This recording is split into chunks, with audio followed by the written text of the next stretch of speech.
But most of all, you're willing to be first for them. Ha, look, I'm going straight to the top. I don't know how I would stop, like it or not. I got some goals that I'm hitting. You hear what I'm spitting, it's hot. Look what I got, whole lot of passion and pain. The road to success is insane. Stay out my lane, cause I'm on a mission. I'm getting what stands in my way. Yeah, I'm a beast, I wouldn't play with me, baby. The way that I'm training is crazy and I do it daily. You wanna talk about drive? I got more drive than Mercedes, I've never been lazy. I'm in the room, it's a red alert. You wanna compete, well get better first. I got 10 toes in the dirt, push through the hurt just to show them my worth. I'm the best. Yeah, I'm the best. I never stress. I know what's next. I'm who they test, like we playing chess. But I'm unimpressed, so now let me flex. Ha, yeah, I'ma work through the struggle and hurt, cause I know my worth, and I gotta be first. Ha, yeah, I gotta be first. Look, I don't want anyone's sympathy. I understand what it's meant for me. I give my focus and energy. If it's meant to be, then it's meant to be.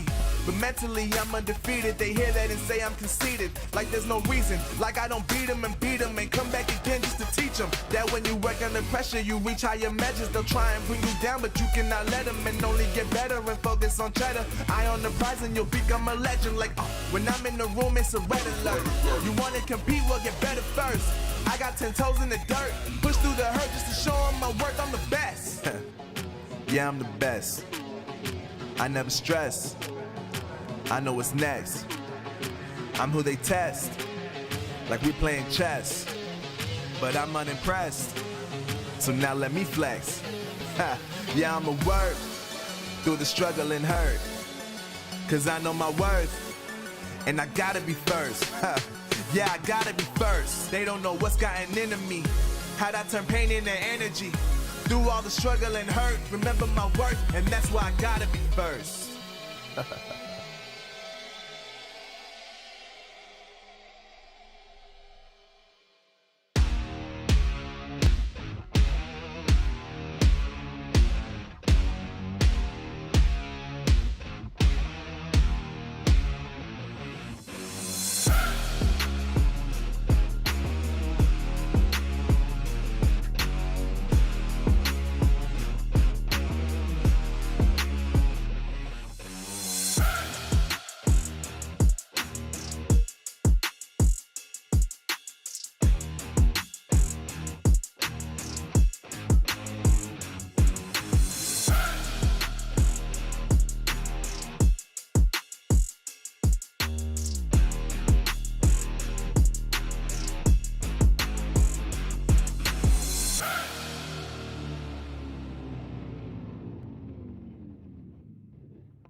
Welcome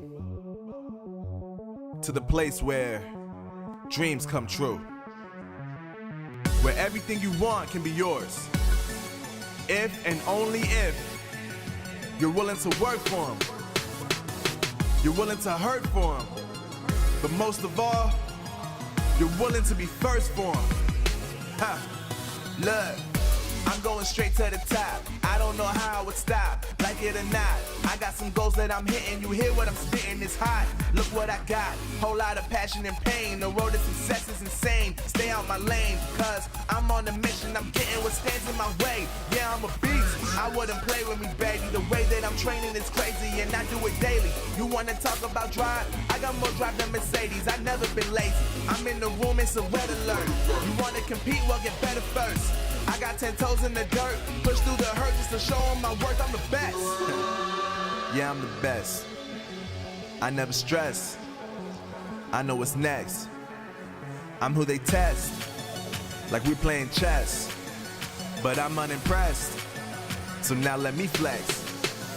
Yeah, I'ma work through the struggle and hurt, cause I know my worth, and I gotta be first. Yeah, I gotta be first. Look, I don't want anyone's sympathy. I understand what it's meant for me. I give my focus and energy. If it's meant to be, then it's meant to be. But mentally, I'm undefeated. They hear that and say I'm conceited. Like there's no reason. Like I don't beat them and come back again just to teach them that when you work under pressure, you reach higher measures. They'll try and bring you down, but you cannot let them, and only get better and focus on cheddar. Eye on the prize and you'll become a legend. Like when I'm in the room, it's a red alert. You wanna compete? Well, get better first. I got 10 toes in the dirt, push through the hurt just to show them my worth. I'm the best. Yeah, I'm the best. I never stress. I know what's next. I'm who they test, like we playing chess. But I'm unimpressed, so now let me flex. Yeah, I'ma work through the struggle and hurt, cause I know my worth, and I gotta be first. Yeah, I gotta be first. They don't know what's gotten into me, how'd I turn pain into energy. Through all the struggle and hurt, remember my worth, and that's why I gotta be first.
Welcome to the Snapdragon Pro Series Open Final Clash Royale. But wait a minute, it's not just normal Clash Royale. No, we're doing Mega Draft today, which is very different than normal Clash Royale. Juicy J, what are we going to expect with this difference?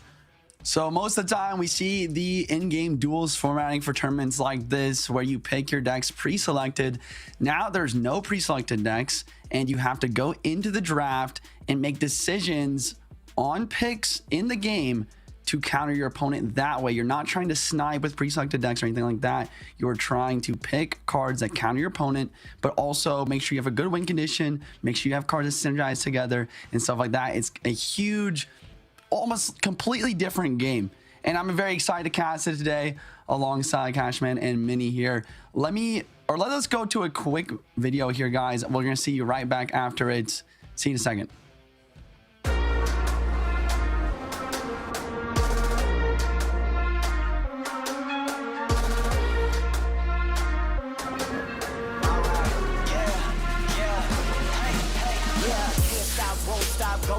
Player on top, know it. Rooftop, penthouse suite. If you really want it, gotta own it. Fight through it, we was at the lowest. Blood, sweat, tears, the components. Riding all year, now's the moment. We are not friends, we are opponents. Yeah, I'm coming for mine. Yeah, I'm making a play, the game on the line. Yeah, I've been on the grind. Yeah, I jump in the spot, I made it my time. Yeah, look in the sky. Yeah, the stars align, no shade to shine. Can't stop it already. Emotional work and devotion. We put in this time. Look,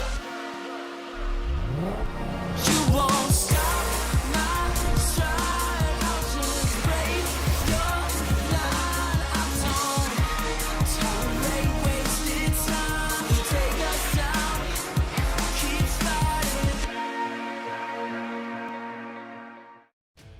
Welcome back. My name is Cashman. I will be casting alongside Juicy J and Mini today. He will be joining us shortly. And today, Mega Draft. This is where it gets interesting because it's not just about just picking a deck and playing a deck.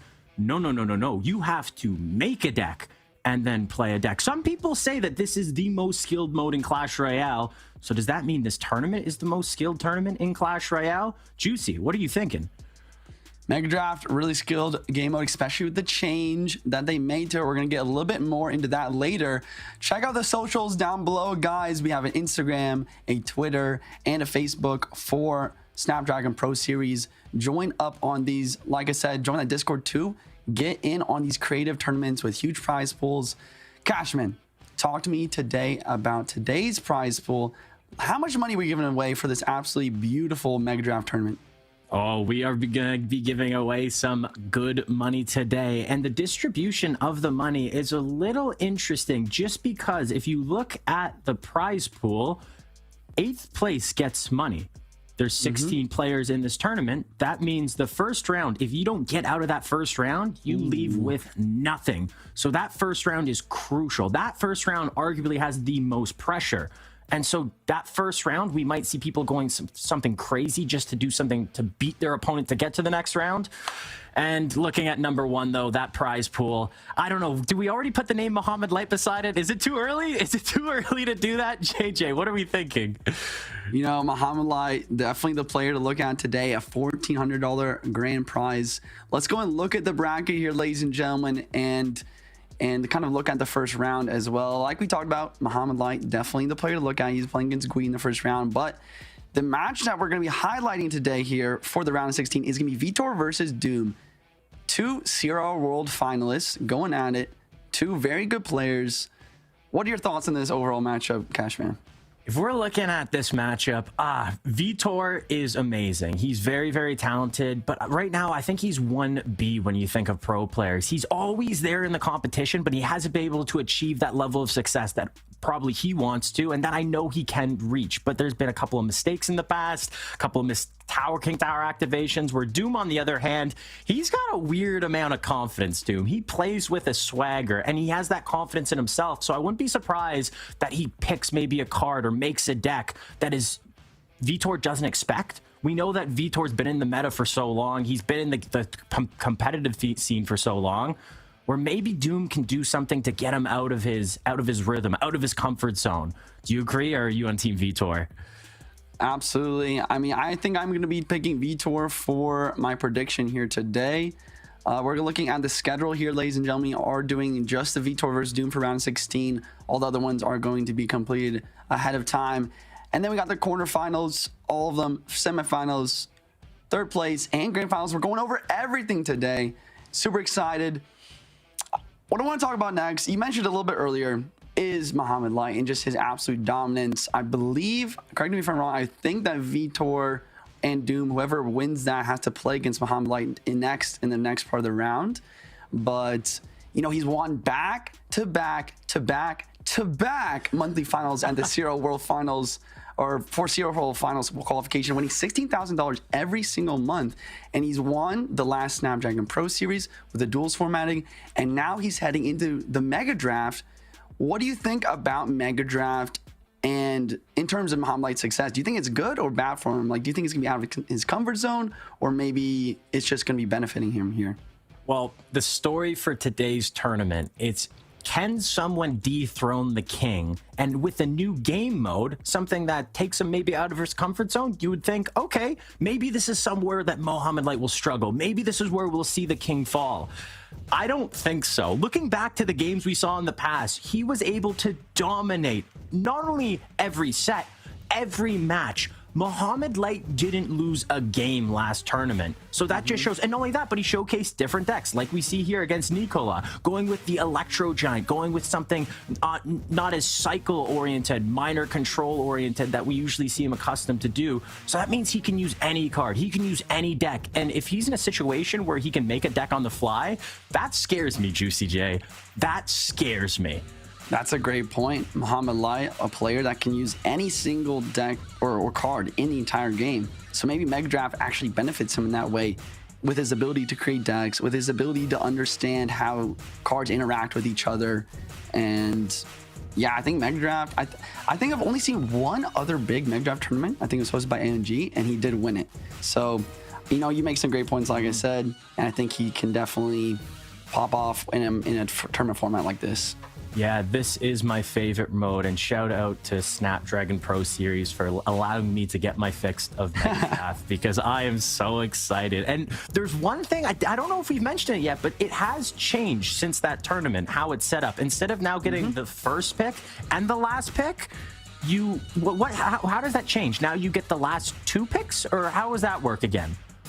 So, as Cashman mentioned, Mega Draft used to be the first pick got the last pick, just because there's 8 cards in the game and you take turns in a snake kind of formatting of the picks there. First pick and then 2 each all the way to the end.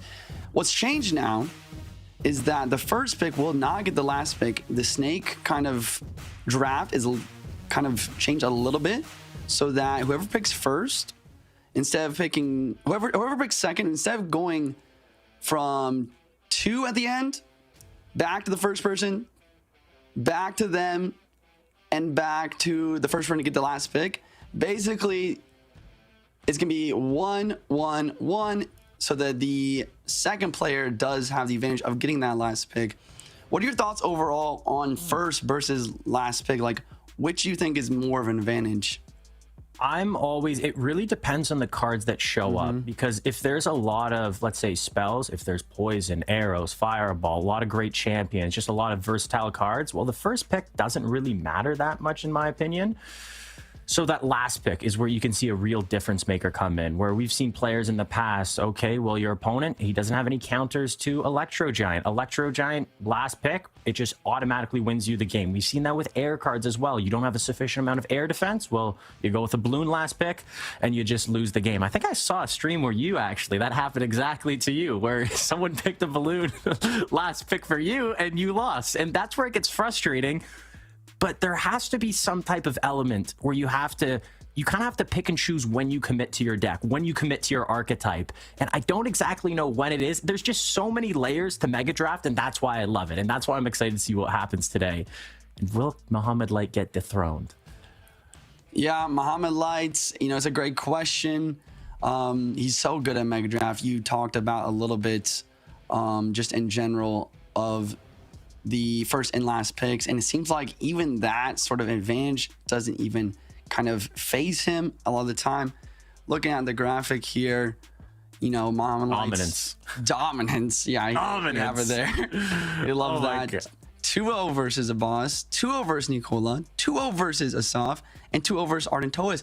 Not only not like losing the matches, but he's not even dropping a single game. Nope. That's one thing I want. We've been talking a lot about Mohamed Light, but there's one player I kind of want to give a little bit of recognition to, and that player is Asaf. We saw him in the last tournament, and he only lost one set. Came third place, but the one player he lost to was Mohamed Light. And now in this tournament, they're on different sides of the bracket. So maybe we see them meet in the finals, or if something happens to Mohamed Light in his side, is there a world where Asaf, he looked really, really good in the last tournament, being able to play his comfort decks, but also pushing the meta a little bit, incorporating the balance changes, utilizing those skeleton dragons to the fullest. And I'm excited to see what he does today. Is there any players that you're looking at on this table that really jump out at you? Yeah, that's a great question. I mean, just kind of going along with predictions here at the same time. I think, obviously, I think my prediction would be Mohamed Light's going to win it all for the very first bold. round. Very bold prediction. For the first round, probably going to be Vitor making it through versus Dominic. That's a close one, though. And then you mentioned Asaf as well. I think if there's one player that I could pick that could have the chance to be Mohamed Light, it would probably be Vitor. I think that he's kind of got that X factor that allows him to have a chance at a shot of something like that, just because he's been to the CR World Finals before. He's a great player. He's got the skill behind him and the experience. I think experience is a big thing that people don't really talk about enough. And you talked already about the CRL performance of Vitor this past weekend, and he did do well. So maybe he takes that momentum into this tournament, takes that confidence into this tournament. And it's weird because I think we're going to see a big difference between these players, because we know that all these players, they play ladder, they play Clash Royale every single day. But did they do their homework? Were they playing Mega Draft? Were they taking the time to talk with their coaches, look at maybe the tendencies of their opponent, see what cards that they prefer, what they can do to stop their opponent from picking those cards, and being able to put themselves in a situation to succeed in this format? I think it'll be really evident from the first round who did their homework and who did not play enough Mega Draft, because this mode, it's not easy. It's not easy. What are the biggest difficulties to you when you play Mega Draft? What are some things that you either originally struggled with, or some things that are just a problem when you play this mode? Honestly, I think the most difficult part of Mega Draft is sometimes the board is just simply unbalanced. Sometimes there's no big spell or just one big spell, so someone can get an advantage off of that. Sometimes there is no big spell, and certain cards like Elixir Pump or Goblin Hunt can get a lot of value because of that. You know, there's a lot of different factors, but you have to watch out for the board just not being very balanced, and you need to make sure that you're picking the versatile cards, because sometimes when you're in situations where there's not a lot of synergy or not a lot of capability from cards, you have to look for cards that are versatile, that can be used in lots of different situations. Yeah, We've talked weird. Sorry, go ahead. I just said it's weird because you kind of have to, there is no one thing to follow. There's no guidelines on how to be a good Mega Drafter. You kind of have to pivot constantly. Depending on what your opponent picks, you have to pick something different. And your whole strategy, maybe you're thinking, okay, well, I'm going to go with a Royal Giant deck.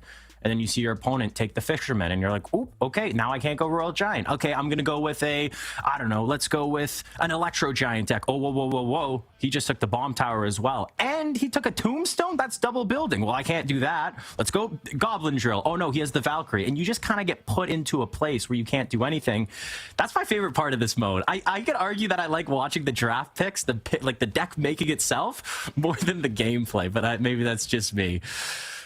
Yeah, you make a great call there of like when to pick certain cards as well, right?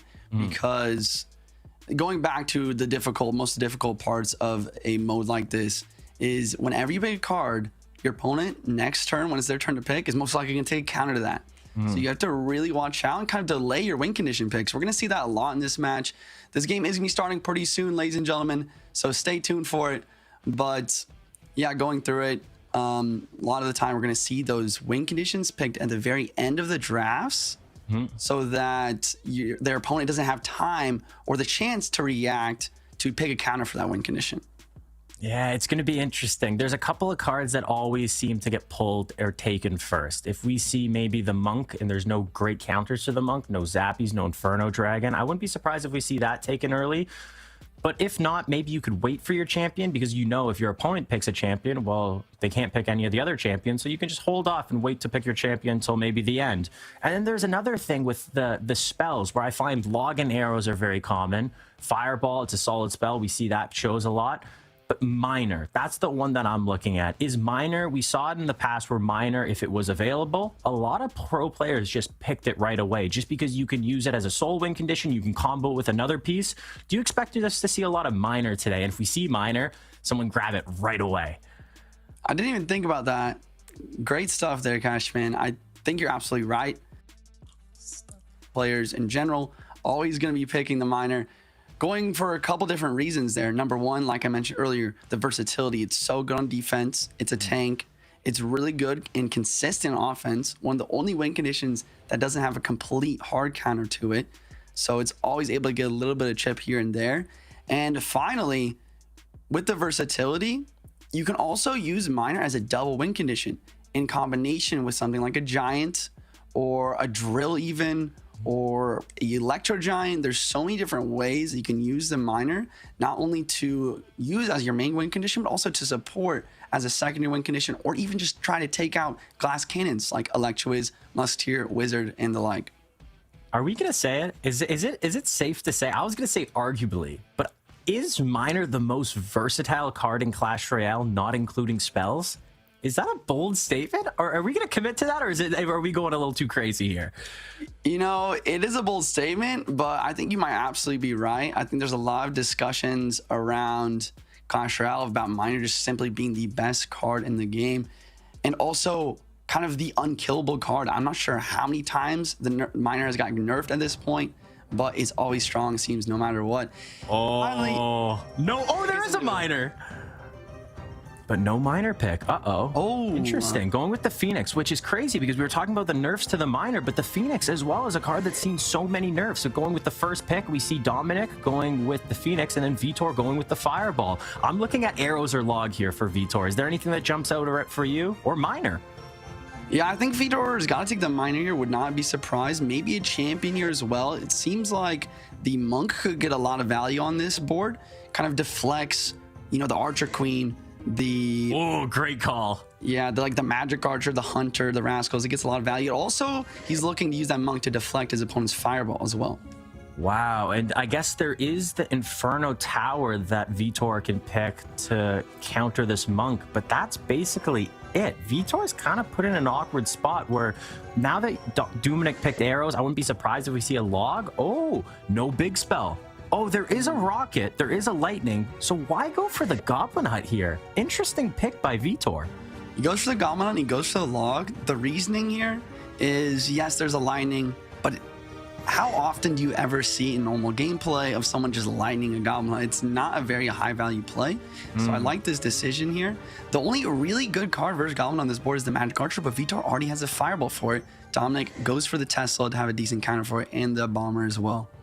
Wow, so Dominic looks like he's going with maybe just a little bit of, maybe going with a Ram Rider or a Miner here, or a Graveyard potentially. There are a lot of win conditions, a lot of options. There's also the Goblin Barrel and Vitor going with the Miner. So we see the Miner get taken, but what else can he support this Miner with? Does he go with the Rascals because he has the log, where if your opponent arrows the Rascal Girls, well then you have the Goblins and you also have the Goblin Hut to get more value. We see the Bandit come out from Vitor, and now Dominic.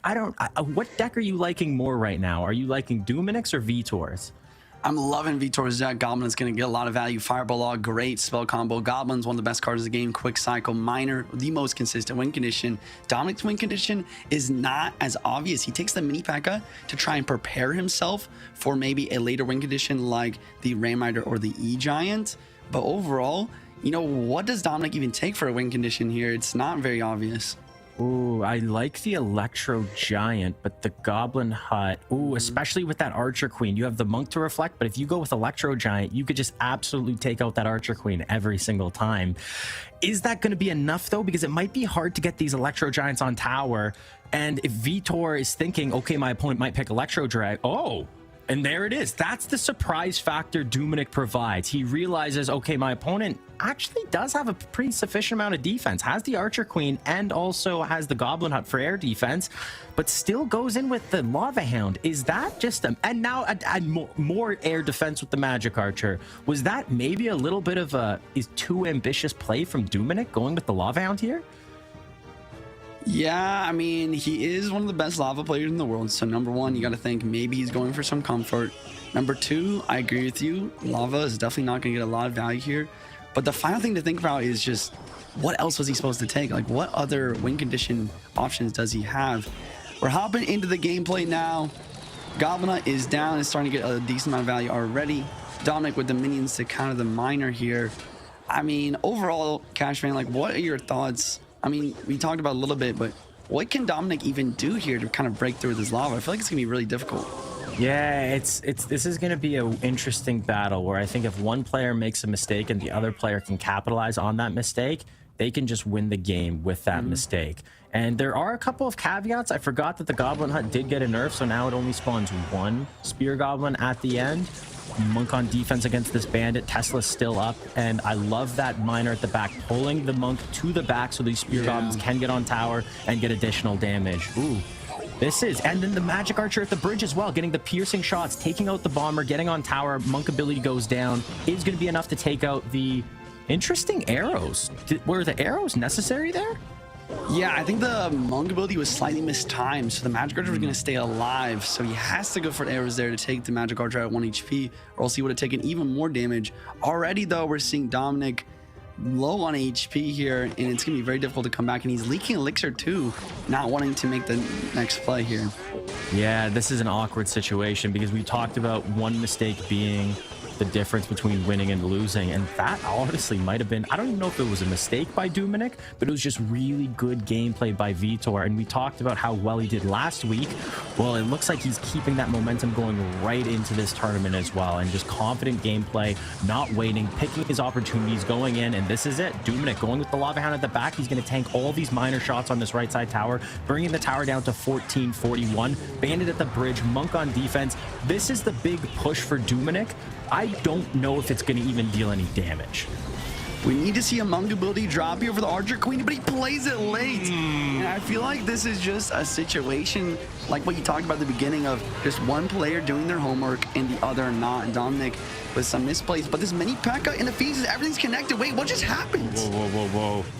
Using the fireball early, every unit survived, but even a unit that has 1 HP still deals the same amount of damage and didn't have any way to deal with the pups, the Phoenix, and was there one other card in there? Was there a little bomber wiggling around? So maybe this is just the, hey, I was going to say Dominic maybe being a little too predictable, going to his comfort deck, going to Lava Hound. You know Vitor is probably going to expect it.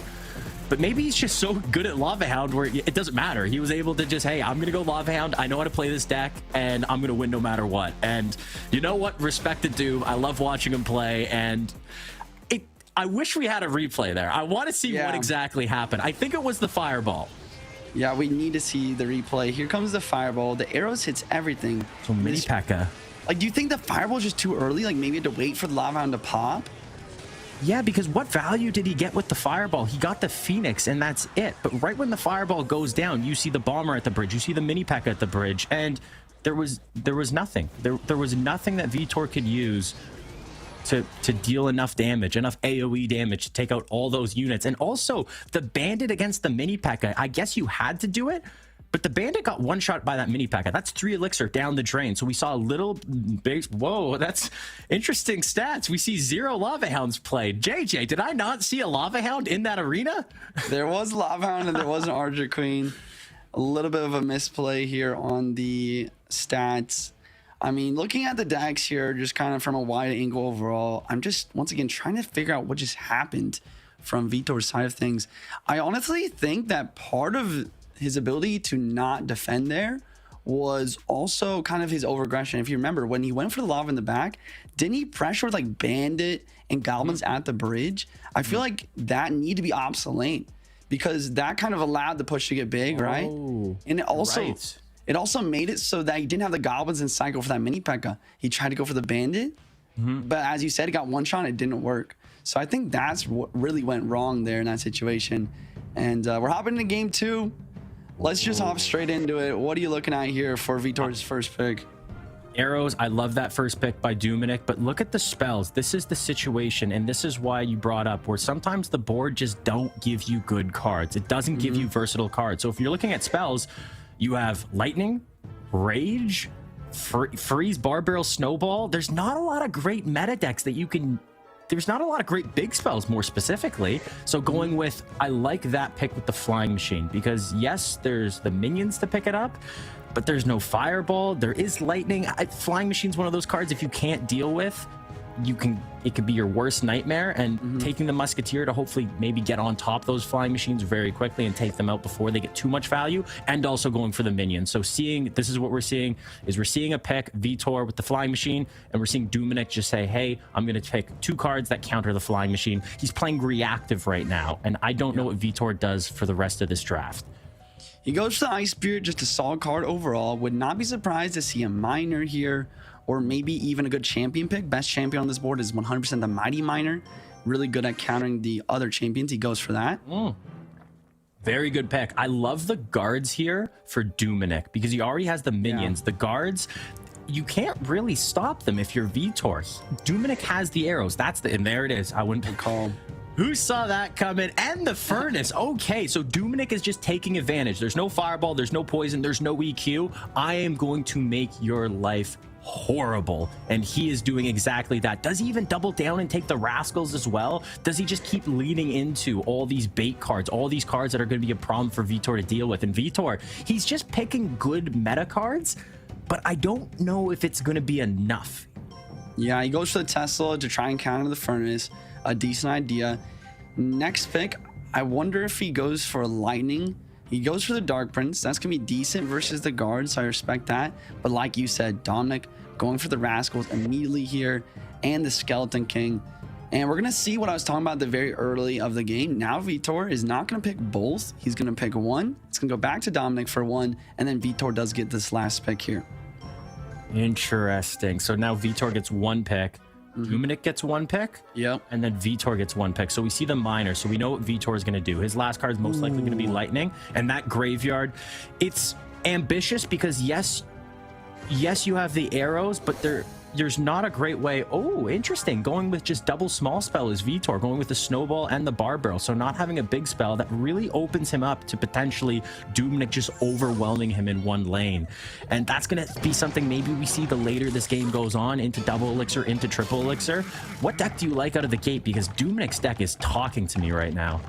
Yeah, I think you're absolutely right. I think I'm going to just full rewind, take back what I said about maybe Dominic not doing his homework with the mega draft. This is a great draft by him, and he's got a very nice situation for himself. Dominic starting off, once again, caster cursing myself into existence right now. Just Dominic, really terrible start with that Dark Prince connection.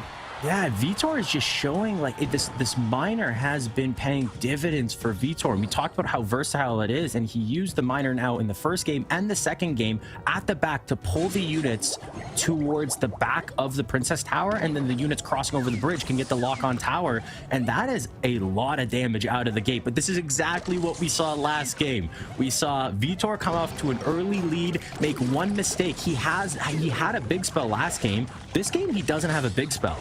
So is history going to repeat itself? I don't know. Great pickup with the guards on top of this Miner, trying to mitigate as much damage on this left lane. Setting up the Flying Machine at the back. Vitor has to just focus on defense and hope these Miners get a little bit of damage every time because he doesn't have a big spell. He doesn't have a way to take that left side tower if it gets low. I'm still worried for Vitor. Yeah, he did get that damage early, but defending is not really an option for him because, I mean, look at all of the cards that Dominic has when it comes to the bait element and also the graveyard at the same time. He just doesn't have much defense for the graveyard. He does defend quite well here. I'm very impressed with that, with the Snowball Bar Barrel to kill those tanking units immediately so that his tower can defend versus the graveyard. But look at Dominic. He literally kind of systematically chose all the different graveyard counters in the game to prepare himself for that graveyard last pick. Yeah, I really am not a big fan of that graveyard. Seeming a little aggressive. He didn't have a huge push going over the bridge, so I wouldn't be surprised if he maybe is a little bit more patient. We know his opponent doesn't have a big spell, so let's wait, get him to double elixir, maybe defend, get a counter push going, have this big solid push. And one thing I just noticed, Dominic, his left side tower, what damage has come in on top of it the past minute and a half? It's been a snowball, and that's it. this could be an issue because these graveyards, every single time they go down, even though they don't get a ton of value, they're getting a little... Okay, well, that one didn't get any damage, but they could. A little bit of RNG, and they could get damage every single time. But Vitor doesn't have that luxury, except this Flying Machine on tower on the right side. Now both towers down into the danger zone. Miner at the back, not going to get picked up, bringing this tower down to, what, sub 1,100? Another shot? Another shot? Another shot? Another shot? Okay, JJ, this game has just taken a huge turn. Yeah, absolutely right. I like what you said about Dominic's Graveyard having the potential to get a lot of damage, but Vitor kind of just outclassing here, right? He's played so well throughout this match and done a great job of somehow defending versus these massive Graveyard pushes. Yeah, he makes it look easy, and he's getting really good value from these Flying Machines. Always doing a good job making sure they stay on the field as long as possible. Every single shot, additional shot it gets, the more value it gets, the more of a problem it is for Dominic. And here, Dominic is behind an Elixir, has less troops on the arena. And not only that, but I think the biggest issue is he's running out of time. He is behind by 1,200. What does he do here? Is there anything? I think the biggest thing that Dominic needs to do is to create a massive unstoppable push. Vitor does not have a big spell, so he needs to get the Skeleton Graveyards with like minions and just throw kind of everything. But look at Vitor's ability to defend here. It is not looking great. Wait, a lot of skellies. And look at the left side. Oh, I didn't even know it was the left side. Rascal's minions on the left applying pressure, but now here comes the counter push. Uh-oh. Maybe that left side was a little bit over ambitious. Didn't force out of a lot of Elixir and didn't really get that much damage. And you're focused now on this right side tower. You see the Dark Prince on the left side. Minions are going to pick it up. That's probably going to be it. Dark Prince does get the shot on tower, but not the end of the world. It's all about this graveyard. Is it going to be enough for Dominic to win this game? Barbarella on defense against the skeletons from the graveyard. Arrows come in, but the Flying Machine stays up. Snowball to push the Musketeer. It doesn't get the last shot on the Flying Machine. I don't think that's going to be enough damage. Miner on the back does not get picked up. It's weird that he went for Miner on the... Oh, never mind. It's at 610. That should be it, JJ. That's this graveyard. It's naked. There's nothing helping. It's over.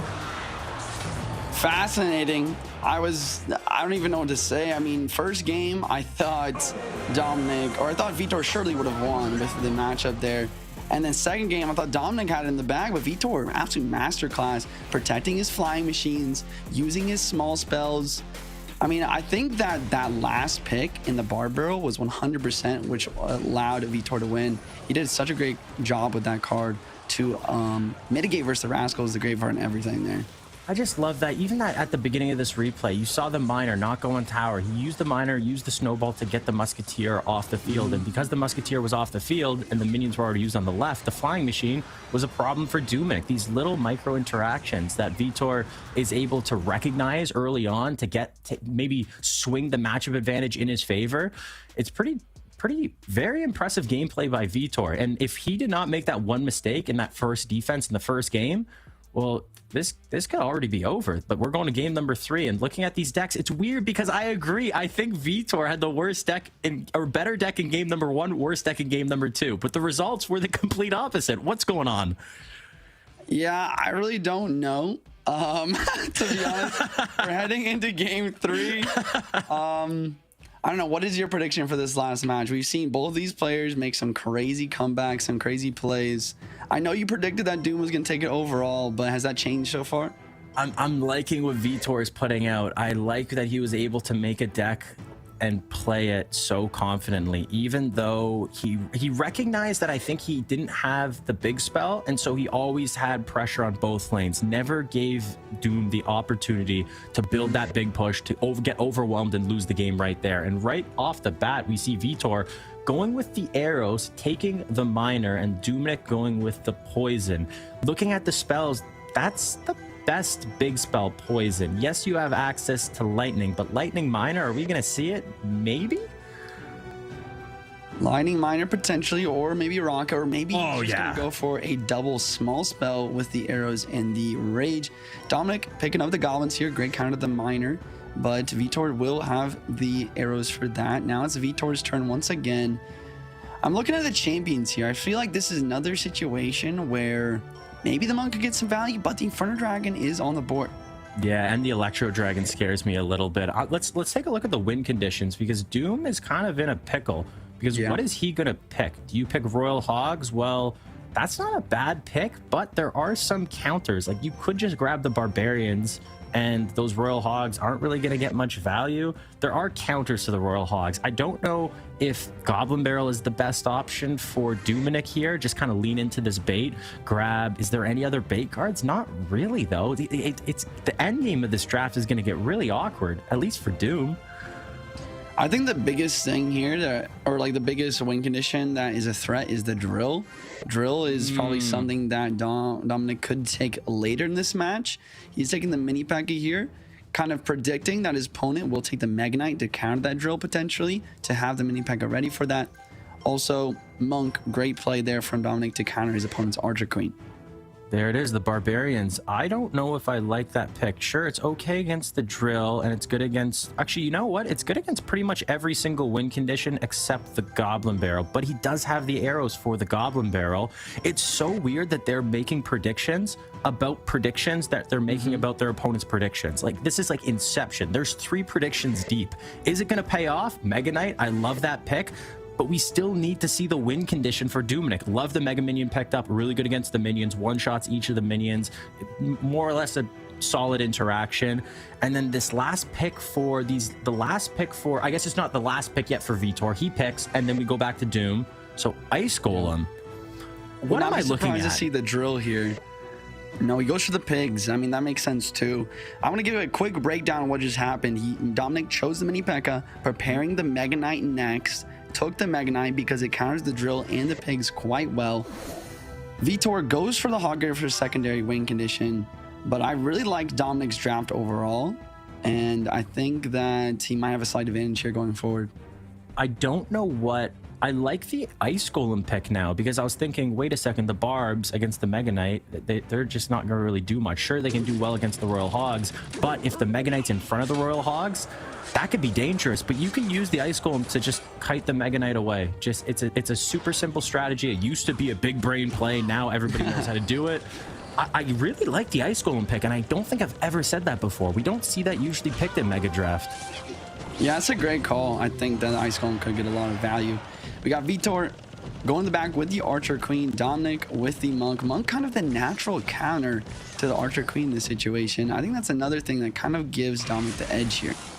Yeah, and we won't see the ability used, so this Archer Queen will survive. Is there a better way to do that interaction? I feel like he played the Monk a little bit late, right? So he didn't deflect one of those shots.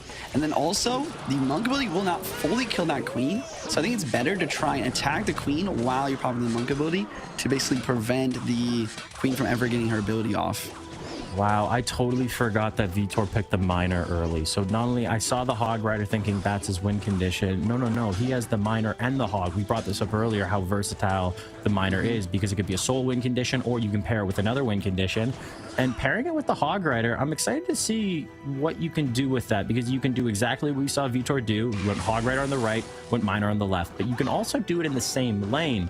And that could be interesting, using the Miner to tank for the Hog Rider, maybe using the Hog Rider to tank for the Miner. You can be kind of tricky with your offense. And right now we see the Poison right away going on top of the tower, the Archer Queen, and also the Ice Golem. Dominic, he's playing the game slow. And the longer this game goes on, I think I am on with Dominic's side. He should be in a good situation. Mini P.E.K.K.A is going to be able to take out this Hog Rider perfectly.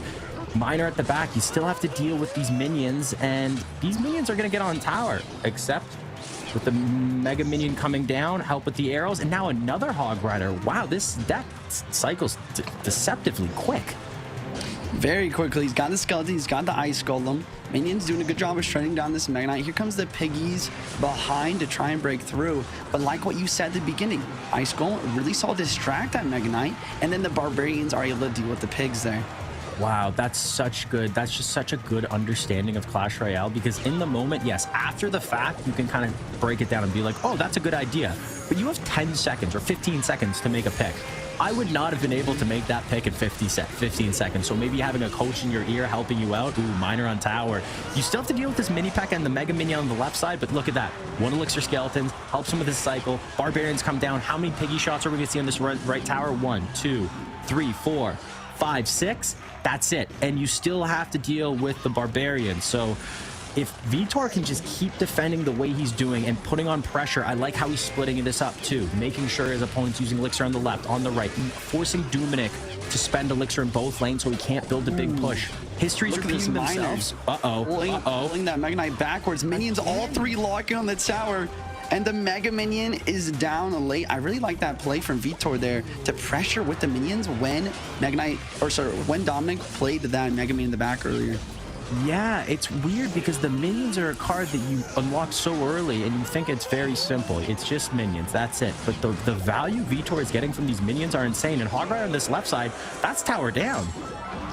Wow. Vitor, the miner, we saw in 3 games, the miner used at the back to pull the units on the tower, behind the tower, and the units going over the bridge, get on tower. We saw it with the Dark Prince. We saw it with the minions. And then what was the first game? It feels like so long ago. Mega Draft takes a long time.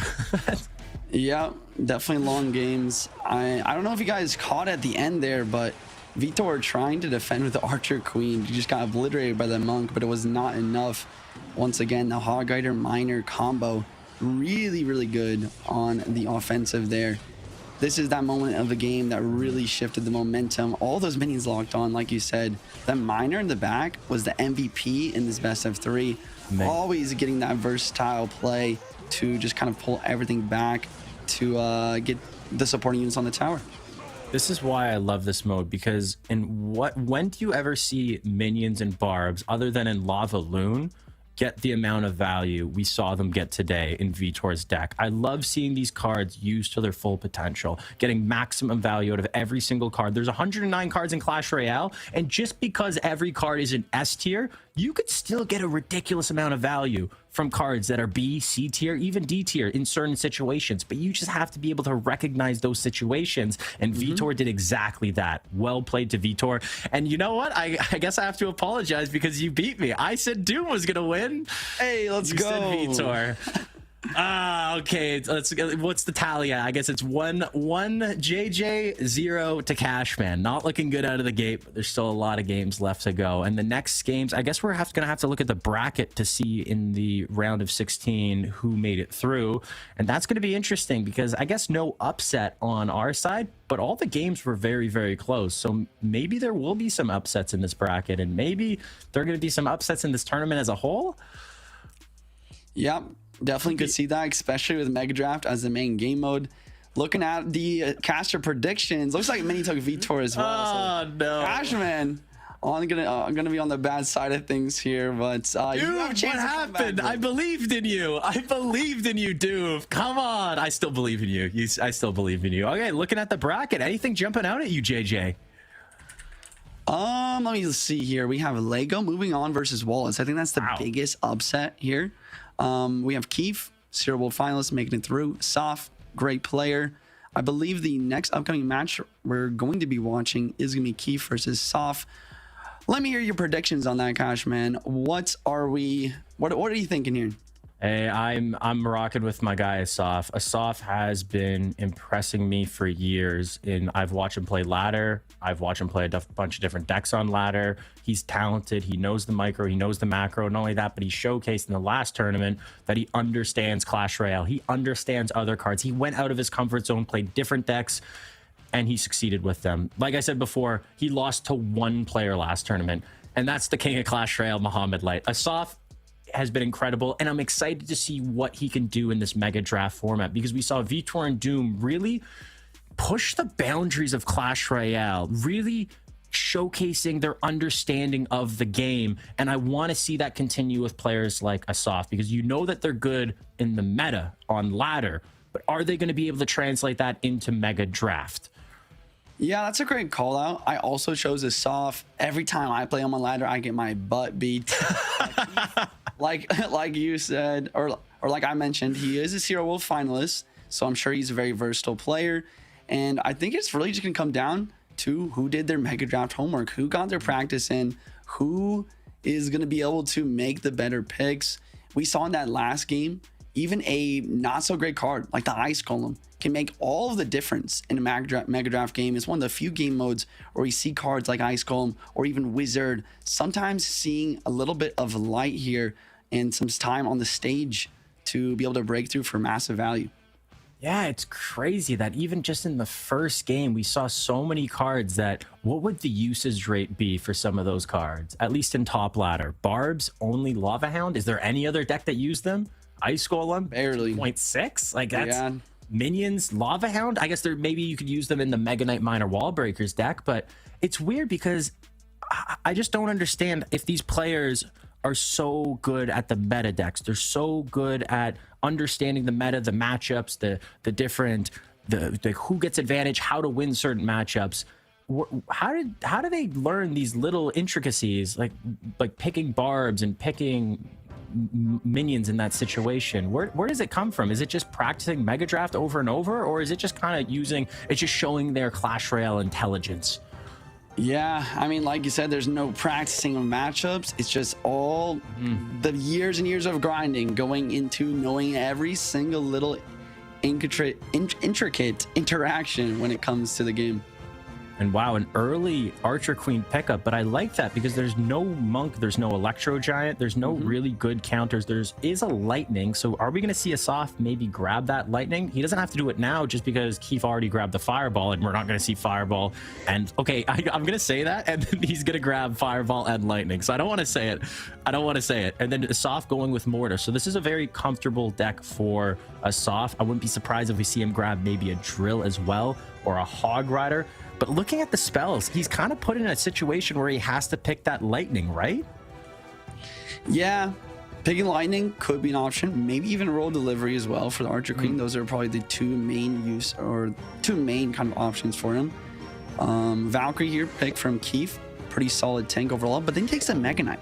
What do you think is his idea here? Royal Hogs or Drill. Yeah, I guess he took the Fireball, the Valk, and the Mega Knight, right? So maybe he's really just trying to gear towards the Royal Hogs.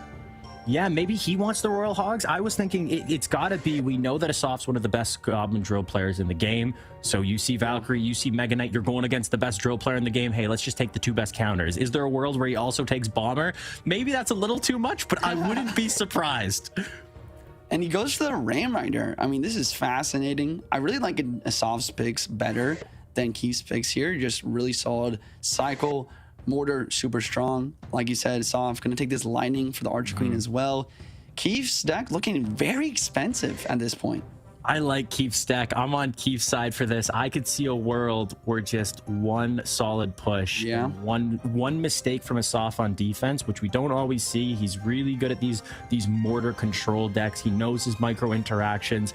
But there is a lot of things you have to deal with Keith. And going with the Spear Goblins, the last card for Keith, I think, does he go something crazy? Like, there's not really any counter picks to Asaf's deck. And Asaf, we're probably going to see a win condition come out, maybe a Hog Rider coming in. I was going to say, I kind of like Skeleton Barrel more there, but hey, Asaf is here. I'm not. Go for the Hog Rider. What are we going to see Keith pick? Any quick predictions? You got 6 seconds. Maybe a Roll Delivery, maybe a Bomber just to cheapen up the cycle, and he goes for a Ghost. Wow. Definitely synergizes pretty well with Mega Knight Bridgman overall. And I am getting some information from our co-caster Mini sitting in the back rooms. He's telling us that Keith actually used to one-trick Mega Knight Ram Rider overall. So maybe just going to some comfort here. Ooh, that is dangerous. Whenever I see these types of matchups, when we see a Bridge Bam, Mega Knight, Ram Rider deck versus a Mortar deck, usually Mortar wins, but there is a world in Triple Elixir where the Ram Rider player eventually breaks through. And already we're seeing a Royal Ghost on this right side, not having a way to pick up that Royal Ghost, having to take those 2 additional shots, and now using the Spear Goblins to clean up these minions. Keith is in a really good spot early on, and the longer this game goes on, isn't he in an even better spot? Yeah, I think that Keith definitely gets in a good situation. The more Elixir influx adds to the game just because of how expensive the deck is, but also because of potential split lane pressure as well. As we already saw at the beginning of this game, going for the pressure on the left, forcing out a lot of Elixir, and then immediate Ghost on the right, getting a nice damage connection already. It's weird because you don't really want to play anything around this Archer Queen because you know Lightning's going to come down, so I wonder if we're just going to see a reset from Keith, maybe start building that other lane pressure. Skeleton King ability pops, Ram Rider coming in. Hopefully, I think the Ram Rider just wants to help take out some of those skeletons in the Firecracker, but the Firecracker survives. Asaf, does he go Hog Rider in front of this Firecracker? Most likely. There it is. Hog Rider comes down, and Keith going with the Royal goes to deal with the Firecracker. Spear Goblins against the Hog Rider. That's not great. That's 2 shots. That's 3 shots, and just like that, Keith is behind. Great plays overall. He goes for the barbell. The bridge arrow is going to come out. Really like the goblins there, the end there from Asaf to try and deal with the ghost with the surround. And the double elixir here, I just want to talk about this. A great pressure by Keith for the Archer Queen bridge, realizing how low elixir Asaf was. But the double elixir literally comes at the perfect time and saves his life. Wow, that is such a great recognition by you and also Keith, because that, if that one Archer Queen on tower would have lost him the game. Is this mortar locked on? That mortar is locked on. He's trying to defend it with his life. Ram Rider now he doesn't have the mortar for defense. How does he stop this Ram Rider? How does he? Okay, the answer is he does not. Ram Rider gets on tower, gets the big charge. Archer Queen comes down at the bridge, making sure that the Archer Queen isn't too close to tower to minimize the lightning value. Lightning comes down anyways. Takes out a Spear Goblin, a Barbarian, and an Archer Queen. Not the most value, but this game, JJ, this game is tight. Very tight. The dust is settled. Mortar at the bridge. Asaf up a little bit of damage. But here comes another massive push from Keith. And once again, Asaf does not have that mortar in cycle. I'm scared for Asaf. I don't know how he defends this. Ram Rider is going to get in front of this Mega Knight. So this is going to be a little bit of an issue, or maybe not at all. Ram Rider does get on tower. That's a lot of damage, taking the tower down to 587. As long as he's able to defend this push, there's a Skeleton King. It does have its ability, but it doesn't have a lot of HP. Doesn't pop the ability. Valkyrie's going to clean up everything. And now, is there a world where Asaf can maybe take control and go in and get some damage? Goes with the Hog Rider at the bridge, supporting it with the Barbarian. Hog Rider does get 1 shot. Firecracker hits the Barbarian, a little bit of damage on tower, and the Minion with 1 shot as well. This little bits of damage is going to be crucial if he wants to win, and now he does have the mortar for this defense against this Ram Rider. Easy cleanup with the Firecracker. Mortar gets a shot. Is that that's lightning range? That's lightning. Asaf just have to save up. There goes, and he takes the win. Wow. What an insane match of Clash Royale. Both players just going shot for shot, damage for damage, not really being able to defend each other, but Asaf just somehow, some way coming out on top here. Wow. Okay, so what happened there? Because it looked like Keith had control. He had control of that game. He was getting consistent damage, and he was able to defend the counter pushes of Asaf very easily. Where did that control slip? Here we see the Ram Rider coming in, no mortar on defense. Ram Rider gets on tower again, and I think we see this an additional time after this as well. Then there was maybe... Is it a soft cycle where, yes, it was out of cycle, but he was able to use all of his cards on defense, have the mortar back in? Okay, it's not going to show that. I don't know where this change was. I got you, bro. Throw it to me. Let me hear it. I know exactly why this match went from Keith just dominating to Asaf actually figuring out what to do. It all shifted when he started saving the mortar for the defense. Yes. Once he started saving for the mortar for the defense, then he was able to defend and actually use the mortar in a kind of counter push orientation as well to get that damage in the tower as well.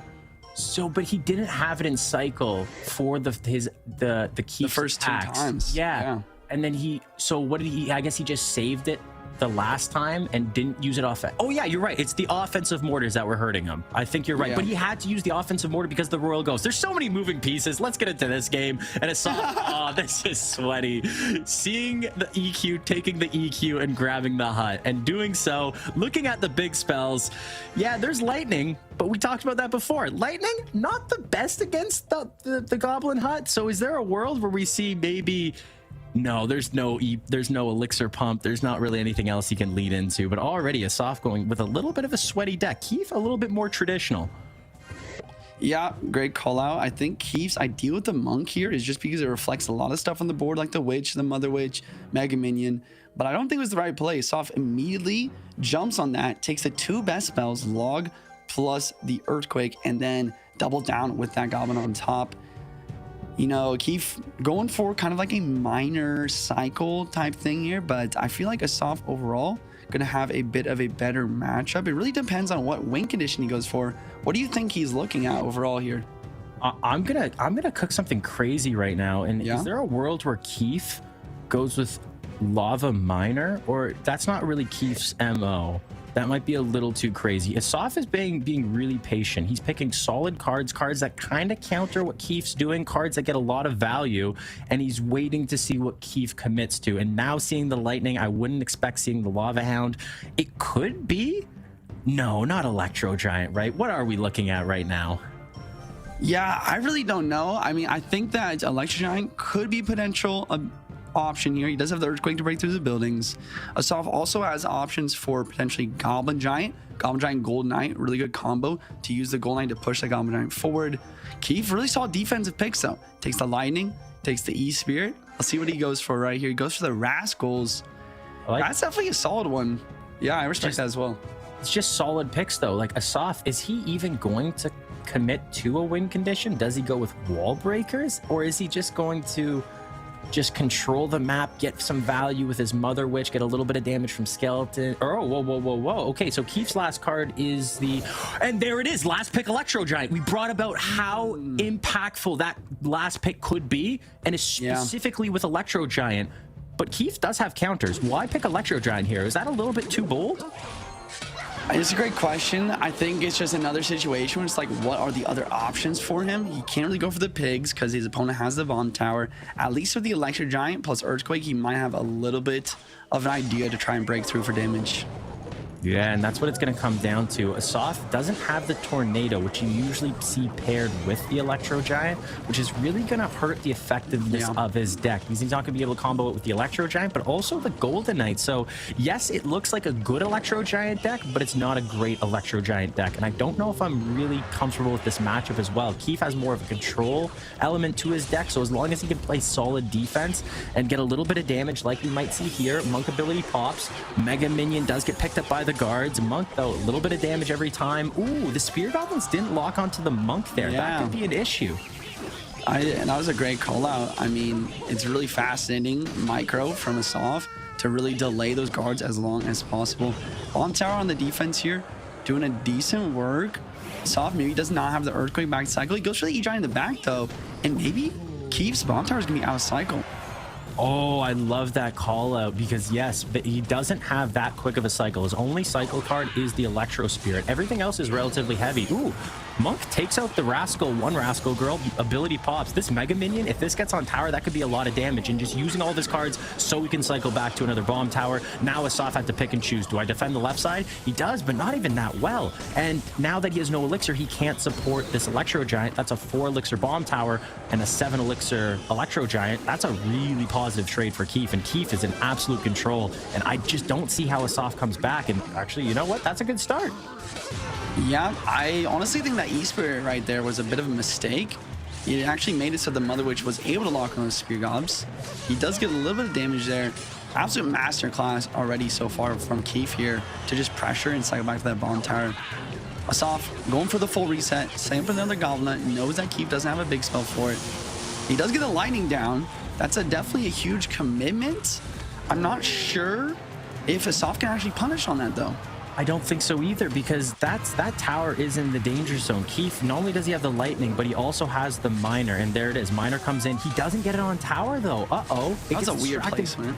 Very weird placement. Why put it in the walking path of the Electro Giant? Now, this is where Asaf, if he's able to get control of this game, this could spiral out of control, and Asaf could maybe do something, but it doesn't look like this Electro Giant's gonna even get close to the tower. Still has a bomb tower, even if Asaf uses the Electro Giant at the bridge. I don't love the Electro Giant pick here. I would have rather just more of a control deck, and there it is. Lightning comes in. Miner does not get on tower, gets picked up by the Rascal Girls, but that is in Lightning range. Asaf, this is his last push. JJ, I don't think it's gonna be enough, though. I don't think so either. Earthquake Log trying to get some chip damage. Monk's going to cross the river, and he just needs to cycle back to the Lightning. There are the 2 cards that he needed. Asaf's just going to give up at this point and let the Monk ability plus E-Spirit take it off. GG's, well played. Asaf, is that... That's 1-1. That's 1-1. That's 1-1. Yes. We're heading to game 3 here. Wait, what was the first game again? It was the... I'm mixing up all the games. What was the first game? First game, I believe, was... I don't remember either, man. I don't either. Mega Draft games take so long because there's almost like 2 games within each game, right? You have the draft part where it's like a lot of mind games going on. and then you have the gameplay part where you have to try and use your good draft along with your gameplay ideas. I think overall in this last match, I think the kind of game-saving play from Keith was that executioner pick. It wasn't even the gameplay that really won him the game. It was that executioner pick which allowed him to control all the spam elements in Asaf's deck. Yeah, because you look at Keith's deck and you're like, oh, he has no log, he has no arrows. Well, I have the log. He's not going to be able to deal with guards. He's not going to be able to deal with the pigs that spawn from the Mother Witch, the rascal girls, the spear goblins. This is my way to win. No. I do not see the executioner used a lot, but in that situation, recognizing the value of the executioner against all those cards, really well played by Keith. And going into game number 3, we have a little bit of momentum on Keith's side. Keith has been being a little bit more conservative with his decks. He hasn't really pushed the limits of his deck creation. They've all just been solid decks, where Asaf tried to go with that crazy Haymaker Electro Giant pick. It didn't pay off, though, and now we see Asaf just going with Fireball. I love it. First pick, I love it. I couldn't say nothing wrong with it. We're seeing big spells come off the board here. Fireball and Lightning right away. Interesting. So maybe an Archer Queen pick for Keith, because Archer Queen, if you take Lightning, is that not going to get an insane amount of value? Ooh, going with the Fisherman, too. So maybe leaning into what here? Graveyard Fisherman? Why pick the Fisherman here? Fisherman, honestly, just overall really solid pick in Mega Draft. It's just really good versus a bunch of different win conditions and gets solid value point range of both towers. I honestly think that the best champion overall is the Mighty Miner. I feel like Asaf definitely could go for that here. I don't mind the Mighty Miner as well. And not only that, Mighty Miner pairing up with his brother, his partner in crime, the Miner. I don't mind that at all. You can pair it up with maybe the cannon. So there it is, the Archer Queen Lightning combination. It's a very simple, and there it is, Mighty Miner. Wow, we are calling this mega. Are we playing? Are we keeping us off? What card is he gonna pick next? Is he gonna go with the Miner? Right? Let's see the combo. Oh, he goes for the Mother Witch. I don't really understand that pick though. It's not like Keith has a lot of spam cards to get value from that, and now that he's played it, Keith's definitely not gonna go towards something like that, right? Yeah, like he's just not going to pick the Spear Goblins. He's not going to pick the Goblin Barrel, but I don't think he was going to pick any of those cards. I think he's going heavy. He's going with Mega Knights. He's going with, Electro Dragon. There it is. There's I like that call. Mega Knight's heavy, but the Mighty Miner counters it. But what counters the Mighty Miner? The Electro Dragon. Oh, that's a great eye. I didn't even see the moving pieces of that, and there it is. Oh, so maybe picking the Mother Witch, so he wanted to grab Double Barrel. Interesting. Okay, so this is where it gets twisty, because Keith now realizes, okay, he's going bait. What can he do to stop the bait? The Mother Witch. Yeah, but there's no Mother Witch. Yeah, but that's why he chose that card. We were wondering why he did it. That's what he was preparing that pick. Keith goes for the Valkyrie to have some sort of splash damage. But look, there's no small spells on this map. The only small spell is the Snowball. Fire Spirit kind of acts like that, but Asaf's already got it. This is a massive chessboard of a draft right now. Wow, and I love that P.E.K.K.A pick as well. Going to be able to take out all these single units that Keith has, other than, I guess, the Electro Dragon, because it flies in the air. Asaf, it looked like he was in a bad spot, but what the heck just happened with this draft? We see the Hog Rider come down, but the P.E.K.K.A, it's also really good against the Hog Rider. Asaf, I think, just won the game before the game even started, and that was just with that masterclass draft alone. I don't want to jinx it because he might lose, and we're going to be like, wow, what happened? Yeah, I mean, you called it exactly. Like, I honestly was so confused about Asaf's draft, but then we saw the double barrel pick, and it all made sense at that point. I should have noticed. I should have realized that's what he was going for. It's been a while since I played Mega Draft, but I love the picks here, and we're hopping straight into it. It's 1-1. Whoever wins this game wins the best of 3. Let's see what happens. Yeah, and moves on to the semifinals. So you're getting already close to the finals if you're these players. This is a huge match. And Asaf, we're talking a lot about Asaf's draft, but there are some issues. There are some, if he makes mistakes, if this Electro Dragon gets too much value, if he gets overwhelmed, the Fireball doesn't take out all the units, there is a world where Keith can do something crazy. And I think that craziness is going to happen, though, in double elixir. But Asaf, he hasn't really been able to do anything in this first minute. I don't feel as comfortable now just looking at the entirety of this matchup. Archer Queen up high, this P.E.K.K.A You need to use something else. I love the snowball pushing the Archer Queen into the P.E.K.K.A, pops the ability. Royal goes for the skeleton barrel, but look how much damage that skeleton barrel did. Because he has no small spell, he has no great answer. Look at the counter push though. Is he going to be able to stop the Royal Ghost and the Hog Rider and the Archer Queen? Because this Archer Queen probably will get the ability back, no? Second ability, Mighty Miner ability, gonna try and counter that. Also helping him for his Ghost. Really good play from Soft to try and mitigate, and he's going for the pressure once again. I think this is just another situation that we kind of saw in the first game, a replay of the Mega Knight bridge spam versus the Mortar Cycle, where either player can't really defend each other. So we're gonna see a back and forth battle of damage and damage and damage, and whoever can get the tower at the end will probably just run with it here.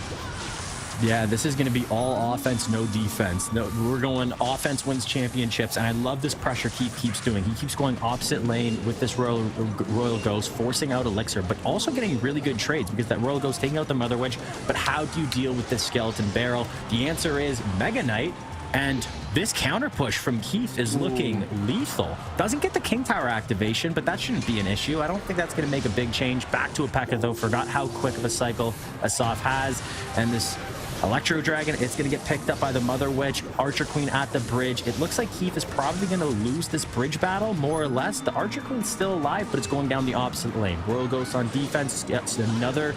We're not seeing the Goblin Barrel used a lot from Asaf. Realizing that, wait a second, the Skeleton Barrel is getting a little bit more value, yeah, so let's just cycling back to it. Look at these skeletons absolutely demolish this tower. And here comes the Goblin Barrel. Snowball on defense from Asaf. Magnite is down. But what does he have for this Skelly Barrel once again? He needs to get some sort of card to target air. No, he just goes for Ghost. And this P.E.K.K.A. Damage. Honestly, the Dark Horse pick of the match here. I didn't think it would get that much value, but look as it just destroys everything. Everything. It could deal with the Fisherman, the Royal Ghost, the Valkyries, the Mega Knights, and there it is. Pairing up the Goblin Barrel with the Snowball. That is going to be GG. Well played. And throws the Fireball at the end. Even though the tower's already down, that just shows how far ahead Asaf was in that matchup. And we called it. We called it. We saw that draft and we said, whoa, whoa, whoa, whoa, whoa. Keith's deck, it looks way better. What is Asaf even doing? We don't know where his deck was going, but if we didn't know where his deck was going, that means Keith didn't know where his deck was going, and Asaf did have a plan, and that plan worked out to perfection. Wow, Asaf, well played. Beautiful stuff. Here's the replay. We saw both of the barrels get so much value in this match with no small spell from Keith. Just going back to the fact that sometimes the Mega Draft boards are just unbalanced. You don't have that spell, and you have to watch out during that chessboard game of the draft of what your opponent might be doing. You have to put yourself in your opponent's shoes.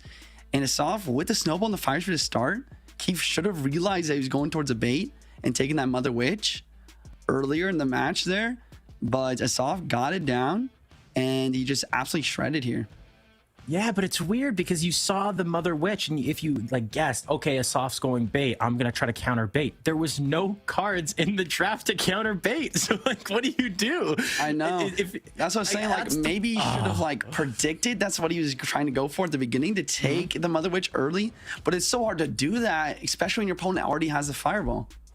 Yeah, and I like that is the strategy we brought up, where it's instead of, we saw that Keith kind of committed to an archetype, committed to his deck early on, and that means, okay, well, I'm Asaf. Hey, we all bet on Asaf.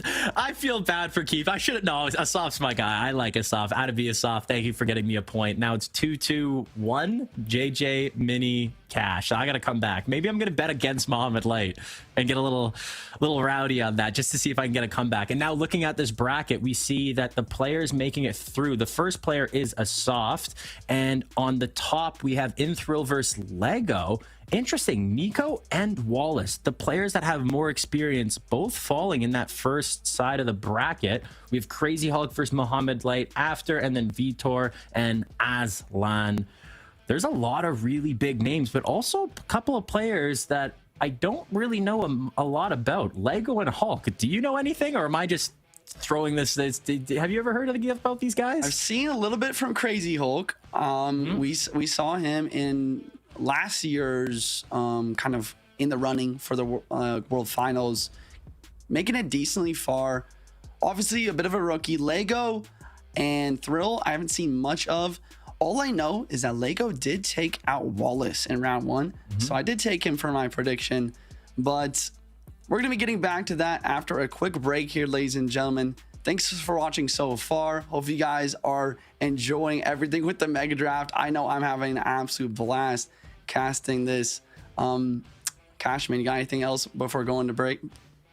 Don't go anywhere. We'll be right back. The Snapdragon Pro Series powered by Samsung Galaxy is brought to you by Snapdragon Elite Gaming, Samsung Galaxy S23 Ultra, Monster Energy, and DHL. Welcome to the place where dreams come true, where everything you want can be yours, if and only if you're willing to work for them, you're willing to hurt for them, but most of all, you're willing to be first for them. Look, I'm going straight to the top. I don't know how I would stop, like it or not. I got some goals that I'm hitting. You hear what I'm spitting? It's hot. Look what I got. Whole lot of passion and pain. The road to success is insane. Stay out my lane, cause I'm on a mission. I'm getting what stands in my way. Yeah, I'm a beast. I wouldn't play with me, baby. The way that I'm training is crazy, and I do it daily. You wanna talk about drive? I got more drive than Mercedes. I've never been lazy. I'm in the room, it's a red alert. You wanna compete? Well, get better first. I got 10 toes in the dirt, push through the hurt just to show them my worth. I'm the best. Yeah, I'm the best. I never stress. I know what's next. I'm who they test, like we playing chess. But I'm unimpressed, so now let me flex. Yeah, I'ma work through the struggle and hurt, cause I know my worth, and I gotta be first. Yeah, I gotta be first. Look, I don't want anyone's sympathy. I understand what it's meant for me. I give my focus and energy. If it's meant to be, then it's meant to be. But mentally, I'm undefeated. They hear that and say I'm conceited. Like there's no reason. Like I don't beat them and come back again just to teach them that when you work under pressure, you reach higher measures. They'll try and bring you down, but you cannot let them, and only get better and focus on cheddar. Eye on the prize and you'll become a legend. Like when I'm in the room, it's a red alert. You wanna compete? Well, get better first. I got 10 toes in the dirt, push through the hurt just to show them my worth. I'm the best. Yeah, I'm the best. I never stress. I know what's next. I'm who they test, like we playing chess. But I'm unimpressed, so now let me flex.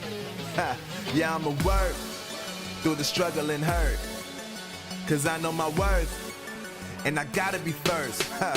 Yeah, I gotta be first. They don't know what's gotten into me, how'd I turn pain into energy. Through all the struggle and hurt, remember my worth, and that's why I gotta be first.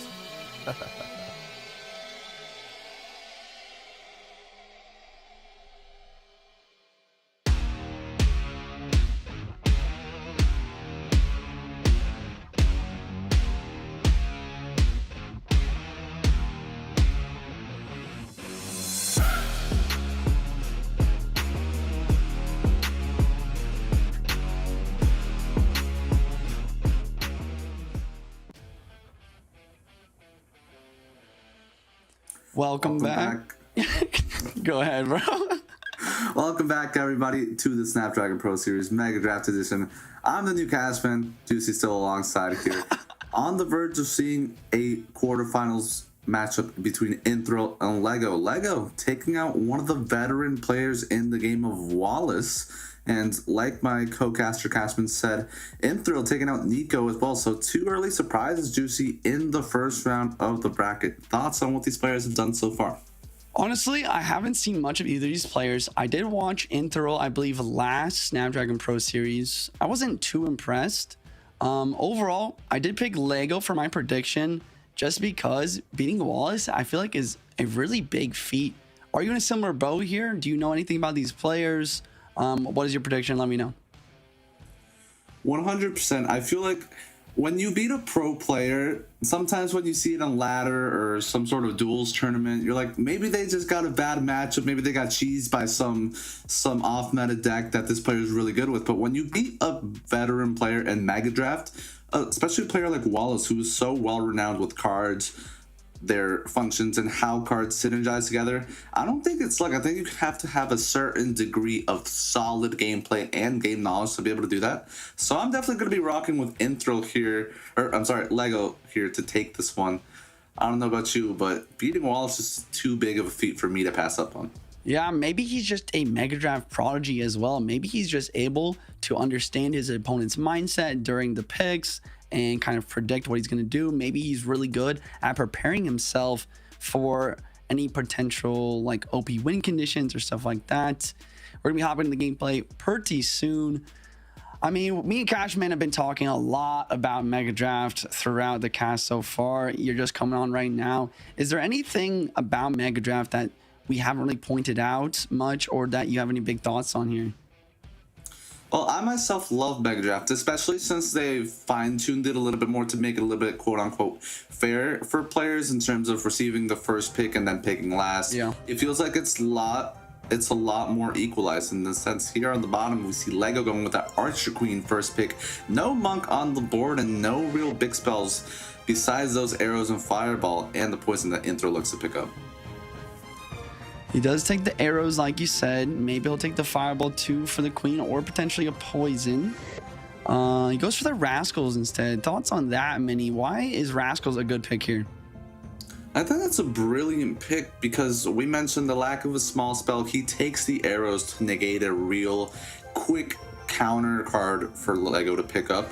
It's going to force Lego to probably go the defensive route, and it's interesting to see him go with Miner because I feel like now he can build a very controlled deck. Maybe he takes this delivery for the Rascals, which, no, it's not an offensive spell that you can use to shut down your opponent's defense, but it's a very stabilizing spell that can gear you up for a great counter push.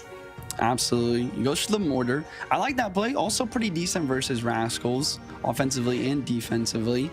And Thrill goes for the Musketeer immediately to try and counter that Mortar. Guards as well, really kind of going towards like a bait element. What are some spells here that Lego can take to kind of counter all of that? I definitely expect to see the poison here from Lego just to combo with that Miner. It's also going to do such a great cleanup job versus those guards and the Musketeer. He goes with Wall Breakers and deliveries, so maybe a passive option. Although I do love the delivery pick, I'm not sure if picking Wall Breakers was of utmost importance for Lego.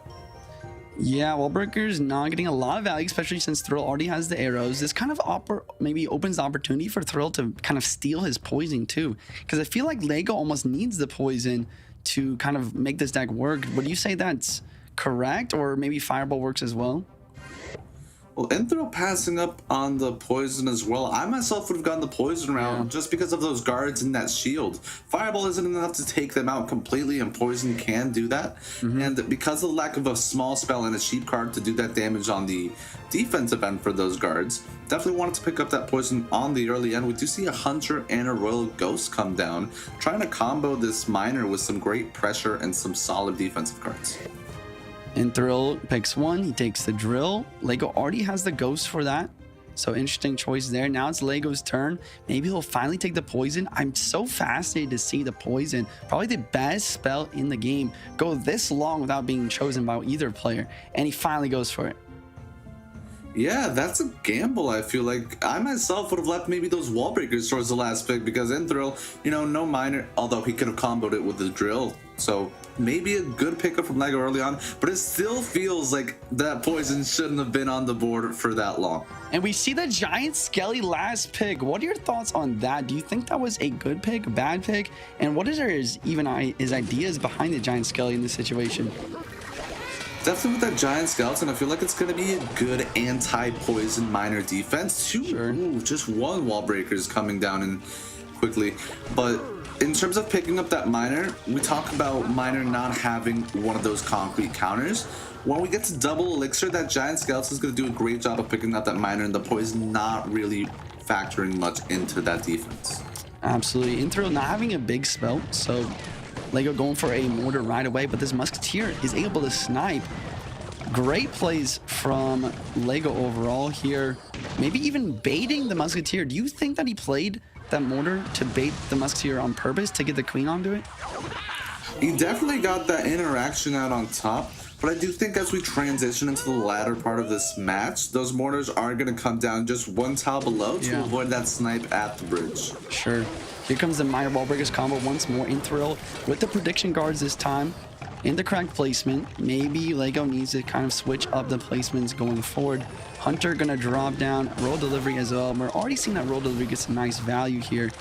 You know, overall, looks like Lego's got a decent damage lead. What does Inthril have to do in order to take that back at this point?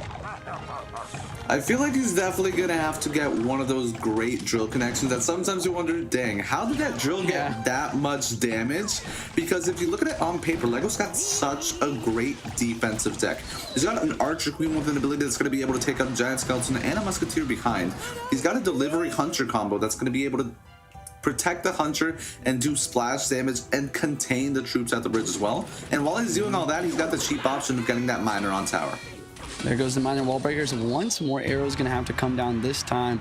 Lego got a lot of elixir for this counter push though, as well as that ghost in the back pocket for the drill. It's not looking great for Inthril. Maybe he has to try to get a giant Skelly King push going. There he goes for it right now, also preventing that mortar to lock on the tower. Queen gonna drop down. Is there any chance a push like this breaks through? Yeah, you almost feel like the driller has to come down here, but you gotta recognize the patience from Lego holding on to that Royal Ghost. Like we said, it feels like he just doesn't want to be caught without that Royal Ghost for the drill. Yeah. Great attempt to break through there from Intro, but like we said, Lego with a solid defense, as long as he's able to keep this up without throwing anything onto his own tower, you have a fine job. There comes the ghost, like you said. Drill does get one goblin hit, but that is going to be end of that. And this mortar, once more, just placed in the middle. I mean, I feel like there's not a lot going on right here. I feel like the biggest thing was that Inthril had to take the poison. Like, how much difference do you think this matchup would have been if Inthril did take that poison earlier on in the draft? Oh, 100% a completely different one. We saw Inthril be smart with the Arrows Guards pick at the start, but it feels like both of these players kind of took their foot off the gas and went more of the defensive route. But right now is definitely a moment where Inthril is missing that poison or any spell that he could have picked to combo with those offensive drills, because now he's having to play extremely passive. Archqueen dropped on the defense mortar as well. Inthril did find a way to connect a little bit with that Skelly King ability. Maybe that is going to be the path to his victory here. Drill also come down, getting some decent value. Ghost trying its best. Overall, solid defense from Lego, but Inthril does take the damage lead. Lego's been playing pretty passive overall this match. Like, what can he do to try and get this damage lead back? Yeah, it's definitely going to come down to this triple elixir right here, and that's a big mortar shot right there, getting tons of value. But we talk about the minor poison and the cheap defenses for Lego. There's no knockback for Inthril with those drills, so Ghost 10 times out of 10, if you save it for that drill, that's going to do a great job at countering it. But while he's doing that, he gets that minor poison on the tower, and this is what we talked about. Those high mortars getting picked off by a Musketeer. Yeah. Maybe something he's got to switch up. Arrow's gonna drop down, does not kill the Hunter. Minor and Queen on defense. He's saving the Ghost once again for this. No, he goes for the roll delivery instead. Ghost back in cycle now. 25 seconds left in the game. Poison's gonna drop. Lego's got the damage lead right now. Minnie, talk to me. How can Inthril somehow win this match? Is it even possible at this point? Well, catching that miner with those guards is definitely the start of that route. Musketeer going to come down at the bridge here, maybe to pick up that 100. No, he decides to switch it up at the end. Delivery comes down, but does miss the drill. Came out at the front. Pre-arrows come down, not looking like it's going to be enough, but that was a lot of goblins on that tower. Oh, so close. Inthril almost making the comeback with the ops lane pressure, but Lego gonna barely come out on top with a sufficient enough defense, taking game one off of Inthril. Fascinating stuff. That was a beautiful match to watch. I mean, I'm kind of speechless at this point. Yeah, definitely some great innovation there in those last 10 seconds. He caught us off guard as well. We thought maybe he was going to double down in the same lane, just go all in. He switches it up, catches Lego off guard as he used that delivery preemptively to catch the drill at the front, switched it up with the drill to the side, and almost just stole that from under the rug in the last seconds of the game. I want to hear your opinion on it. Like, do you think if he went same lane at the end there and just went on the weaker side tower, could he have gotten enough damage to win that game? Or do you think the off lane pressure was the right call and it just wasn't enough? I think there was a small chance because it all came down to that delivery on the drill. In those 10 heated seconds of defense, the pre-delivery comes down to prevent that first initial shot. But you take the gamble for that and then you completely miss the drill. It opens the door for a lot of damage, like we talked about at the start of the game. Dang, how did that drill get so much damage, and what better time for a drill to steal the game than at the end? Not the case. So into game 2 we go. Talk to me a little bit about the starting picks right here, Juicy. Archer Queen, pretty solid. Maybe not the best pick. I feel like mine are a little bit stronger. Inthril just going for solid spells. I like that a lot. Fireball, Barb Barrel. And now Lego with a cannon and a rage. I'm liking Inthril's picks overall a little bit better. What win conditions do you think these players are going to be taking here? There's no really obvious win condition, I feel like.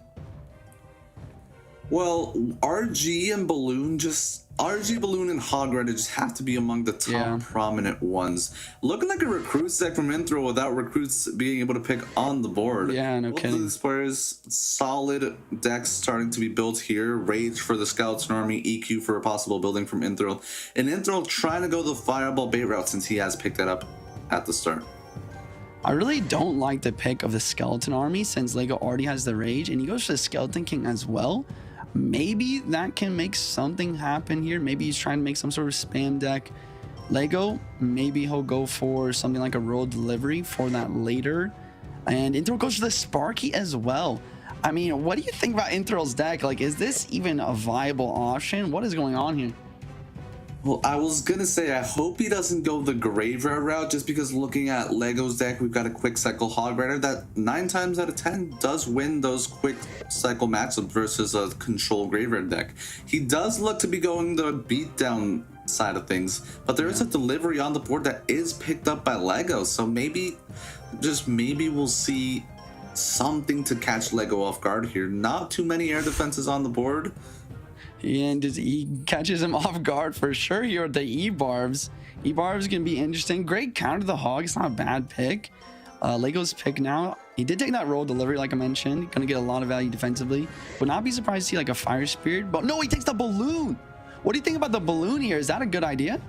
We talked about it. It's one of those surprise picks that shifts everything up. And I love that because Inthril was really hoping to cap this deck off. Maybe it was a Golem or an E-Giant or a Giant to complement this entire beatdown deck.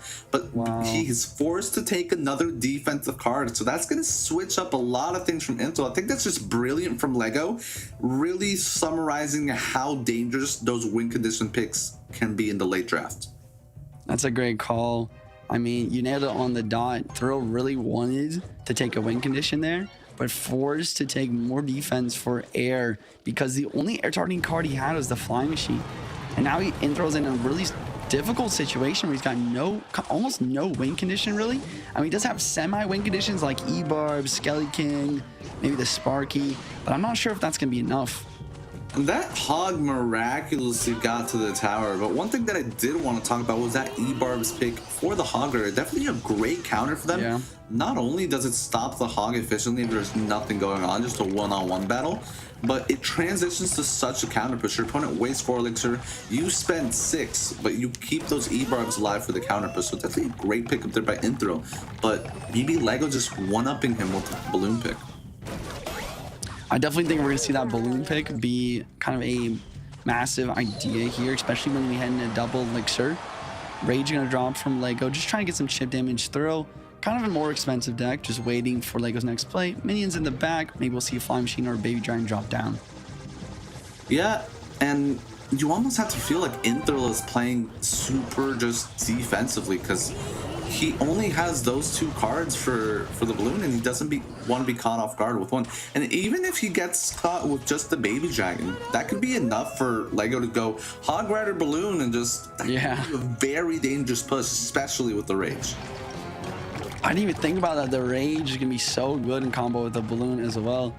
We go Thrill with a reset in the back of the Skelly King. Lego already getting a nice damage lead, kind of outcycling the E-Barbs, I believe, at the start. And here comes the Sparky back, and there's that Balloon hogging opposite lane to pressure, just like you predicted. Yeah, Hog comes down in an attempt to predict the Skarmy, but also doesn't even matter. You get the rage completely speeding up those troops. Will we see something combo this Sparky? No, looks like it just feels like that balloon pick buried intro. He can't complement his offensive pushes at all, and he's just gotta hope for a disconnect or something, because there's nothing he can do. Delivery, there's a queen, there's minions. Yeah, and here comes again the balloon. Hog rage at the bridge. Thrill knows that he can't defend, so instead he's going all in opposite lane. I think that's a great play. Yep, he gets it. He gets the tower trade, and that is he continues to capitalize on that. Balloon on the tower is extremely healthy, though. That is a scary thing to look at. Towers down to like 400. He attempts to make a 3-crown push, but those E-barbs and Skarmy just aren't going to do it. 430 on the King Tower. Hog Rider coming in. Hog Rider comes through, and Thrill no defensive cards for it. Pre-rage for Skarmy. Hog Rider with a double hit. That is going to be a 3-crown. Lego taking the 2-0 sweep versus Thrill. Looks like we were all correct in our prediction there, Mini. Great plays. Fantastic to watch. I mean, that balloon pick, man, that was just insane how that just kind of boosted him forward to win this game. Killer instinct by the Ukrainian, but you love to see it. We talk about, I don't know what Intril is going to do. We see a tower trading. That's the beauty of this game. So many moving parts, and you can get such excitement, even have a matchup that you didn't expect much to happen. Intril fighting against the current the entire game, able to take it to a 2, and at this point a 3-tower game, but Lego with that balloon pick that just buries. Yeah, the balloon put in the work, and Thrill not having a building, I feel like was the biggest kind of downfall of his deck here.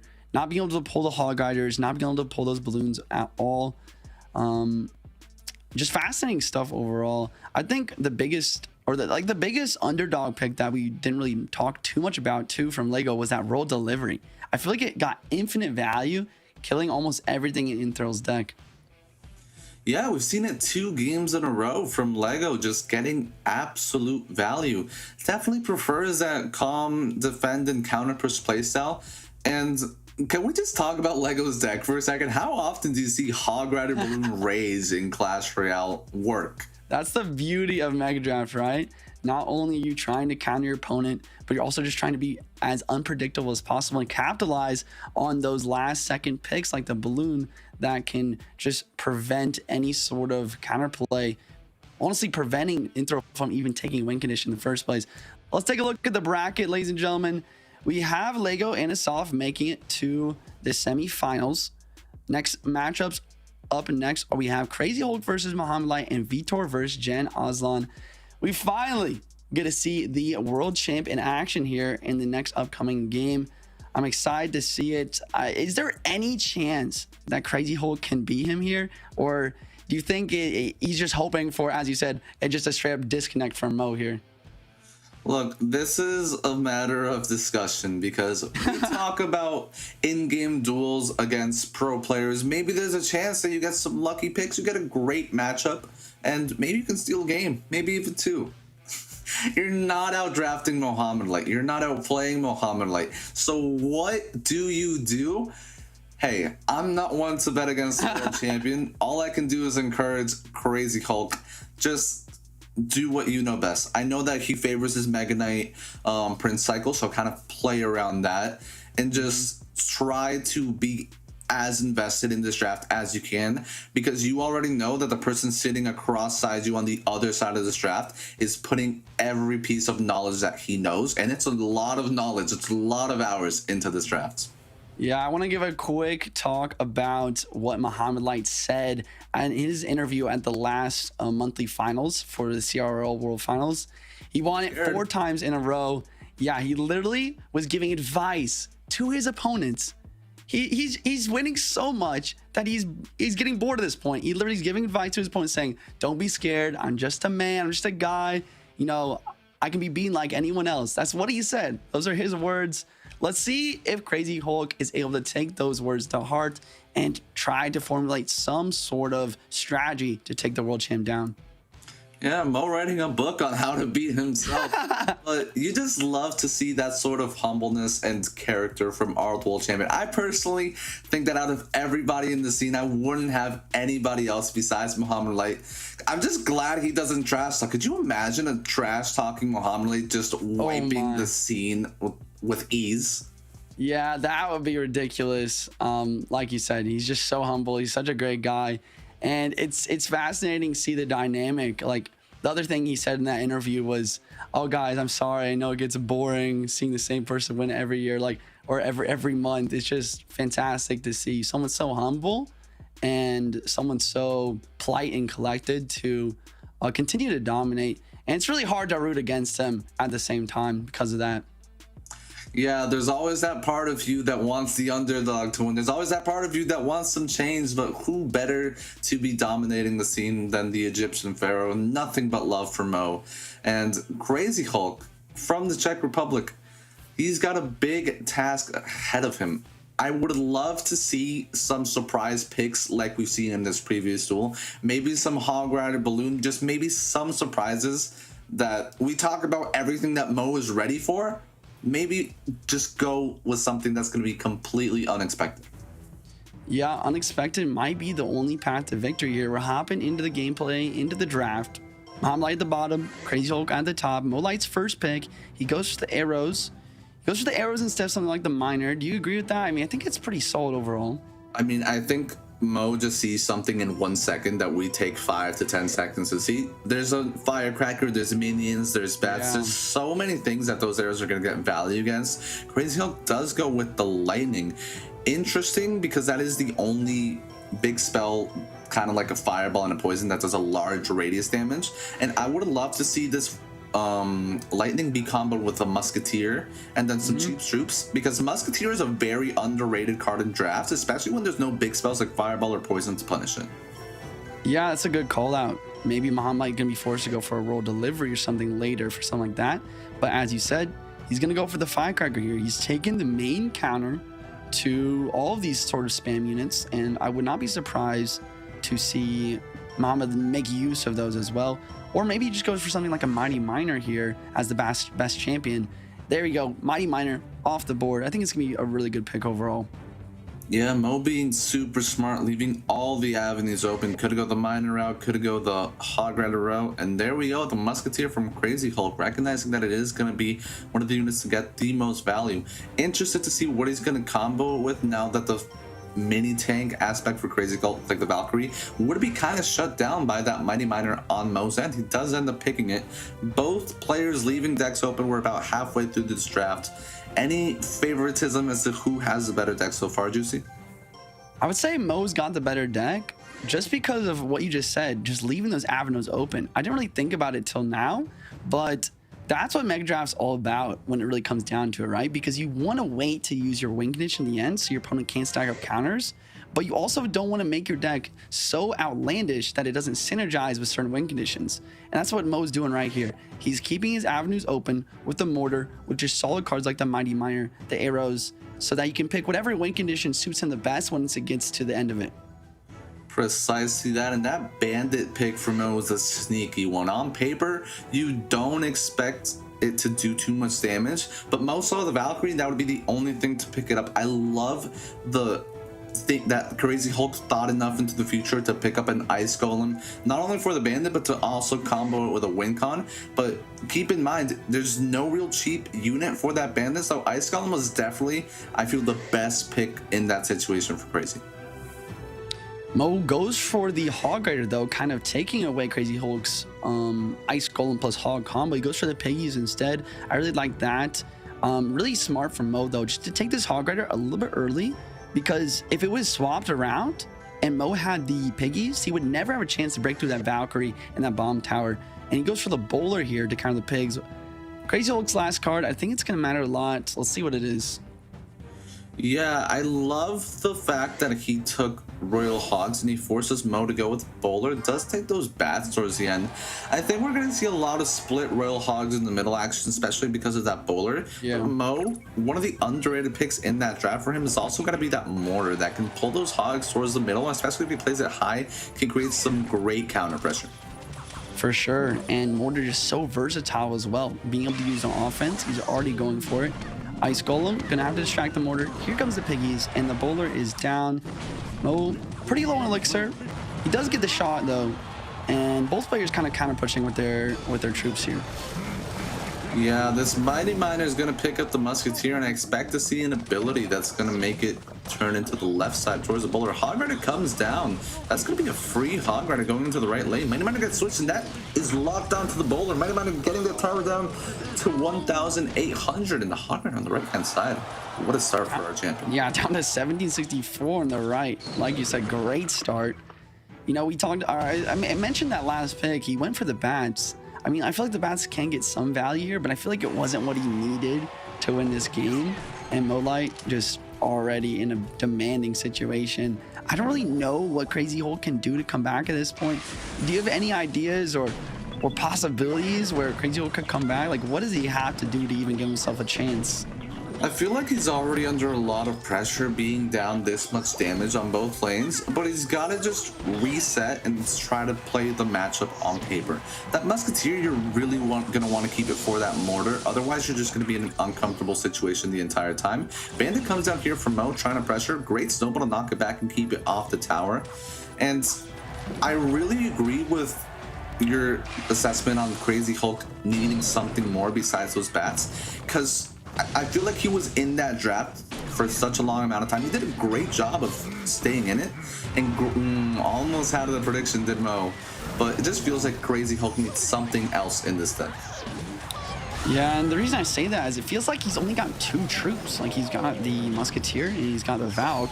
Bats sometimes do something, but without a lot of troops to kind of stack up some options for him, it's kind of difficult.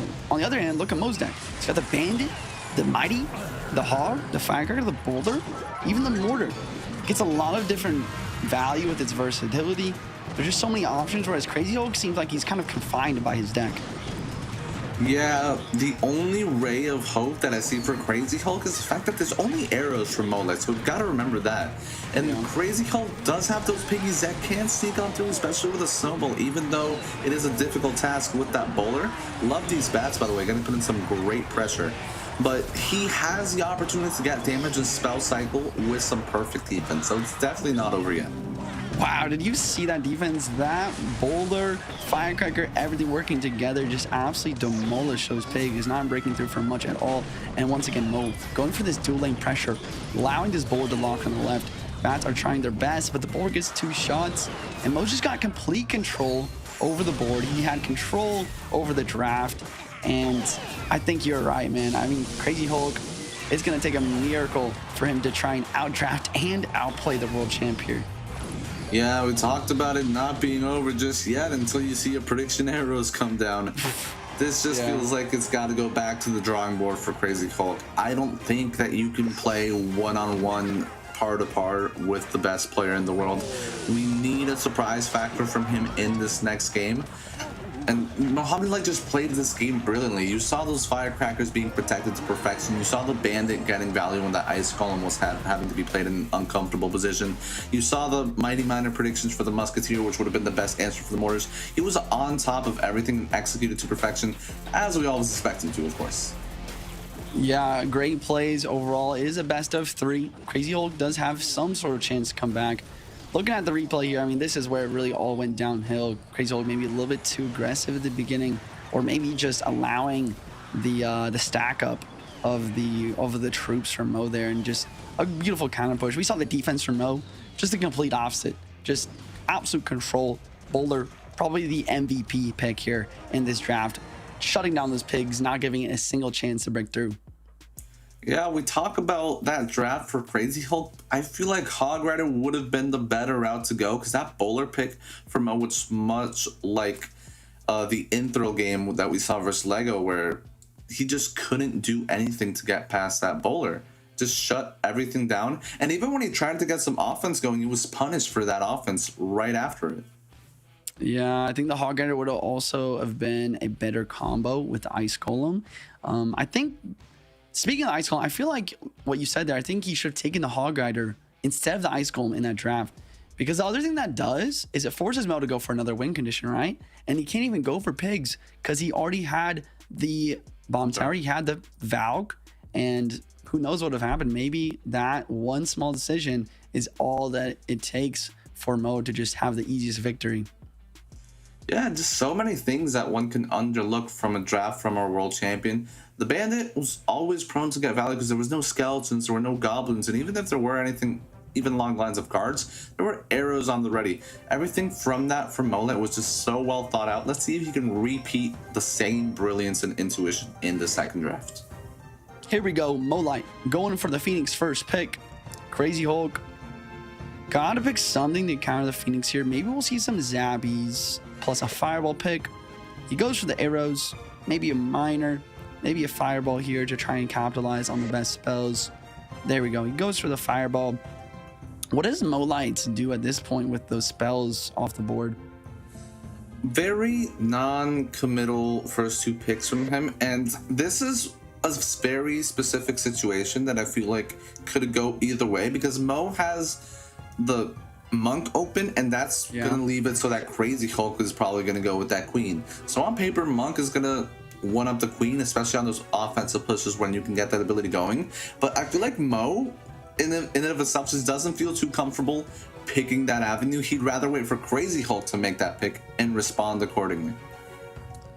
Yeah, that's a great call. He goes for the Monk, but I feel like Mo's already kind of set up versus Monk. He's got the Phoenix, and he even has Princess to attempt for King Tower activations versus the Monk. Crazy Hulk goes for the Cannon card. It's a great idea, but Muhammad Light just playing reactive. Goes for the Inferno Tower for the Monk. Can be super solid. Maybe he'll go for something like, I don't know, a Rage or a champ of his own here. Maybe even Wall Breakers here to support this Miner. Yeah, I'm seeing two cards here that could be very nice for Crazy Hulk. We talked about those Zappies. There's nothing for Mo to really get them off the board. So it definitely could be a very good defensive anchor. And the other two were going to be the Mini P.E.K.K.A. and the Ghost. But I feel like you have to be careful the order that you pick those cards, because if you pick Ghost, Mo can pick Mini P.E.K.K.A. And if you don't pick up your Zappies, that's something that Mo could steal. A lot of the times when I myself am playing draft, if my opponent takes Fireball, I want to take those Zappies even though that they have that Fireball, just so they can't get that synergy going and I have nothing for the Zappies. Yeah, I would not be surprised to see Mo Light T Zappies right now, especially for the Infinite Dragon. Looks like he goes for the Snowball for his spell though. And maybe, like you said, he's just going to keep going for some more non-committal type things. Maybe just Wall Breakers here to go with his Miner. He goes for the Skelly King. I guess that makes a lot of sense, right? You need some sort of tank for like the Cannon cart and that Ghost. Yeah, and it's a scary looking draft for Crazy Hulk. He doesn't seem to have any way to break through past this Inferno Tower. And Molite being one of the top players in the game, especially with an Inferno Tower, I think I see it from him the most outside of any other players. He's just so comfortable with it.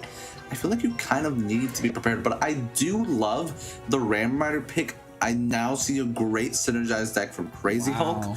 Maybe this is just going to be too difficult to break through, because now you have spam and now you have an Inferno Tower reset to worry about. End up taking the Rage for that Skarmy and just kind of prey on the Monk ability to tank for the Inferno Tower, I assume. At the very end there, we kind of just saw both decks kind of come together in a way.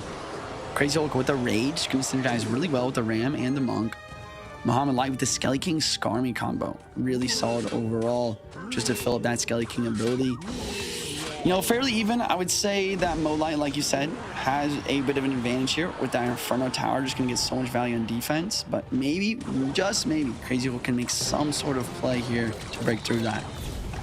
Yeah, and that's a great arrows. Perfect timing for it to lock onto that Skeleton King without Mo getting that ability that he was looking for when he played that Skarmy. We do see some damage on the right here. We're going to see a Ghost that's going to get ignored. Miner does not tank for the Phoenix. Probably going to see something to just pick up the Egg to avoid any further damage. That's a lot of damage for Crazy Hulk to receive in the first minute of the game. Wow, I mean, this is just some crazy good recognition from Muhammad Light, realizing that Crazy Hulk's deck has nothing cheap like goblins or skeletons to deal with a defense like that. I mean, 9 out of 10 times I would have just gone Miner on the Ghost on the left and defended, but Mo Light just realizes the elixir kind of problems that Crazy Hulk had there, and just goes for the miner and gets so much damage there on the right. Yeah, definitely not quite out of it just yet. It's Crazy Hulk. Love the rage there on the Monk, forcing out a snowball from Mo, and he also got that Monk shot. So you talk about trades that are worth it. Definitely one, especially in this matchup. It's going to be so difficult for Crazy Hulk to break through. I was looking at Crazy Hulk's deck, Juicy, and I'm just missing a Magic Archer here to give him that decisive edge. Magic Archer would be really nice to break through like all that spam units too. Like, I feel like I mean, he does have 3 spells, so that is going to be helpful. But the Magic Archer would definitely be helpful versus that as well. And then, like you said, it's just going to be hard to get damage, right? Just because of not really having a secondary win condition. Yeah, and that miner was so nicely played from Mo, and made the Monk walk back and get that splash damage from the Skeleton King strikes. Heads up play from Mo. You know, we talk about the things that make him the best player. I think he's got the best miner placement you could think of. I was watching CRL the other day when you were casting, and Vitor in the last 10 seconds of the game, he played a Mighty Miner in front of his tower and some guards behind to pick up that miner, and Mo places it right on the side in the exact tile that it's not going to get picked up, and that won him the game. You see some highlights of that in this game against Crazy Hulk where he's getting that damage on the tower. Here comes the huge push from Crazy Hulk trying to break through. Inferno, Snowball, Spear Bombs, Miner on defense. Here comes the Fireball, and looks like he's done it. He's found a way to get some sort of connection here, and that's going to put it about even here. Going forward, we're in overtime. Who do you think has the advantage overall, and why? Listen, it's difficult to call because I can give pros and cons for both players. Crazy Hulk has the advantage of his deck where Mo doesn't have a big spell, and he can really build up with big pushes such as these. This isn't going to get too much damage on tower, but it's going to do a great job at stopping Mo at the bridge, and then Crazy Hulk can try to do it again in the next push. From Mo's side, I see a lot of pushes that if you played them properly, you just can't break through. The Inferno Tower has no reset, but I feel like that Rage was one of those factors and spells that Crazy Hulk needed to pick in order to try to get an advantage. Yeah, I think you're absolutely right. I honestly think the only way Crazy Hulk can really guarantee the win here is by getting a pre-Rage, but looks like the Rage is non-cycle, and Muhammad Light just gonna take the first game just like that. Just kind of nonchalant with that Skelly King ability. Fascinating plays overall from Mo there. I mean, there's 3 things that I'm thinking about that really allowed him in that game. You called it with the miner placement here, allowing for the Skelly King to really kind of just shred that tower. Number 2, just the idea of always keeping track of his opponent's cycle. At the beginning, realizing his opponent was low in elixir, he got that massive connection. And then finally at the end, it was just realizing his opponent did not have any sort of spell and cycle for that Skelly King ability. It was just perfect gameplay overall. Yeah, the first moment that Skeleton King was able to cross the bridge without the spells and cycle, those spells were spent on offense in order to try to break through. You overcommit and then you're just stuck on defense. You look at the decks, he had no splash damage besides those spells and the Ghost, but the Ghost, it doesn't do 360 splash, so it becomes very difficult to defend such a swarm of units with such a fragile card. So Mo playing it to perfection. Honestly, I can't complain about the gameplay and picks that Crazy Hulk brought today. You're going up against the world champ and you pushed him to a relatively, maybe let's say 80% of his power. Something like that, where it sounds difficult as the unbeatable boss of this game. But let's take a look at our updated bracket and see what we have to come next. I'm like taking that game. Looks like I was wrong. I forgot about that first game. It's a 2-0 sweep from Mo there. And we have Vitor versus Jency Aslan up next. 2 CR World finalists. I definitely could go either way. I think for my prediction, I did say Vitor. I believe you did as well, Minnie. Talk to me about why we're picking Vitor here versus Jen. Well, Vitor being a repeat world finalist, and especially in the games that I saw against Dominic in our first matchups of the day, he's just a very solid Clash Royale. And I feel like he's one of those players that plays towards the strength of Mega Draft himself. He makes a deck that on paper doesn't seem like it's going to be that capable of winning, but the gameplay and his understanding of the mechanics open up doors that a lot of the times are hard for people to see. So I'm definitely going with Vitor, the only person that I really picked to beat Vitor is our reigning defending world champion, but I definitely think the Portuguese can go a long way in this bracket. Yeah, that's some great calls out. We're going to be hopping into Vitor versus Gen C Ozline right after a quick break.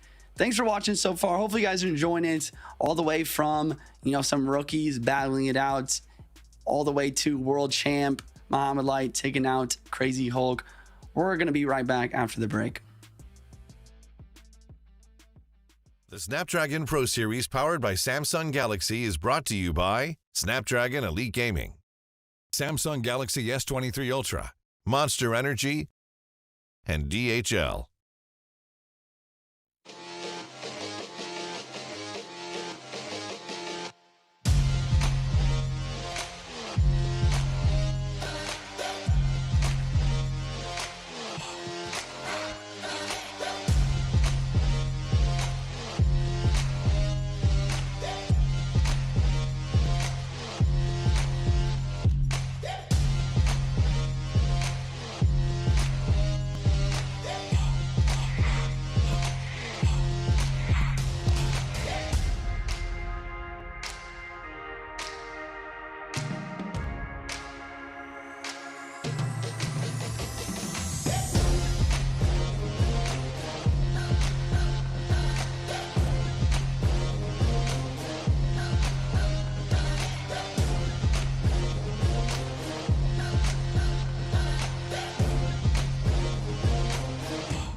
Welcome back, and I am back. What's up, Vinny? How are you doing?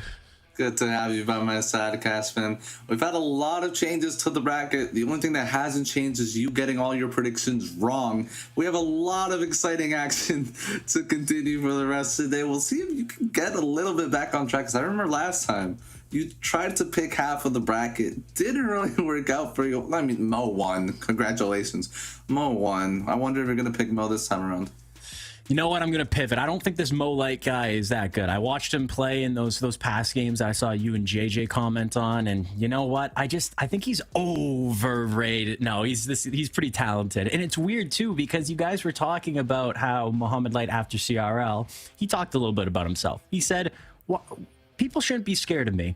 I'm a human. I could lose. But isn't that what a robot would say? Wouldn't a robot say, yeah, I'm human, guys? Remember that? Is he really a human? Because right now, from his gameplay, it doesn't look like it. I mean, a lot of the times, and I know we've talked about this in the past, but sometimes it's so surreal and like crazy to think that somebody so young can be so. He's perfect. He's humble. He's got the work ethic. He's worried about his opponents. He's not a bad guy. He doesn't trash. He doesn't do anything. He just plays Clash Royale to perfection. Yeah, I'm worried about this because we're going to the game with Vitor and Aslan, and it's weird because you think, okay, let's just look at my opponent, let's focus on beating my opponent, but at the back of your mind, are you thinking, next game I'm going against Muhammad Light? Why didn't Hulk beat Muhammad Light? Well, into the first picks, we have Vitor picking the Royal Delivery and the Archer Queen, Aslan going with the Log, and one thing that scares me are these big spells. We see, what, Rocket?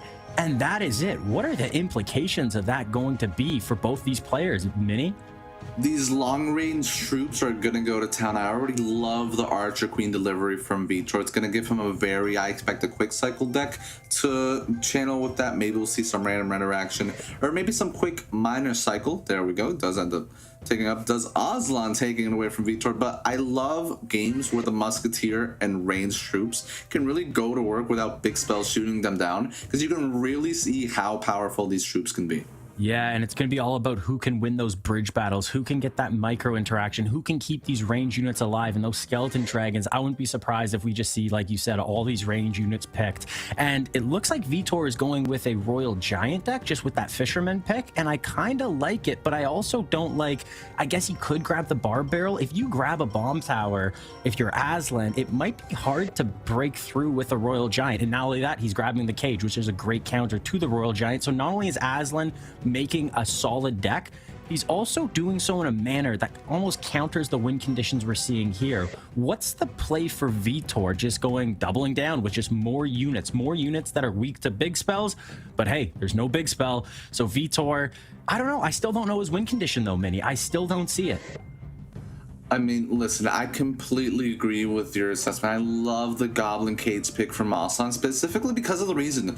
If he goes with a building, right, let's say the bomb tower that's not gonna spawn a troop after, this is a troop game. There are no spells, so you want to get as many troops on board as possible to overwhelm, to fight those bridge battles like you said. Vitor, though, taking a step back, since he's most likely the player that is going to go with a Royal Giant, doesn't need to worry about too much with those bridge pushes, goes ahead and takes a step back with the friend and says, hey, you don't have anything to instantly take this out. I'm going to go ahead and pick it and bother you the entire match. I would love an Electro Dragon pick here, but no, goes with the Bar Barrel instead. I like it. Probably the safer pick, Vitor. Well done. And then last pick, you got to assume it's going to be Royal Giant. So Aslan probably just going to play it safe and maybe go with a Rocket here. Maybe mixing it up, just going minor control and hoping. No, Ram Rider. Okay. Not bad, but I'm looking at the counters to Ram Rider, and there is a Furnace and also a Fisherman. He does have the Goblin Gang that can kind of disrupt the Fisherman a bit. And Vitor, if he picks the Royal Giant, no, goes with the Battle Ram. Ooh, I like Aslan's deck right now. I think a little bit more. Mini, do you agree? I am intrigued. I would have loved to see an Electro Dragon pick from Aslan in expectation of that Royal Giant. Electro Dragon would have done a great job of containing everything at the bridge. But Vitor, because of that Mighty Miner, we do see him take the Battle Ram route. Is a Goblin Cage in response for that, but we'll see how this match plays out. And one thing that I really wanted to talk about was that Mighty Miner. Whenever you think about the Mighty Miner, especially in drafts, it feels like there's always a situation for it to get value. Hey, if Vitor wants to pick up an Electro Dragon for it, that's fine. I'll just pop the ability and then you'll have to deal with it on the other lane. Yeah, the Mighty Miner, a lot of pro players say it is the best champion. Right now we're seeing champion versus champion. Ability pops from the Mighty Miner. Archer Queen still alive, still has its ability, and supporting with a Battle Ram and doubling down with the Skeleton Dragons. Going to be really good at dealing with these goblins. Musketeer to pick up these Skeleton Dragons. That Archer Queen still has ability. So pops the ability now. Musketeer is going to be taken out, but he has to play more Elixir or Archer Queen is going to get on tower. 1 shot, 2 shots, 3 shots. Mini, break down what just happened. Was that a little bit of a misplay by Aslan? That's the first right hand of the game from the Portuguese. Goes in doubling down with those Skeleton Dragons at the bridge. Aslan thought it was going to be a simple defense. Hey, I'll just cage. Maybe right on top of this queen. He'll pop the ability. There'll be nothing. But those Skeleton Dragons absolutely evaporated that Goblin Gang. putting Aslan into a really pretty precarious situation. You can see that Vitor has the bar barrel and the delivery, so those bridge battles are going to be easier for Vitor to defend, and Aslan is going to have to rely on great micro to execute these defenses to perfection. I think I'm gonna have to pivot. I'm liking Vitor's deck. The more I look at it, the better it looks. And that Royal Delivery is going to play a big factor because Aslan, yes, he has the miner to deal damage, but Vitor has options to pick it up. And we see Vitor doubling down again, going with the Skeleton Dragons, going with the Bandit behind the Archer Queen as well. This is a lot to deal with. And Archer Queen pops the ability. Mighty Miner uses his ability.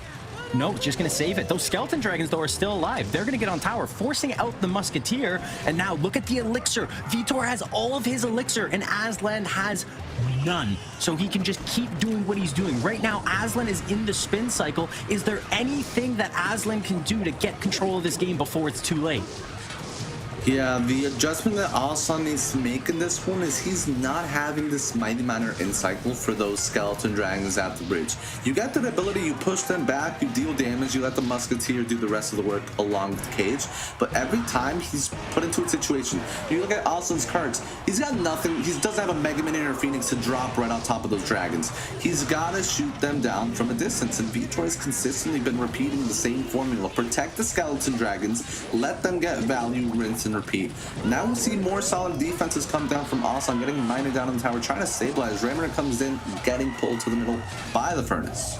Yeah, I don't like this at all because this is the first time we're seeing a little bit of offense from Aslan. He gets no damage on the right, but look at that left side tower of Aslan.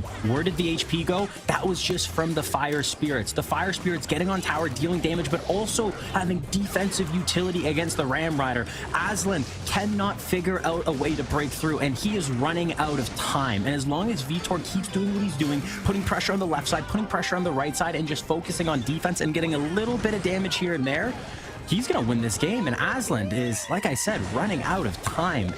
Mini, is this a time where you start thinking about the next game if you're Aslan, or is there still hope?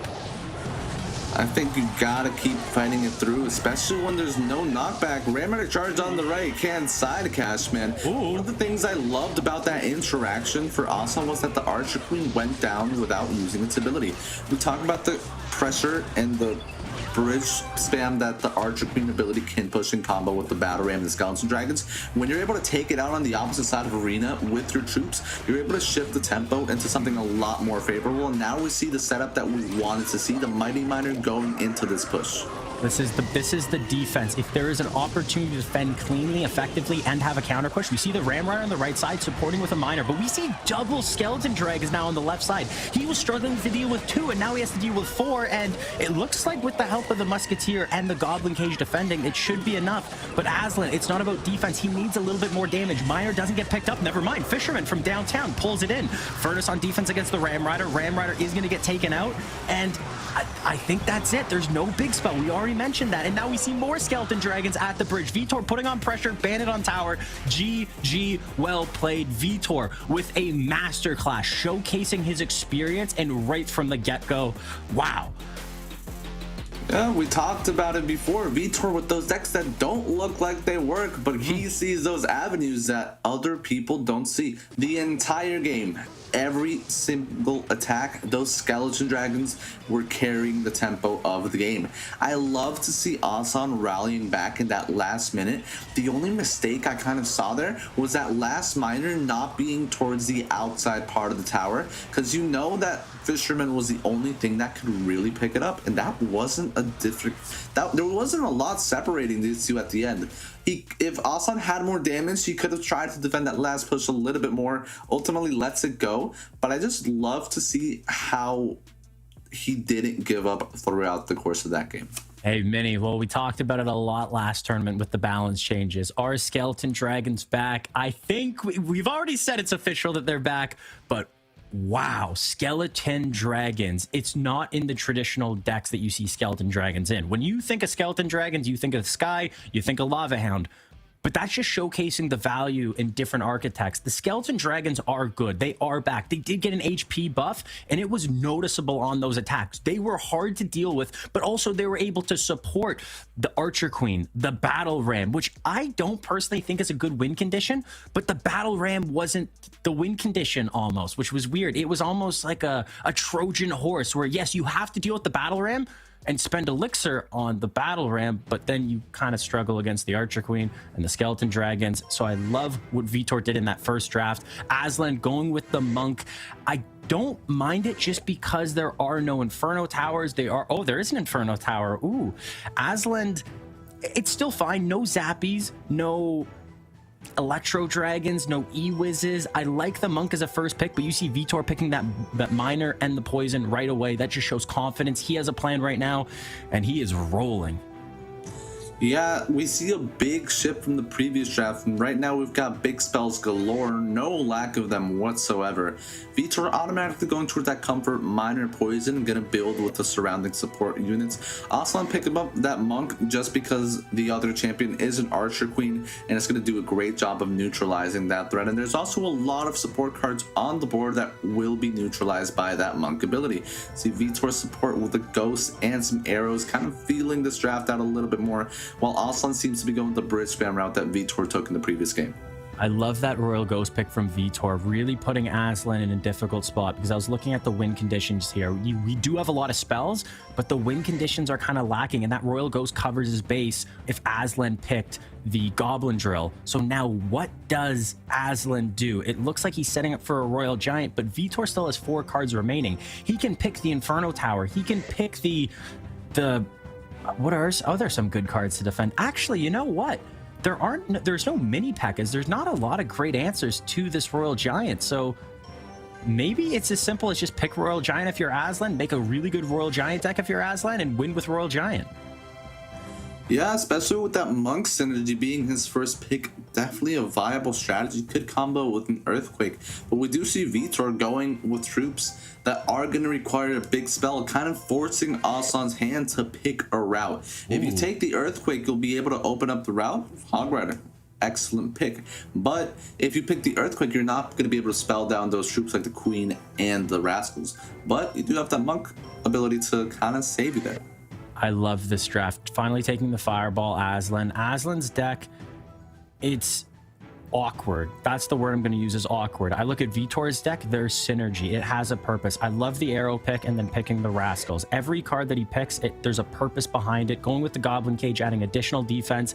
And the last card for Vitor, he can really go, he can do anything right now. He can just go with a Fire Spear to add a little bit more cycle. And Aslan, does he go with the drill still? Does he go, wow, I was not expecting Sparky. So Aslan losing the game number 1, playing a deck that maybe is a little bit more traditional, now going for that uppercut, trying to get this game back to 1 apiece. Vitor, that changes things. What does Vitor do now with this last pick? He goes with drill. He goes with drill. I would have loved to see a Rocket from Rocket Poison. Oh, you are crazy, Vinny. Oh, I kind of like it though. It's so crazy, it just might work. Yeah, but in essence, that Rocket is always going to handle the Sparky. But I see what Vitor saw, getting scared of that Monk ability, kind of not allowing him to play that Rocket comfortably every time. Opts to go with the drill to create some pressure, and this goes back to his Ghost pick that we saw early on in that draft. Picking the Ghost is one of the better answers to drill, and now Aslan gonna have something else to worry about with the Miner, with the drill, and then a Poison on top of all your offensive troops or defensive troops. I love this deck from Vitor. Wow, you're right. So he picked, I'm just looking at Aslan's deck. He has no great counters to the drill. So now that adds more offensive utility for Vitor. But you could also use the drill on defense against the Sparky, and it's still relatively good. And on defense, these Rascals are going to be not enough to stop the Hog from getting 2 shots, but it did get 1 shot. Not the end of the world, but you now have to defend the Rascals on the left. You have to defend the Archer Queen on the right. Fisherman looks like he's going to be able to help out, but this is what we talked about. He doesn't have a counter to this drill, and look how much damage this drill is going to get. 1 Goblin already gets 2 stabs. You see 2 additional stabs coming in. We see the Snowball, but now he has only 3 elixir for this Royal Ghost. Vitor is in absolute control right now. Is there anything Oh my gosh, what is Aslan doing? Saving up for the monk. I guess he just didn't have any elixir to play anything else. And is this game already done? Is this set already done? Aslan, I bet on you. I can't lose another one. You were my prediction. You know what they say, when you lose more than one prediction, Oh no. just can't compete. But no, I love the gameplay and just the Clash Royale, the game knowledge, everything that Vitor is showing us on today. I am loving it. And just the main takeaway that I can see from this draft, if we just look at the card matchups one-on-one, Austin's cards cannot compete with Vitor's. You have a Monk. Okay, you have a Ghost to Combat, a Ghost or Cage from Vitor. You have an Archer Queen and Rascals from Vitor. You have nothing to really take care of that from Aslan. There's no Valkyrie. There's nothing that's really going to compete. There we go. There's the Sparky. There's the hopeful savior and answer. Also, I'm fighting back in the last minute. Tower very low, so he's going to need something huge from the Sparky bush. I just don't see the Sparky doing anything. You have so many tools if you're Vitor to deal with the Sparky. Cannon cart behind. It looks like the Sparky is just going to get taken out before he even crosses the bridge because of this poison. Fisherman, cannon cart. Is there anything that you can do if you're Aslan? Your tower's at 254 HP. Your opponent's tower's at 1788. You know your opponent has a miner, has a poison, has arrows, has a drill. It looks like this. Ooh, Sparky turns around, takes out that miner. This is a big push. No! This is a really big push. Oh my god! Oh my gosh! Sparky hits the archer. Snowball on tower. Snowball comes in. Aslan, he's back. He's back. He's back. The prediction, the dream is back. Wow. Wow. I didn't see that one coming. Even though I was predicting Aslan to win, I thought there was no hope. Looking at the HP difference and looking at the momentum of the game, Aslan didn't look like he had anything going for him, except he had a dream. He had hope, and he used that first Sparky kind of as a waste elixir Sparky. We saw the arrows come down, the poison come down, elixir used against the Sparky, but it wasn't the first Sparky, it was the second Sparky. Helped on defense, helped on offense. Hog Rider gets on tower, a little bit of spell help. GG, well played. That's another. Is that a mistake for Vitor? We talked about mistakes that he's made in the past, missing King Tower activations. Is that another one we can add on to the tally, or was that just really good gameplay from Aslan, Mini? I'm sorry, I'm still too flustered to speak. I feel like every time we watch Vitor about to sow a game and put it away, just something happens. And you talk about what Aslan needed to do. Okay, he did that, but I just feel like Vitor, don't ever gamble in your life. You have the worst luck imaginable. Please just, I don't know, man. I feel bad. If Vitor loses this, I'm gonna be upsetty spaghetti, because that is something that just cannot be happening to you so frequently. And this is what scares me, because you knew you were going to win that game. You know this set should be over. So now going into this third and final match, you have to bring your emotions back in check. He has been playing amazing this tournament so far. But that doesn't matter. It's about this game. And will he be able to keep his emotions intact? Will he be able to push away that tilt? Going with skeletons at the beginning, that seems like a safer pick. And not what Vitor was doing in the past. Before, we saw those picks coming in confidently, countering his opponent, looking like he had a plan and a purpose for his deck, but also making it so his opponent was in an awkward spot. Aslan going with the log, and Vitor going with the fisherman, which JJ really likes the fisherman in Mega Draft, and I see why. It's been getting a lot of value on defense. Even if it's not paired with the Royal Giant, I still like this pick by Vitor. I myself am a fellow fisherman lover in Mega Draft. It's so versatile, especially when you have such a limited variety of cards. If there wasn't a tornado in this draft, if there's nothing else to combo the fisherman with, it can pull win conditions away from your tower to safety. It can completely change the tide of the game, but it can also be used against you if you place it properly, if you place it wrong as a giant skeleton or an E-giant. But Vitor does look like, yeah, 4 out of 4 cards are going down this Royal Giant avenue. Gen Z Aslan, this is where his game knowledge is going to be tested. He's either going to take this RG from Vitor and just stuff his picks, or looks like he's going the drill NATO route, which I don't know if I agree with, but he cannot let Vitor build one of the decks that he is the most comfortable with. It's weird because I wouldn't be surprised if we just see 2 meta decks. I think Vitor is just going to make a Royal Giant deck, maybe a little Royal Giant with a twist, but Aslan looks like he's just double downing. He's going to pick the Tornado, he's going to pick the Drill, and then for his range card, he's probably going to pick Executioner. So those are his last 3 cards. If we're looking at Vitor, Royal Giant, Bar Barrel. Okay, there's the Bar Barrel. And he can go with, what's another card? Maybe Archer Queen. He needed a champion. I love that pick. So last 2 cards, Royal Giant, and what for Vitor? What am I missing? Electro Spirit? Yeah, Royal Giant and Electro Spirit are definitely the last 2 cards. But Aslan, I'll tell you what, if Aslan lets Vitor go this route, he's not winning this game. There's nothing that... There's Barbs that would be a great RG counter, but everything else, Vitor, not only does he have counters, but he knows this deck too. This is a deck that he's very familiar with himself, and there we see the Barbs coming down from Aslan, but I just do not think that's going to be enough against Ghost, E-Spirit, Bar Barrel, and then the whole Royal Giant push coming in behind. I totally agree, and I think Aslan just realized, wait a second, I know where this is going. If we continue this route, if Vitor picks the deck he's picking, and I pick the deck that I pick, I lose. I have to pivot, and he pivots with the Barbs, but I think it might be a little too late because he has to pick. The last card has to be Drill. Does he go Miner? Does he go Balloon? I don't think so. He doesn't go with a win condition. He goes with the... Does he know that he didn't pick the Drill yet?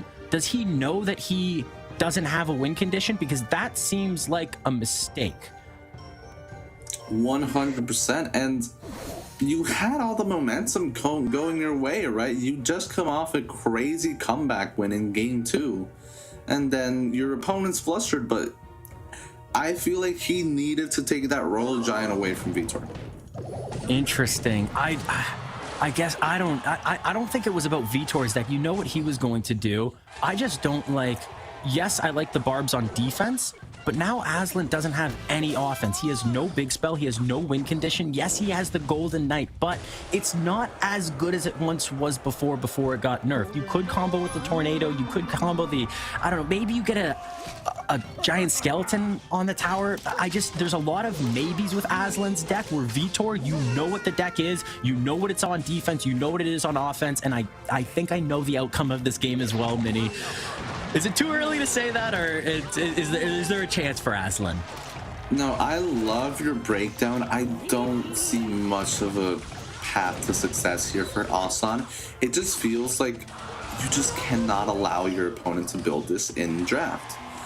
Not only did Vitor build a meta RG deck, but he also picked the Snowball to make some room against those Barbs and deal some damage while the Ghost and the Bar Barrel go to work. Wow, good recognition. I didn't even think about that because, yeah, I was thinking the Electro Spirit, but you don't need the Electro Spirit. It's not going to do anything. You don't need to reset an Inferno Dragon, but that... Oh! Golden Knight does get a dash on tower. Okay, that's a little bit of damage. Now he just has to do that how many times more? 14. Oh my god, he's on tower. Oh, cannon card on tower. Wait a second. That's a lot of damage. That tower is going to go down to sub 1,300. 1,046 HP in the first 2 minutes of the game. I did not see that coming, and neither did Vitor. And neither did I. I forgot about you. Vitor, I feel like every time Vitor loves to take the hard route. He's a lot like my Miami Heat in terms that the way to get things done, he picks the hardest way to get things done. You're in a matchup where you don't need to be down this much damage, right? That giant skeleton's scaring me. It's very scary. Oh god. And now you talk about it, Aslan has an advantage that he can really try to hang on to. We see the Ghost at the bridge anticipating those Barbs. This is what Vitor hoped for, making some room for that Royal Ghost. Royal Giant gets 2 shots on tower. But I just feel like if there was a drill from Aslan, he could continue to put some pressure and not be on the back foot every time in this game. It's so... Clash Royale is a interesting game because you always talk about people making a deck. You need a win condition. You need a win condition. This Royal Giant on the left side gets 2 shots. There is a little bit of a counter push too, but you also have to deal with this execution on the right side. You have 9 elixir if you're Vitor, using the Royal Ghost on the right side. Doesn't use the Tornado, doubling down with the giant skeleton on the right. Log to support this cannon. Oh my god. Cannon locks on again. Cannon locks onto the left side. Doesn't get pushed back from the Fisherman. That tower on the left side is going down to 554. Vitor. And the right side tower is still very low. You have to pick up this Golden Knight dash, uses the Skeleton's cannon card on defense against the Fisherman, and now Aslan has options. He can go down the left, he can go down the right, and we talked about his deck. It's gonna struggle on offense, but it has a lot of defense. And he is in the perfect spot because he already got the offense out of the way. Oh my god! Oh my god! There it is! Using the Fisherman against him. Is that on tower? Is that on tower? That's game! Game, set, and match. Gentiasa roars back against Vitor. First right hand, we called it from the Portuguese. Left hook to come back from the Turkish, taking game 3 in style. What just happened? Mini, what just happened? I want a prediction. That's what just happened, and Aslan won his game, and I've never seen someone win a game in that manner. He used the offense. He used his opponent's cards against him. He took advantage of the perfect times to attack and got a lock with his cannon cards multiple times, using his tornadoes, comboing it with his cards, but also using his tornado and comboing it with his opponent's cards, using the Fisherman, pulling it into the tower, using his giant skeleton and the Fisherman combo to pull it to the tower we're seeing right here, and boom, boom, boom. That's all it took. And look at the barbs on the left side. There was a Royal Giant coming down, but barbs, 5 elixir. Royal Giant, 6 elixir. Solid trade. You'd still have to deal with the barbs. Mega Draft is my favorite mode in Clash Royale, and this is why. This is why. You see the craziest decks, you see the craziest gameplay, and you see the best players do stuff like that. Like that. Mini, I'm out of breath. I'm talking too much. Do you have anything to say? Can you calm me down? This is ridiculous. I just want to have a moment of silence for Vitor. This just isn't, man. Oh my, it's heart. It's gut wrenching. It's heartbreaking. What just happened? The veteran we all know and love, such a cool guy, just not getting interactions to go his way. But fair play to Gentiasa. We doubted him with his deck, Cash. Hey, you doubted him. Okay, I doubted him with the deck. I did doubt him with the deck.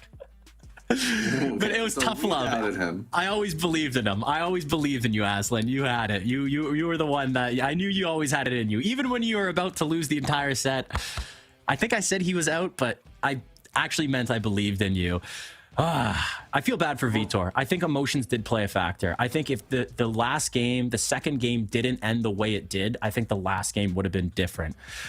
But that's it for Vitor. He's out of the bracket. Vitor. There are people left. Take a look at our bracket. Yeah, let's take a look at our bracket, because how many games? We have one more quarter. Hey, there it is. Let's take a look. A little respect to the Cashman name. He's on the board with a prediction. But let's take a look at the bracket, and now we're going into the semifinals. We have Lego versus Soft at the top, and we have Mohammed Light versus Aslan at the bottom. Who are you taking in both of these matches, Mini? I definitely think that ASAP has shown consistent enough Clash Royale throughout bracket and in the previous event to make it to this grand final. And it'd be interesting to see a rematch between ASAP and Mohammed Light in that grand final. Mohammed Light did take out ASAP in the second round of the last bracket. So we'll see how both of these players take their new matchup into consideration. Mohammed Light versus Aslan, I myself cannot root against the Egyptian world champ. He's just got it all. He's got the charisma, he's got the looks, he is the face of Clash Royale, and he's just gonna keep on winning. There's nothing to say. Yeah, you can only say positive stuff about Mohammed Light. It's really hard to say negative, because anything you say, it kind of feels like it's not true. He's really good at Clash Royale, but I like what Aslan did in his set against Vitor. He did stuff that I don't think we predicted. I don't think Vitor predicted, and I think there is a possibility for him to replicate that in his set with Mohammed Light and maybe see success. I'm going to emphasize maybe. But the first match we're going to have is between Lego and Asaf. And Lego, I didn't know much about coming into today, but he has looked good. He's looked confident. He's played a bunch of different decks. And in Mega Draft, I've noticed his picks are relatively quicker. So I don't know if he's just confident with this format or if he just believes in himself and he's just boom, boom, boom, boom, boom, boom, boom. I don't know what that meant, but that meant something. It means Lego's been playing some great Clash Royale today. He's just got to be calm enough to be able to deliver it round after round. Each round we talk about pressure.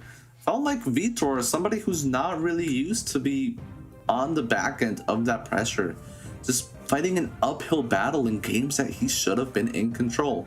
But let's talk about the Portuguese. More talk about Lego and ASAP going into our first semi-final match of the day. I saw that everybody predicted a soft. I'm changing my prediction. It might be too late, but I'm changing it to Lego. We can't all be on Team Soft. I love a soft. I'm changing it to Lego. I'm going Lego. He's Ukrainian. I am Ukrainian as well. I want to see what he can do. And he showed it so far that he has been a quality Clash Royale player. He deserves to be here, and picking the Archer Queen first and the Dark Goblin. It's weird to pick the Dark Goblin when you see a soft already picked Log. And I don't know if he's going to double down on bait, where if, yes, you log the Dark Goblin, you're not going to deal with all the other bait cards that I have in my deck. But looking at the cards available, there's Goblins, there's Goblin Ganks, and that's it. There's not really anything you want to like combo with. There's no Skeleton Barrel, there's no Goblin Barrel. I don't know what Lego's cooking right now, but a soft deck is looking very good. Yeah, not too many bait avenues for Lego to go down. That Dark Goblin feels like it's going to be neutralized. Feels like Lego has to try to look for another card in the draft to really force out that log. And I think Ram Rider and or Hog Rider, just to keep those troops off the tower, are what he's going to need to look for in order to let that Dark Goblin get some defensive value. Also see a Lightning from Ace that's going to do a great job of taking care of that Queen. Double small spell from Lego, trying to prevent, I don't know, the Goblin Gang from ASAP, but it looks like ASAP is the one in control in the draft this far. Yeah, Asaf has so many options right now. Goes with the Hog Rider, a very simple pick. And I wouldn't be surprised if we see maybe some Skeleton Dragons from Asaf. We've seen him use it in the past. We've seen them have success in the past, but he has to figure out a way. Yes, he does have the Lightning to deal with a lot of these units. Okay, Valkyrie, just a very safe pick. He's going to do a safe pick, and then that last pick, he's going to try to do a counter pick, or his last pick, not the last pick of the draft. What is Lego doing? Is his last card going to be Ram Rider? And if that's the case, a soft can he not just go with something crazy like E-Barbs or... Yeah, I don't know, E-Barbs would be a very underrated pick here because it would neutralize. There it is. Yeah, there we go. We're neutralize mostly all besides the Lava Hound. A Lava Hound, I feel like, would be such an underrated pick. Wow. How much success it would have. There's nothing besides the Goblin Hut to pick up. There it is. Coach Cash and Mini picking the last two cards for these players. We actually are on call with them as well. We're telling them all the deck picks. No, we are not. But wow, that is a very ambitious pick from Lego. I don't know if it's going to pay off because yes, Lava Hound is good, but usually you see Lava Hound combo with a Miner or a Balloon. You don't see Lava Hound by itself. I don't know if it's going to be an as offensive threat. It's not going to be enough as an offensive threat. And already a little bit of a misplay from Asaf using the Ice Spirit and not pulling the Hunter, having to force out the Goblins. And now Lego has a little bit of an advantage elixir-wise. Let's see if he can capitalize on it. Archer Queen at the bridge, going very aggressive. Is this what he should be doing right now, Mini? Yeah, I'm not sure if that aggressive was the route with the Queen, just knowing that he had Valkyrie in hand. But ASAP caught sleeping just a little bit at the start of that game. Maybe some E-Barbs pressure here on the other lane with this Hog. Yes, we do. Lego has no elixir. Yeah, no, nothing to deal with this. That's going to be tower down. Right now, Lego just needs to try to combo this Lava Hound with something else that the Goblin Hut isn't going to be able to take care of, because on paper, Goblin is going to be what he needs to respond. But I feel like he's just going to let this Lava Hound chip away. Lava Hound is one of those cards that does the lowest amount of damage out of all the cards in the game. Yeah, it actually does. I just found that out recently, and I was surprised when I saw that because you think it's a Lava Hound, it's big, and whoa, this Hunter is the opposite. It deals a lot of damage. So does that Dark Goblin, and just like that, we see the tower on the left side of Lego go down, but now we see a soft tower on the right side go down. Mini, break this down for me. The longer this game goes on, who's in advantage? Definitely didn't like that rage there from Lego. Definitely want to give it to him as of right now. Since this is a two-tower game on opposite sides, he can really bring out the King Tower to defend, especially with that Bomb Tower towards the middle of that Dark Prince. Can do a great job of containing those E-Barbs and the Hog. Do we see some E-Barbs in the middle prediction? Whoa. Very heads-up play from ASAP. Smarter from Lego not letting that happen. And just spamming. Yes, he's going to get some damage, but this scares me because now Lego, he's saving up elixir, and now he's going to get another Lava Hound down. Asaf couldn't deal with one Lava Hound, but now how is he going to deal? Okay, never mind. Just one Lava Hound and an Archer Queen. Lightning comes in. I don't love the Archer Queen in the pocket. Maybe forgetting that Asaf had the lightning, because that went from a very hard defense to a very easy defense. Yeah, I feel like Lego needs to be playing that Archer Queen in the back left of the arena, not really. Ooh, and that Hog avoids the bomb tower due to the Dark Prince push. Feels like Lego needs to get a cheap lock on with the Archer Queen, but there's so many moving parts, right? He has to prevent lightning value as well. He's got no real win condition because the Lava Hound itself doesn't do too much damage. So he's just gotta try to pull something out, but this is not looking good for the Ukrainian. Yeah, I don't see Lego exactly. He's going with Dark Prince at the back because he doesn't have the chance to go with Lava Hound at the back, because Soft's deck has kind of turned into a bridge spam deck. And right when we see the Lava Hound come down, I wouldn't be surprised if we see now a Hog Rider on the right side. We see E-Barbs, just right in the pocket. Hog Rider is going to run onto tower. Not enough elixir for the bomb tower. Uses the rage on defense. Is that going to be enough? Hog Rider doesn't get the last shot, but look at this Lava Hound. It's already pretty much taken out. Dark Prince in the pocket going really aggressive. We can see the Dark Goblin at the bridge get taken out by the log, and we see damage coming in from Asaf, and we're not seeing the same damage output coming in from Lego, and there's 1 minute and 20 seconds left. I don't see this changing in triple elixir, and now we're seeing lightning come in, lightning cycle. Hog Rider's gonna be able to take out this bomb tower. Rage on defense. Lego has nothing, and that is the tower down on the right side. Wow.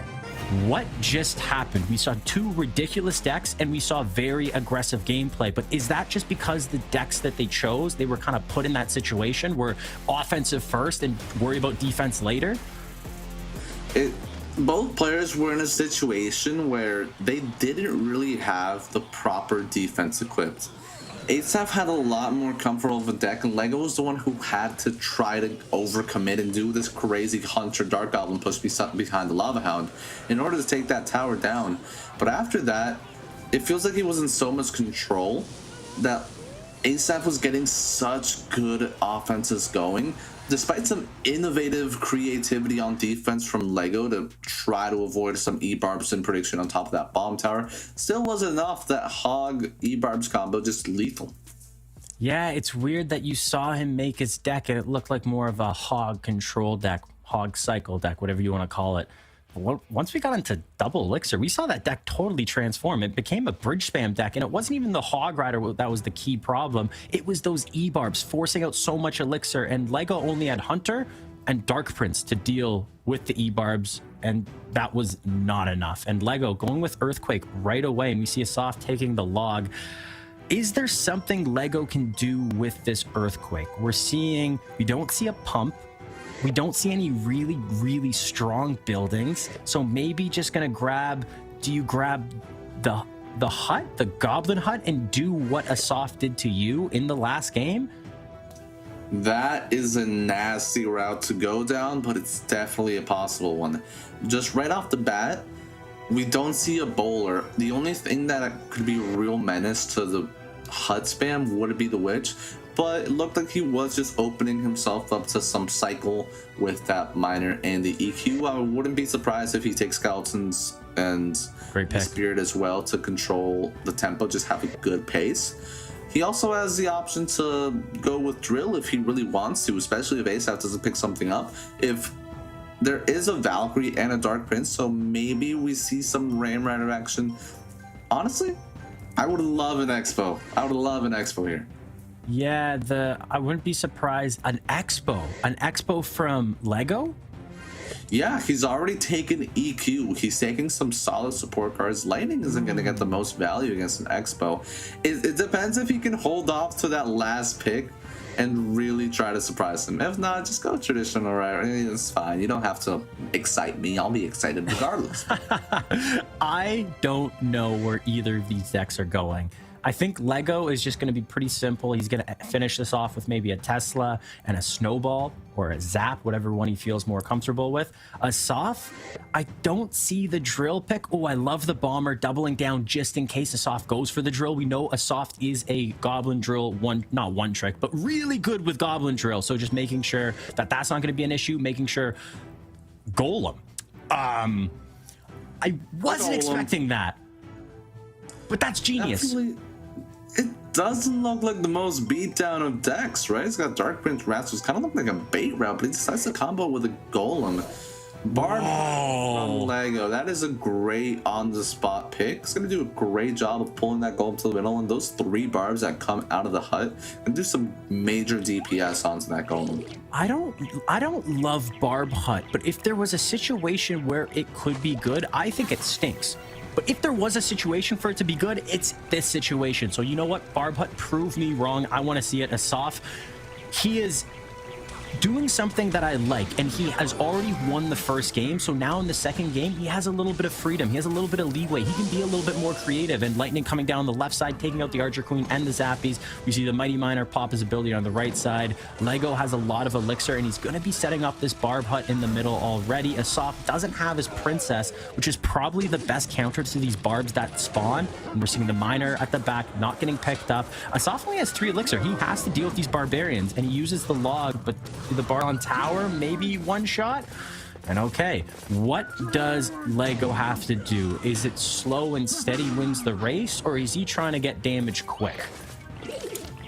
Definitely got to be that slow and steady. Already off the bat, he's got a very nice elixir lead. If you can keep Asaph on the back foot and keep on chipping away, the only problem, like you said, I would think that Prince could be difficult to deal with for Lego, especially since Asaph also has that log. That feels like Asaph could turn the tide just by accumulating troops on his side of the arena. But that Barb Hut, over time, he's going to be able to get 2 on the board, maybe 3 at one point. So definitely would give the edge to Lego here in terms of the over slow and steady chip. Oh my gosh, if I see a world where there's 3 Barb Huts, I'm gonna probably close my game. I would just say, okay, we tried today, better luck tomorrow, and I would close it. And right now, one thing I've noticed is Lego has had the elixir lead the entire time. Now that we're going into double elixir, I want to see if the Soft can do anything on offense, but those barbs force out the Dark Prince in front of the golem. That's not what you want. You want your troops behind. Oh, whoa, whoa, whoa, whoa. The Dark Prince did end up going behind the golem. Impeccable play by Asaf. Was it on purpose? I'm going to say so. Miner does take out the Princess. Tornado comes in, pulls everything together. Log comes in. The Zappies are still alive. And this push did nothing. Asaf, I love the golem pick. It was ambitious. But I don't know how he's going to break through. He doesn't have anything. He doesn't have that lumberjack or the mini pack. He doesn't have anything that's really threatening behind the golem. And I don't see this golem ever getting on tower, but I do see these miners getting damage, these EQs getting damage, and I don't know what Asaf does. Yeah, you talk about that elixir advantage being in Lego's favor the entirety of the match. No real room for Asaph to break through. We saw the golem push wind up. We saw a Mighty Miner in an attempt to predict Lego's Miner of his own, but he was eventually able to take out the Princess from Asaph. So maybe when we see some Princess accumulation over time, there really is nothing to take him out. It's just going to be constant miners to them for the entirety of the match. There is a chance that Asaph can bring this back, but Lego's just in control as of now. Minnie, I think I got an idea of how he brings it back, and he has to keep these princesses alive. That's been 3 princesses in a row that he's failed to protect from that miner, and if he wants to win, those princesses behind these golem pushes are going to be key. Princess comes down. Are we going to see the miner on top of the princess? Kind of in an awkward spot. I don't think you can do it right now. Tornado comes in, pulls all the units together. This princess is getting so much value, and that Dark Prince is on tower, and that is it. The princess supporting this push. I was thinking of a big difference maker, but the difference maker was small and had a little arrow and shot from 1,000,000 miles away. It was the princess, and one push is all it took for Asaf to take this game. Wow. That happened quick. I feel like he lagged a little bit there. Yeah, you think? Yeah, there was just no... That sucks. Here, take a look at this push here. 8 elixir come down, bomber in the back. That's 1.1 elixir from he is leaking. He's leaking. All the way to 4 That's 4 elixir leaked in the most inconvenient of moments. Oh, Lego, no. my friends. Gotta recheck that Wi-Fi, brother. That is unfortunate to see. That is very unfortunate because I don't think there's any ruling in place where there is a reset. That is the game, and that is out. That is out for Lego. And I love that deck selection from Lego. He was playing so well. Even in the first game, I think he played so well. And it sucks because That's all it takes. That's the level of competition we're seeing. It's so close where one mistake, or even one mistake that's not even your fault, like your internet or your game crashing or your phone dying, and you're out of the tournament and you're going home. Well, technically not going home with nothing, because he will be playing in the third place game against either Mohamed Light or Aslan, whoever loses, and still will be going home with potentially $1,000 or so. Yeah, still in it to win it is he, in going down to the third place match against the loser of Mohamed Light and Jensi Aslan. About to see that second semifinal match go into play right after this break. We will be right back. Yeah, we will be back very, very soon. And Mohamed Light and Aslan will be the match that when we come back, we will be watching. So don't go anywhere. We'll be right back. The Snapdragon Pro Series powered by Samsung Galaxy is brought to you by Snapdragon Elite Gaming, Samsung Galaxy S23 Ultra, Monster Energy, and DHL. Welcome to the place where dreams come true, where everything you want can be yours, if and only if you're willing to work for them, you're willing to hurt for them, but most of all, you're willing to be first for them. Ha! Look, I'm going straight to the top. I don't know how I would stop, like it or not. I got some goals that I'm hitting. You hear what I'm spitting? It's hot. Look what I got. Whole lot of passion and pain. The road to success is insane. Stay out my lane, cause I'm on a mission. I'm getting what stands in my way. Yeah, I'm a beast. I wouldn't play with me, baby. The way that I'm training is crazy, and I do it daily. You wanna talk about drive? I got more drive than Mercedes. I've never been lazy. I'm in the room, it's a red alert. You wanna compete? Well, get better first. I got 10 toes in the dirt, push through the hurt just to show them my worth. I'm the best. Yeah, I'm the best. I never stress. I know what's next. I'm who they test, like we playing chess. But I'm unimpressed, so now let me flex. Ha. Yeah, I'ma work through the struggle and hurt, cause I know my worth, and I gotta be first. Ha. Yeah, I gotta be first. Look, I don't want anyone's sympathy. I understand what it's meant for me. I give my focus and energy. If it's meant to be, then it's meant to be. But mentally, I'm undefeated. They hear that and say I'm conceited. Like there's no reason. Like I don't beat them and come back again just to teach them that when you work under pressure, you reach higher measures. They'll try and bring you down, but you cannot let them, and only get better and focus on cheddar. Eye on the prize and you'll become a legend. Like, when I'm in the room, it's a red alert. You wanna compete? Well, get better first. I got 10 toes in the dirt, push through the hurt just to show them my worth. I'm the best. Yeah, I'm the best. I never stress. I know what's next.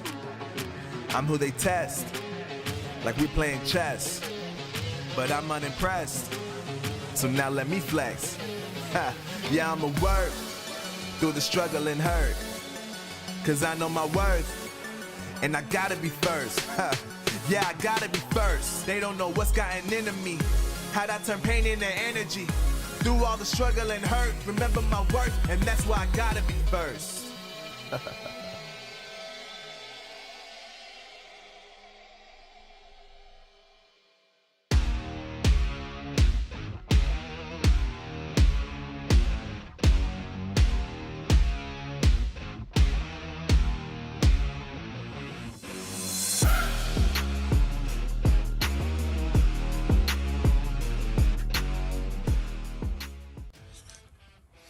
We are back, and so is Juicy J. Welcome back, Juicy J. Pleasure to have you here. It's always a pleasure to cast with you, man. I was just sitting in the back rooms there watching you and Minnie with that Vitor Aslan game specifically. Awestruck, bro. That Sparky got so much value. Vitor just barely playing that minor in range of the Sparky range, and that hit on the tower all the way from, it seemed like his side of the map. That was some wild stuff to watch. It's weird because I think I'm in denial that Vitor lost. I want to say like, oh, Vitor's up next, but no, he lost. Aslan's going through, and it's funny because we've been talking about Mohamed Light so much today, and it might not be enough. He is the final boss. He is the one to beat. Yes, we saw a soft beat Lego. He's in the finals. But at the end of the day, it doesn't matter because the final boss is still looming around the corner. And Aslan is the first one to try to take out the final boss, de-king the throne. Is it going to happen, JJ? I mean, this is a debate that we talk about all the time. I love what you said about Muhammad Light saying, oh, I was dying laughing when he said that's what a robot would say when he said, oh, I'm just human. Anyway, you guys can beat me. I believe in you. Well, that was hilarious. But, and, you know, going back to what Aslan has to do to win, maybe, just maybe, after seeing that game versus Vitor, he's just got Lady Luck on his side. Maybe that's the small thing that, you know, that can put him over the edge to win this match. Okay, I'm not looking. I don't. Is this a monk match? I'm looking at those zappies. They scare me, but that's basically it for the monk. Oh, there's also the Inferno Tower. So I don't love the monk. I love the arrows pick though, because you pick the arrows. I don't see any log. There's no really good ways to take out the rascals, the goblins, even the skeleton dragons. Okay, Aslan does. I like the opportunity Aslan has here to construct a deck. But Muhammad Light's on the other side, and Muhammad Light feels like he's always one step ahead. Just going simple, waiting for Aslan to take the first move, maybe? You talk about those rascals, that Goblin Gang, and the Zappies all getting potentially a lot of good value here. And I think the Golden Knight is something that Muhammad Light is definitely going to be going towards here, especially since he doesn't have the arrows pick. Aslan takes the Monk, which allows Muhammad Light to wait as long as it takes for him to take that Golden Knight later. And he's just playing non-committal right now. He's going for some cycle cards. Aslan with the Cannon card and the Monk, very expensive cards. Would not be surprised to see that Inferno Tower that you mentioned earlier to kind of deal with stuff like that. Yeah, it's weird that Aslan we've seen him pick these exact 3 cards to start off a game, and wow, you called it, Muhammad Light going with the Inferno Tower against the Monk, going with, it looks like he's going to log bait. So it's weird though, because the spells, that's what I'm looking at. You have the cards to make a log bait deck, but you don't have the spells. So what is Muhammad Light gonna do to supplement that factor? I've watched a lot of Muhammad Light Mega Draft gameplay, and it's really strange. Usually, like, sometimes he'll just go with one small spell or very minimal spells in general. Like, he's comfortable in doing that, which is fascinating. I really don't see other players doing that. Maybe, you know, to answer your question, he'll go for something just like Rage, or maybe a Lightning. I feel like Lightning gets decent value versus like the Cannon card and stuff. But I think more than that, he is going to be going to that Gold Knight at some point here as a kind of pseudo spell versus the Zappies. I like both of those picks, and if we're looking at Aslan's deck, I think he's gonna lean into probably the Graveyard and maybe goes Freeze. Is that too crazy? Because I kind of like it. And oh, no Golden Knight, going Archer Queen. Interesting. Why do that when you already have the Inferno Tower that's so good against these skeleton dragons, these monks? Why go Archer Queen into a monk? It can't be a misplay. It's Muhammad Light. Number one, I really like your call on a Graveyard Freeze. I think that could definitely happen. He goes Lightning instead, so it looks like he's going for something else. Maybe just wants something versus the Queen and the Inferno. And then I do agree with you on the Archer Queen being strange. I mean, the monk's already here. I'm not sure. Maybe he just thinks he needs more defense versus those Skelly Drags, which is valid. Is there an Elixir Golem pick here that makes sense for Aslan, or is that dumb? It's not. It's dumb. It's not. Is it dumb? JJ, talk me off the ledge. It's possible without the healer. I see where you're coming from, but I think he goes for something similar in the Golem, which makes a little bit more sense. I just like the going into an Inferno Tower. I think I would rather the Elixir Golem, but it also is a high risk, high reward play, and I think it's not worth the risk. And so going Golem, you do have the Lightning, and we see the Bomb Tower against the Tower. The Barb Hut was the last pick from Muhammad Light. Going against the Golem, we saw it used by Legolas Lego and have a ton of success. But wait, is Legolas? Is that just short form? I think know. What I'm more interested in right now is, does Muhammad Light have?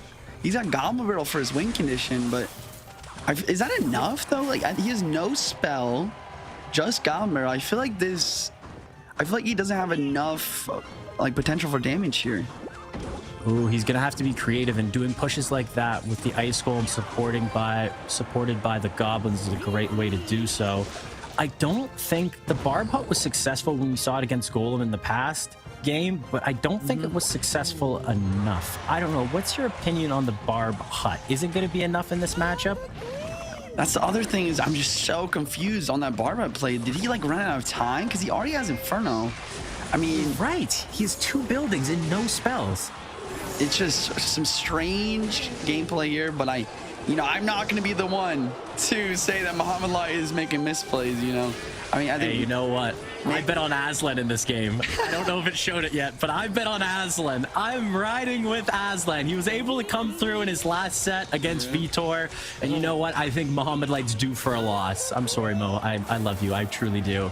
This might be the opportunity for him to do so, but Muhammad Light, he's getting damage in the most untraditional ways, and that's what Muhammad Light does. How did this just happen so quickly?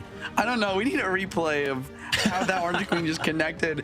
Meanwhile, yeah, I mean, you just straight up cast a curse Gen Aslan there. As you were talking about, the Arch Queen connects and the Goblins here. And I thought getting damage from Mo would be kind of difficult for him, but the arrows just don't take the Queen out, and this game looks over. This is going to be the one of the weirdest Mega Draft matches I've ever seen. I feel like I'm in a fever dream right now. Yeah, I know what you mean. It feels like, when you're dreaming and you notice like one thing's a little off and it kind of like jolts you back, like, whoa, this is a dream. That's what it feels like right now. It feels like we're looking at a dream, and I'm gonna wake up and I'm gonna be like, oh, I gotta cast later today. I gotta eat some breakfast because this doesn't seem real. And I like what Aslan's doing. He's trying to make something happen, but Muhammad Light's just focusing on defense now. 30 seconds left. I don't think there's anything Aslan can even do right now. The Barb Hut trying to get some value. Goblin Barrel's coming in.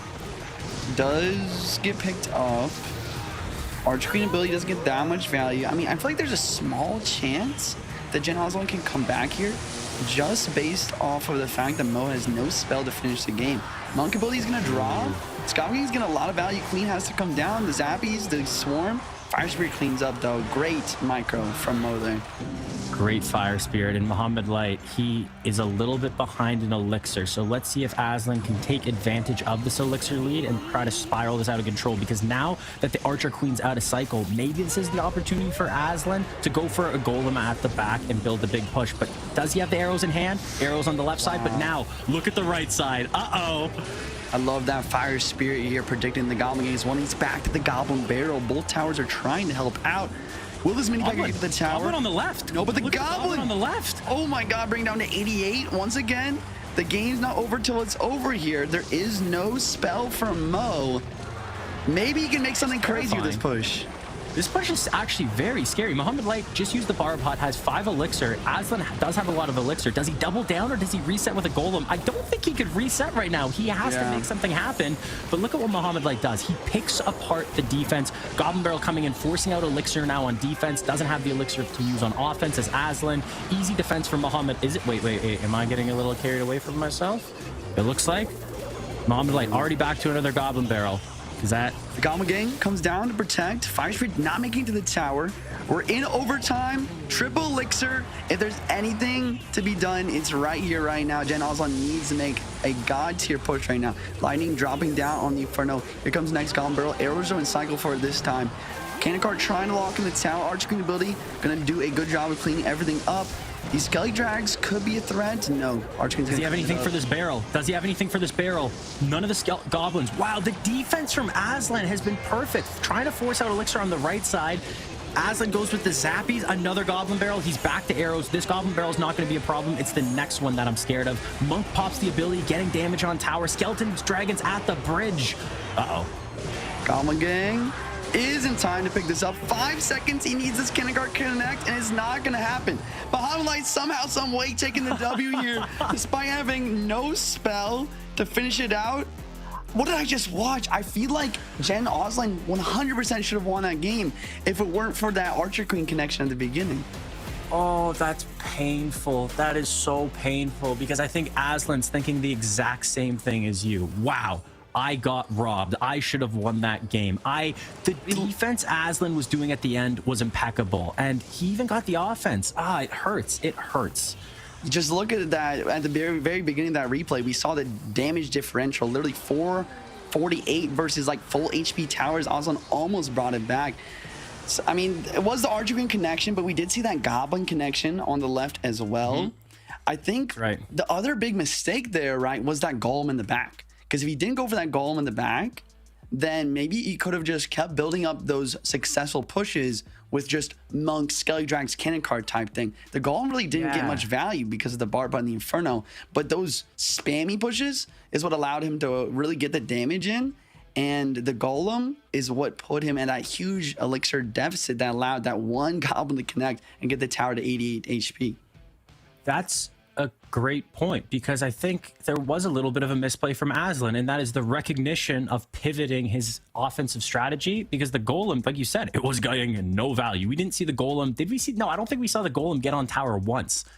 But the cannon carts, the monks, the skeleton dragons, prioritize that. Also, that makes your cycle quicker, so you can get to more arrows, so you can have those arrows in cycle for defense against the goblin barrel. So yeah, like Aslan played well, but maybe that mistake is bigger than we thought. And coming out of the gate, Aslan picks the log. I love it. But maybe I love arrows more. I don't know. Log or arrows first pick? What do you prefer? Ooh, that's a great question. I mean, it depends on the board 100%. Looking at this one, maybe the log is better just because it's a little bit cheaper. It's able to be cycled out, and it kind of can synergize. You can even go for a log arrows combo too. So I like the log here. If for example, if Jen did take the arrows first pick, Mo would probably just win fireball log easy peasy, and it would have been pretty rough for him. Yeah, and the arrows also, there's no guards, there's no minions, there's no firecracker. The arrows aren't really that valuable, where the log can do all that and cheaper. So might as well use the log in this board. I like the monk pick. There's not a lot of great counters to the monk. We don't see any of the electricity from the E-Wiz or the Zappies. We don't see the Inferno Dragon or the Electro Dragon. So I love that pick. But Muhammad Light, he is making a Muhammad Light deck. Yeah, I'm not scared of many things, but that scares me. I mean, you took the words out of my mouth. That's like the perfect way to describe this. A Muhammad-like deck. He's just got a quick cycle, got some control. He's got the Tesla. The one thing on this board that the monk doesn't really reflect. He takes the Fisherman as well for the King Tower activations and just solid defense overall. And Minnie talked about this a little bit earlier, but he's making a deck that's non-committal, but also just opens up pathways for any sort of win condition. I mean, he could take Pigs or RG or Goblin Barrel with the deck that he has currently. Yeah, he can go double barrel or even Electro Giant. I know that sounds dumb, but Electro Giant with the current format, or with the current deck construction of Aslan, he is very vulnerable to Electro Giant. And who gets last pick? It would be Muhammad Light, correct? So just keep an eye out for that. That could be a potential last pick for Muhammad Light, but I hope Aslan recognizes that and maybe supports this with a cannon. Yeah, you need something for the E-Giant potential, right? Like, that's a great call. You almost have to take a cannon just to kind of protect yourself from that. He does have the Monk, which can do decent. On Muhammad Light's end of things, he does go for the Skelly King Skarmy combo. And Jen Osland going for the Wizard into a Fireball. I'm not sure if I agree with that, but maybe he can give value kind of like sneakily, because the Fireball won't fully kill it, and Mo does not have a small spell for it yet. Yeah, he was kind of putting, Royal Giant. Okay, so not having the Fisherman, going up against a Fisherman, Tesla, Skeleton Army, going Royal Giant. So this is where Muhammad Light could try to counter that Royal Giant, just because he does have 2 picks left. I don't see any good counters, though. He has the Tesla and the Fisherman and the Skarmy, so maybe he can try and just chill with that. He decides to go for the Royal Delivery, which I like that play, right? Because it's good versus every single thing that Jen Osland has. It is now Jen Osland's pick. Let's see what he does. I wonder if he takes the cannon. He does take the cannon. So I like it. Protecting himself from the potential Electro Giant. Now Mo has to go for something more like the barrel? Either barrel or maybe Pigs. Ooh, Pigs? No, Wizard and Royal I forgot about the Wizard. Okay, so just playing it safe, making a Muhammad Light deck, and that does scare me. And Muhammad Light, it was weird because there was no like high DP, there was no mini P.E.K.K.A.s, there was no E-Barbs, there was no Princes, where if you take the Royal Giant too early, your opponent can pick those cards and counter it, but Muhammad Light didn't have that opportunity, which is a really good recognition from Aslan. I like that pick when he did. Yeah, do you think that if he didn't pick it right then and there, kind of early like that, that maybe Mo just would have taken the RG? Oh, I think you're right. I think Mo could have easily picked RG, and I think Mo Light's deck actually would have been better with RG. Yeah. Monk on defense here. Is this... I'm looking at the decks. Do I like Mohammed's Light's deck more? Because Aslan has the log. He has the arrows. So the Goblin Barrels aren't going to get a ton of damage, I don't think. So he's going to have to be creative like he was in last game and figure out other ways to deal damage. And maybe it's here. But the Wizard, it's going to be sneaky good, except if that Fisherman grabs it. Uh-oh. Wow, the Fisherman getting a lot of value pulling this in. I kind of forgot about that. I think Jen did too. He was trying to play the Wizard low to burn the Fireball value, but ended up getting pulled in. Still, Aslan, like you said, he's got both of his spells in hand, so the Goblin Barrel isn't a huge threat here or anything like that. I really like Aslan's position. I'm thinking about on offense, if he can get the Monk in front of these Royal Giants, not in single, but in double and even in triple, I think the offensive Aslan is more... Okay, interesting. Break that down for me. Why use the Monk ability there? Was that a misclick? It was not a misclick. I think he was trying to predict the Muhammad Light's Fireball. We saw at the very beginning where Mo went for the Fireball on the Monk as he was just trying to get some chip damage. And I think Jen Osman was trying to predict that based off of the beginning play. But that's what the world champion is the best at here. He's got the mind games. He said, you know what? I'm going to predict your prediction ability by delaying my Fireball and then Fireballing the Monk for extra chip damage after it comes through. Mo's having too much fun. That's what I got from this. Mo is playing with his food before he eats. This seems wrong, Mo. Come on. It's not nice. And we see the Goblin Barrel. I love how Mo does this. He sets up a defense and then throws his Goblin Barrel, forcing out Elixir that Aslan wants to use on offense, but he can't because now he has to use it on defense against this barrel. Fisherman gets a ton of value here. Royal Ghost is going to be enough to help deal with this. Wow, another Goblin Barrel already. That was a very, very, very quick cycle, and that's a lot of damage. It is a lot of damage. Like you said, a Muhammad Light deck has got a quick cycle. He's got that Fire Spirit. He's got some cheap 3 Elixir cards. And he's using that to his advantage to get a little bit of a Goblin Barrel connection despite Jen Aslan having 2 small spells. It's Aslan's turn to attack. He's trying to make something happen. RG does lock for 2 shots. That's some solid damage for him. But here comes the counter push. Yeah, Aslan using Muhammad Light's Fisherman to pull his Royal Giant closer. Interesting Tesla at the bridge, going really aggressive as Muhammad Light. I wouldn't be surprised if we see the Goblin Barrel coming in. Royal Ghost, it's good, but it's not going to be perfect. Arrows come in late. Fire Spirit jumps on the Royal Ghost and hits tower. Yeah. UCJ, what does Aslan have to do here? Because it looks like he's not doing a good job against these, the spam and the Goblin Barrels that Muhammad Light has. I honestly think the one thing that he can do to come back and win this at this point is that he needs to deflect a Fireball and he needs to protect his Wizard. But look at that, he gets the RG down late. Fisherman just pulls. The Fisherman pulls again on the RG. His defense is really good. These are not the plays. These are the opposite of the plays he needs to do to come back here. Aslan does not have a lot of Elixir right now, too. It's not this first Goblin Barrel that scares me. It's the second one. And Muhammad Light already setting up his defense. Aslan's going to set up his attack at the back. If there was a chance for him to break through, it's now. We're getting into triple Elixir. Fireball on top of the Wizard already. He does have Arrow, so Arrow should come down. And I want to see the Monk in front of this Royal Giant, but is that even going to be that valuable against the Teslas, the Skeleton Armies, the Skeleton Kings? Maybe that's not even necessary. You gotta get... No way, the prediction Fisherman. Oh my god. It pulled it in range of the Tesla as well, and it just died immediately. These are some big brain plays. You got 2 Teslas on the board. This is an immaculate defense here. Wow. 30 seconds left, and Muhammad Light has a big spell, and Aslan does not. He has arrows, he has log, he needs to get damage because these Muhammad Light attacks are getting a little bit of damage every single time, and it's all about this offense. Royal Delivery comes in, Royal Giant is not going to be able to get on tower, and with 12 seconds left, Juicy J, it's over. I mean, I don't even know what to say. I felt like the whole time Aslan was trying to make this push, trying to make this ideal play where he had his Royal Giant with the Monk in front, with the Wizard, with the deflection of the Fireball. But it seemed like Mo Light every single time was able to find a way to prevent that from happening until all of a sudden I looked at the clock and it was done and he took the win. Yeah. Why did that look so easy? Why did that look so easy? Like, it's like the offensive mode just, it seemed like it was flowing. It was always easy defense, easy offense, where it looked like Aslan was trying to do something maybe a little, I don't know, like a little much, but Mo even knew he was going to do it before I don't know what happened there. Mohamed Light just seemed like he was living in the future. That's a great He way might to be a say it. robot. And he might be a robot. Honestly, might. I could not have said that better myself. Like, you just said, why did it look so easy?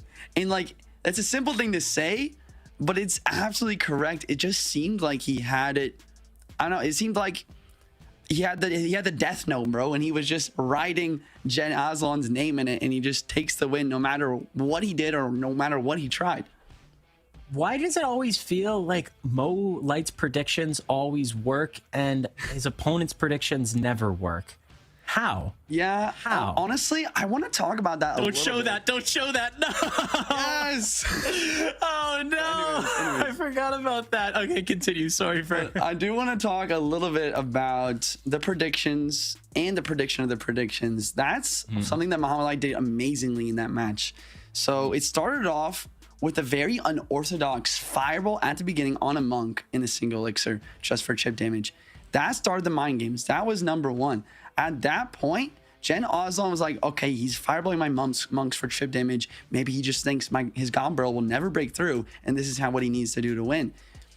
And let's go and look at the bracket while I continue to listen or talk about this. But next thing that happened is he switched that up. Next fireball on the monk was delayed after the ability, taking a +1 trade. At that point, he completely had controlled the match and got in Aslan's mindset. At that point, Aslan was always scared to use his monk ability to deflect a fireball to try and like predict it to keep his wizard alive, because he never knew what Muhammad Ali was going to do next. And I think that really shifted the entire flow of the matchup.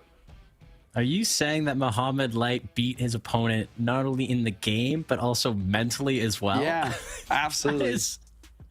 Wow, there are levels to Muhammad Light and there's levels to Clash Royale. And I think you're right with that first fireball, because that planted the seed. And once he made one wrong prediction, well, then there's a little bit of doubt. Doubt creeps in. And if you're Aslan, you start questioning yourselves. You start thinking, is this guy actually human, or is he a robot? And then you start not playing the game that we saw Aslan play this entire tournament, and that was quality Clash Royale, confident Clash Royale. And we saw, I don't know if it was misplays necessarily, it was just outplays, like outplayedness. It's weird. I don't know how to describe it. It doesn't seem real. No, I know what you're saying. It's like we didn't see any huge misplays from Aslan. No. It was just Mo just taking over, getting the flow, predicting the wizard even with his fisherman, cycling Teslas, somehow, some way outcycling log and arrows with his goblin barrel. Just beautiful plays all around. Enough of Mo. We have a little bit of a break from him. We're going to be looking at Jen Aslan versus Lego. This is the third place match. This is not going to be the final, but the third place match to see who gets that third place. Let's hop into it. I mean, just talk to me about what's happening here, Cash.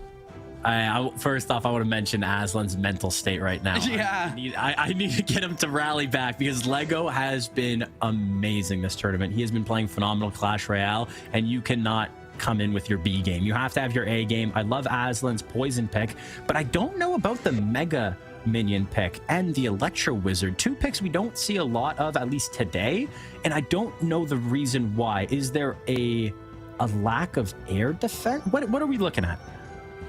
Yeah, I don't know. He goes for the Mega Minion. I mean, you make a good point.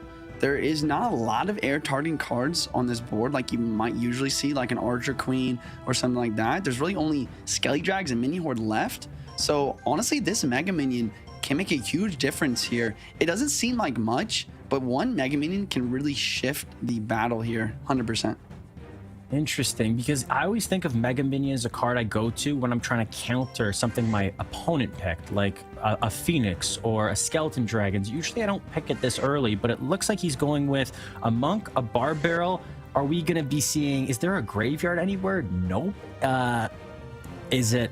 Maybe Roll Giant, I would say. That's what I was leaning towards as well. It's got to be that, right? At least you can deflect that bomb tower with the Monk. Lego does take the fireball, but maybe Jen Aslan can have more luck using his monk ability to deflect those in this match. Yeah, I don't know what Lego's range card is going to be right now because every range card gets countered by the monk, and that scares me a little bit. Yeah. So is there a world where he just doesn't take a range card? He doesn't take...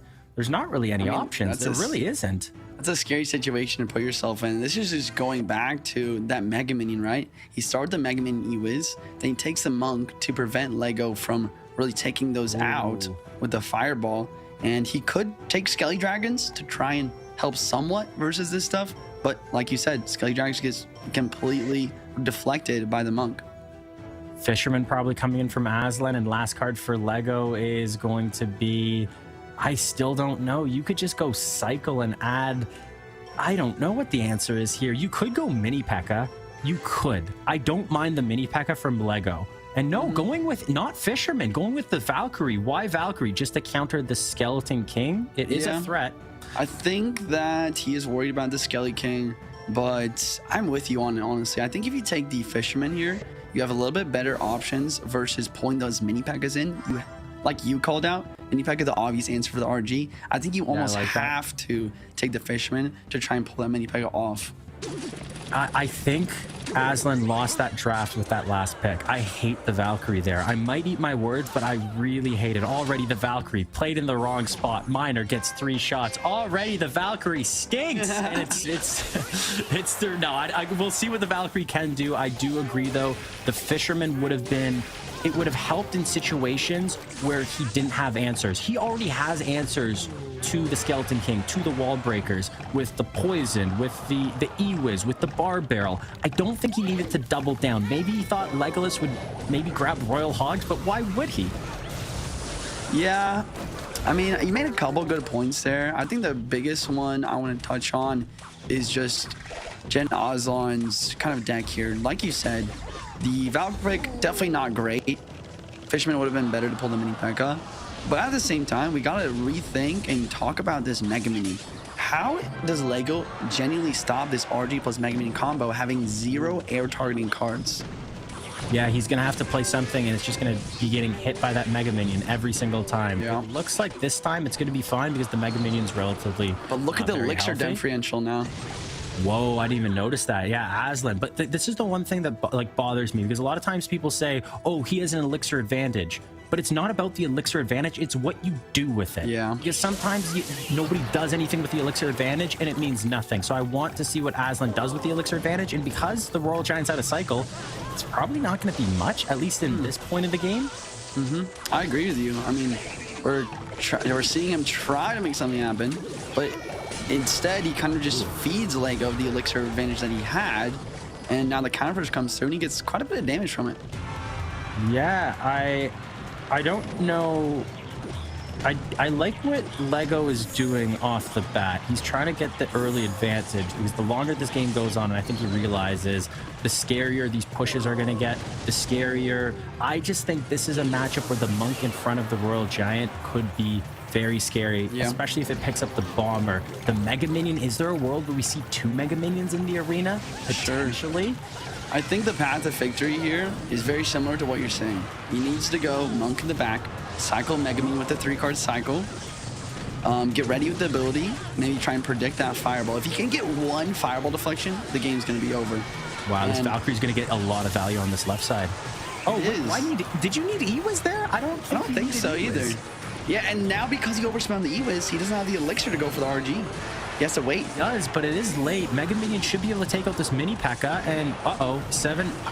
Lego has a lot of elixir, but it is still kind of looking scary. The Royal Giant is going to be able to take out... No, the DPS of the guards, it's so underrated. They deal damage. And just like that, that Royal Giant push, gone.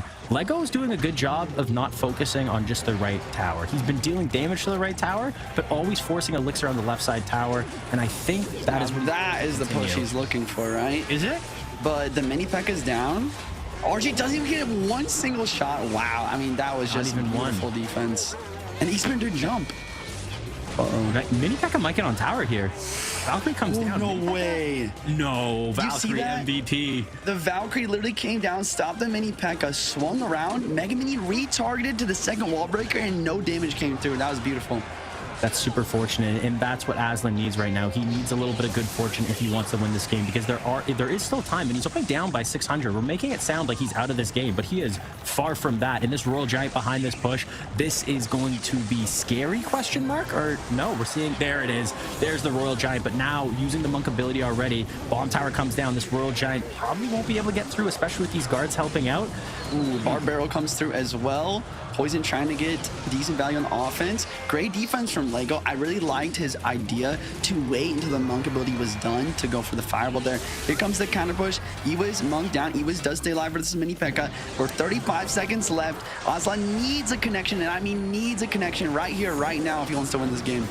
I don't think it's gonna be. Oh, Monk ability. It's pushing. It's got the bomb. It's got the bomb. There is a Mini P.E.K.K.A. on top of the Royal Giant, but he does have time to get to another Royal Giant, and he has two Mega Minions. Yeah. This is scary. He can't deal with these Mega Minions. Bar Barrel, great timing on these guards. Bomb Tower comes down. Mega Minion. And, It's oh, there. Oh, It made it to the tower. 3, 4 shots, maybe 687.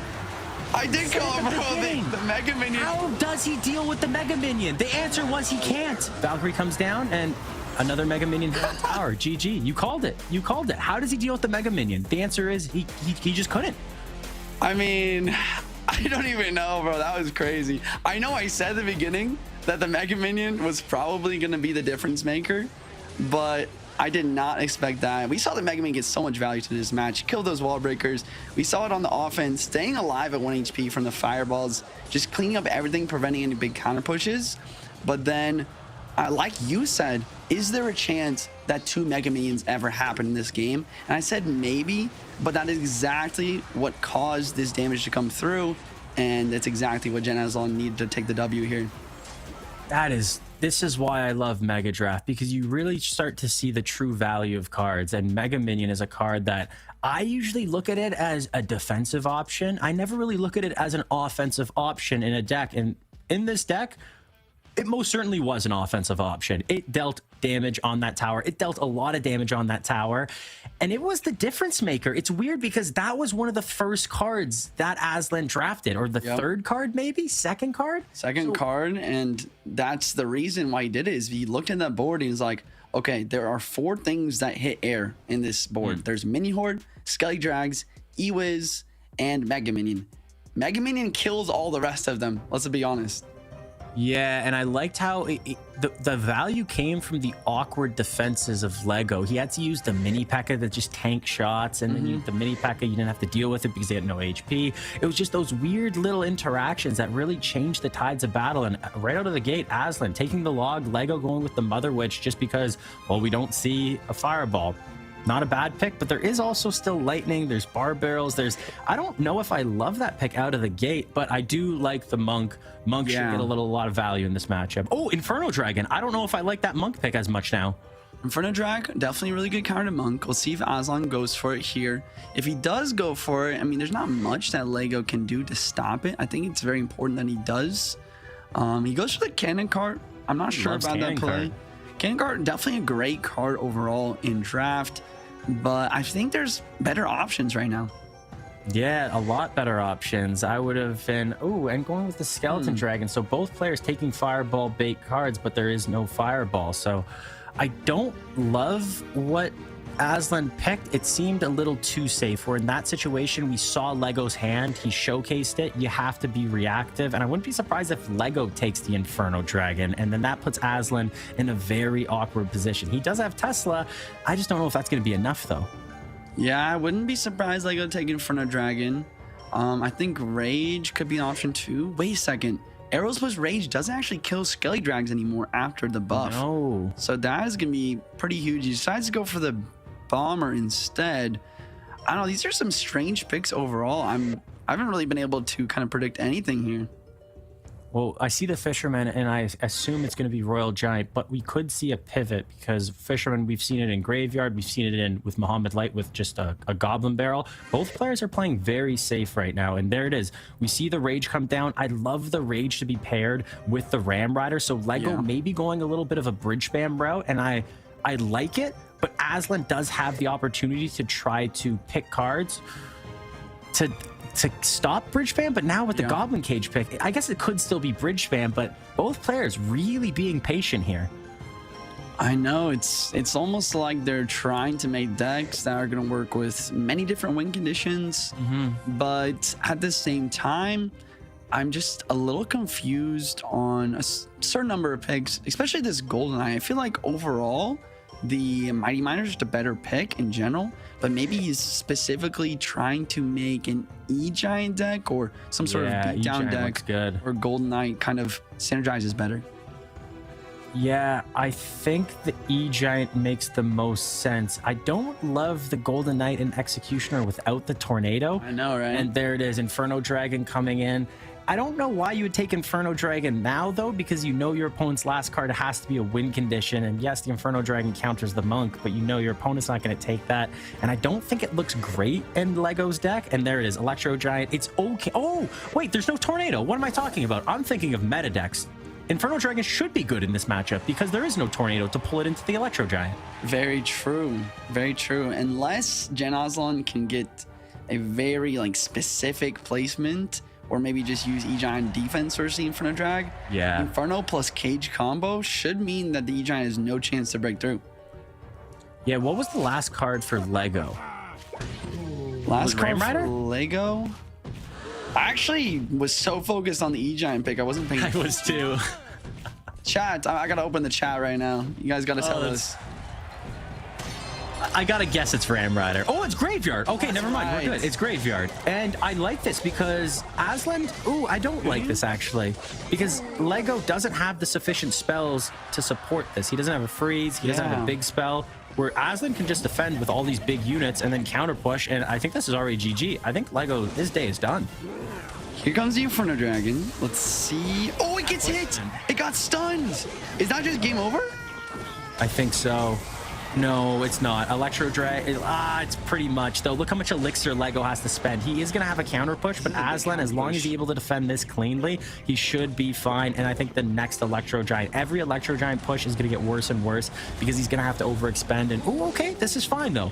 Cannon card is going to go down. Elixir is more or less the same, so we have a little bit of a reset. I just don't see how Lego is going to get damage with the Graveyard, but also not get burned on the counter push of using this Graveyard.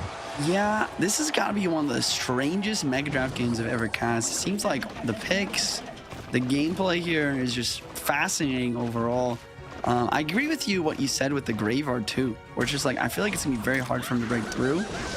Mother Witch coming down for the Skelly Drags here, gonna spawn one Piggy.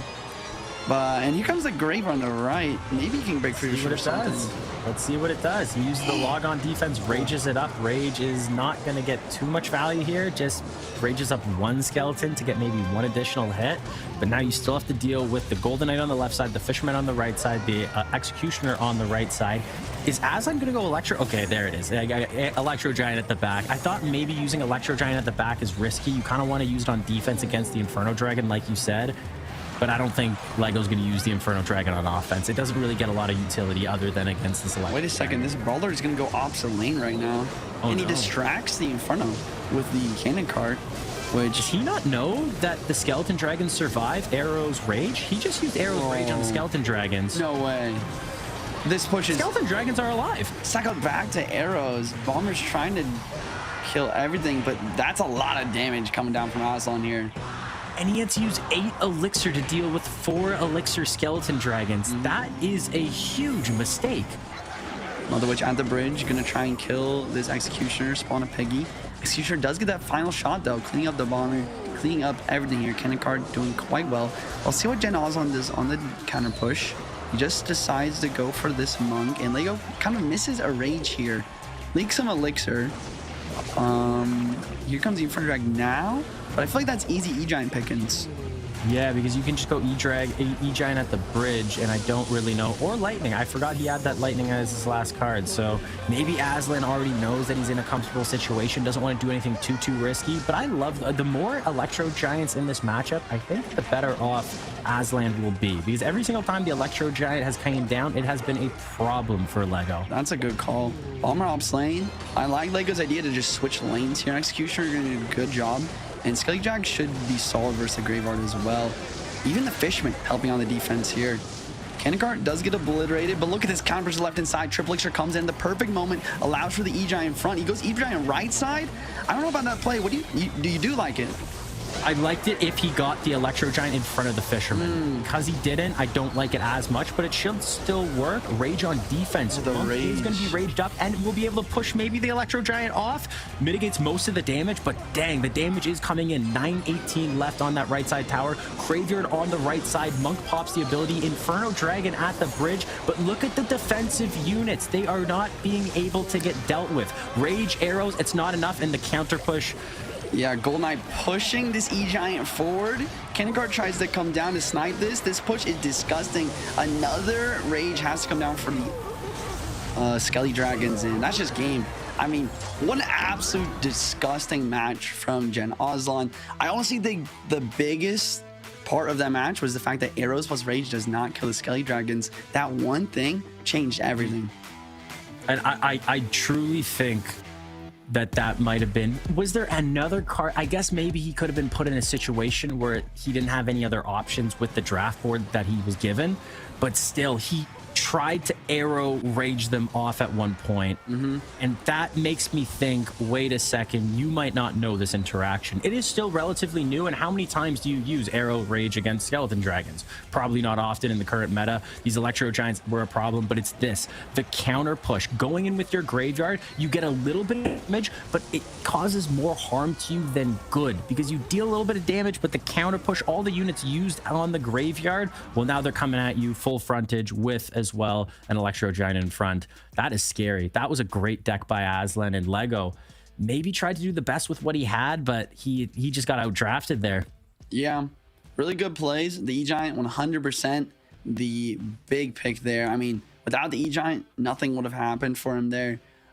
We thought that the Inferno Dragon in the cage would be sufficient enough for the defense, but also did a fantastic job of basically predicting the Inferno Dragons with like cannon cards, with the Skelly Drags, and also his opponent's placements just not optimal, right?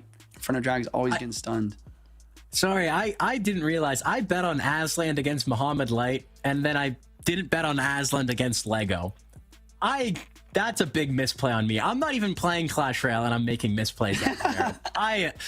Oh my gosh, this is, well, we're getting the end game now. This is going to be interesting. It sucks because I bet against Muhammad Light. I'm going to say it before you see it and you're like, what are you doing? Are you insane?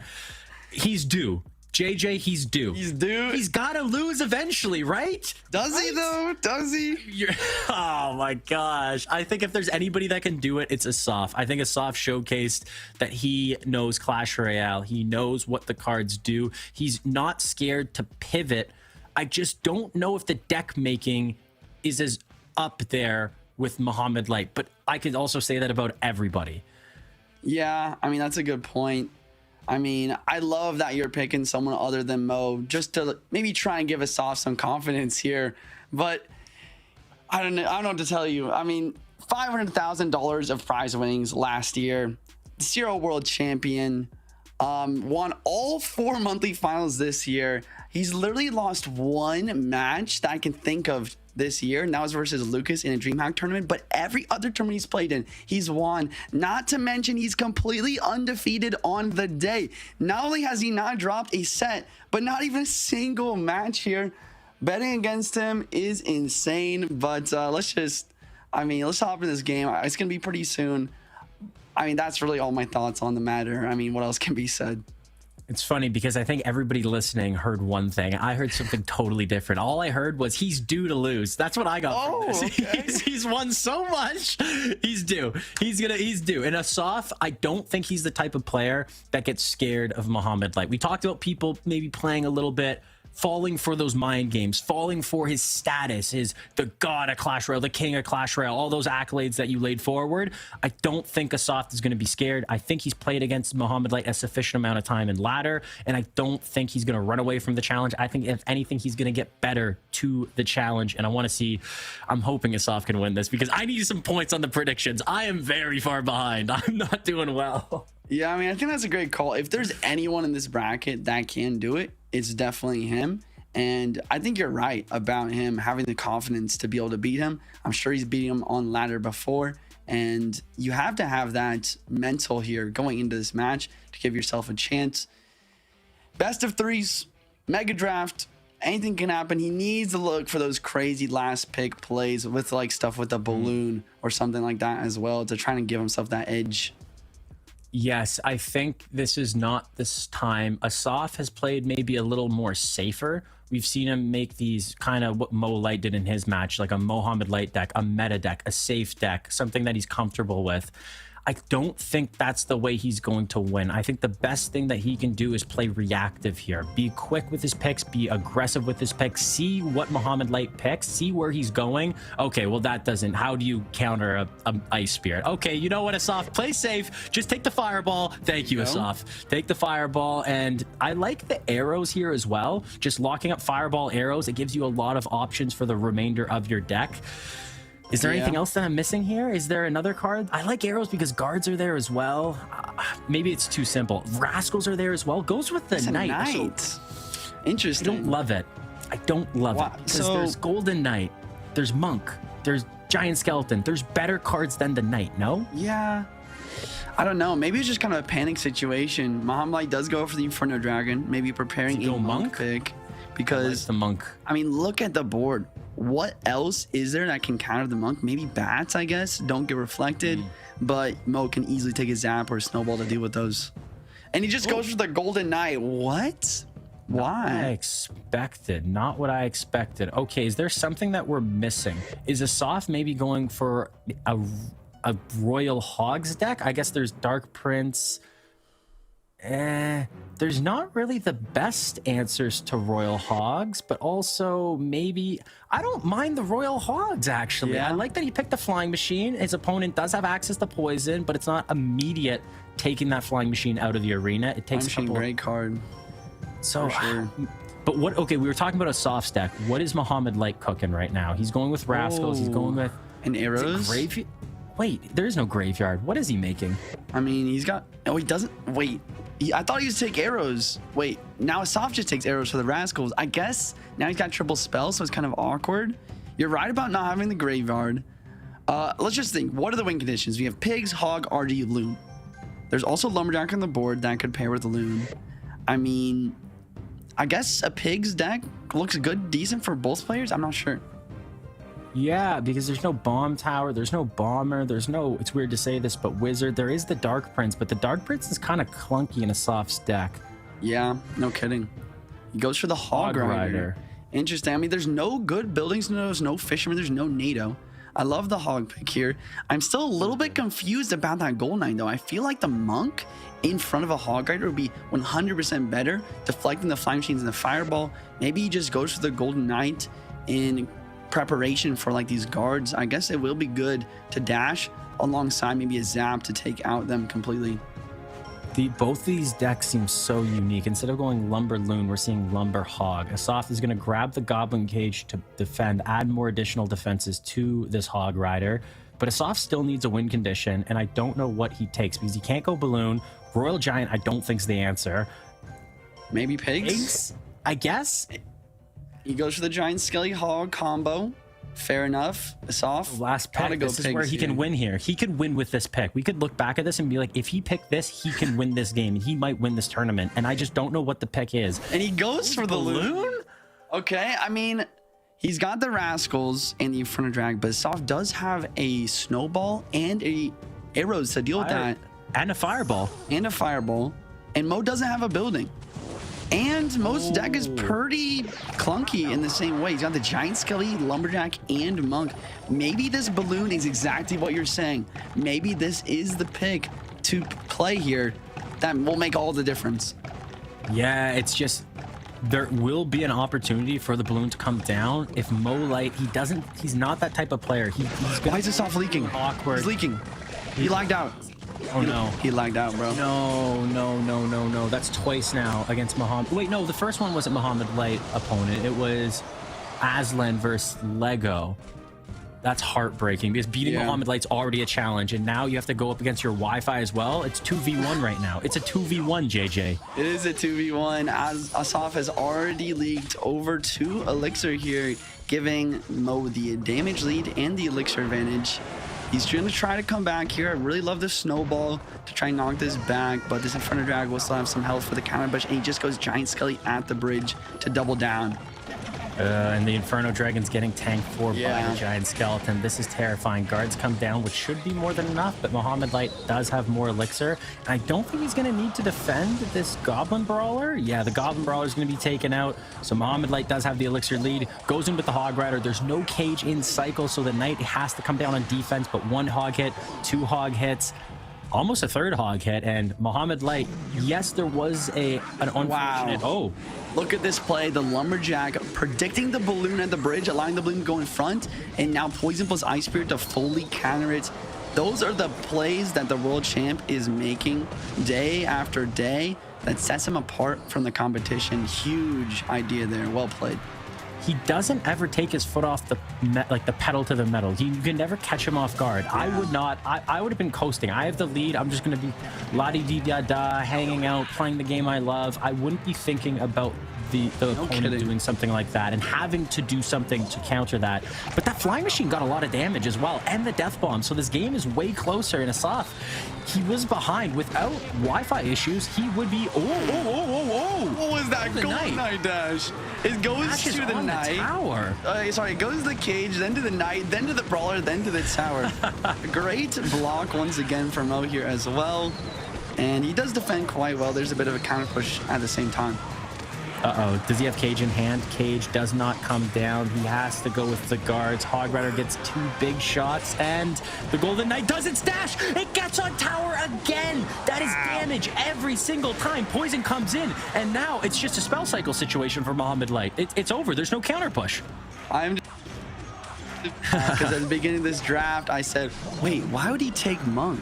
I mean, or why would he take Monk? Why would he take Gold Knight? And then he just obliterates him with 2 absurd dashes. Balloon may connect here. I don't think it's going to be enough, though. I think 1 poison just finishes the game. Yeah, this is going to be GG. That's so funny. The amount of times you said, why did you pick this card? And then it becomes the best card in Clash Royale. It feels like Supercell buffed the card in-game just to spite us. Just for Mo Light. It's like, we need this man to have the most ridiculous Gold Knight dash ever. I've only seen that interaction happen a couple times. Usually, it'll happen with the cannon cart. It's very odd. But when the Golden Knight goes through, it hits the cage and then the Knight. Once the cage dies, it shows that the Brawler is a second entity to allow for dash. It can happen in the cannon cart too, where it will dash to the cart, and then if it dies and goes to the cannon form, then it will dash again to it.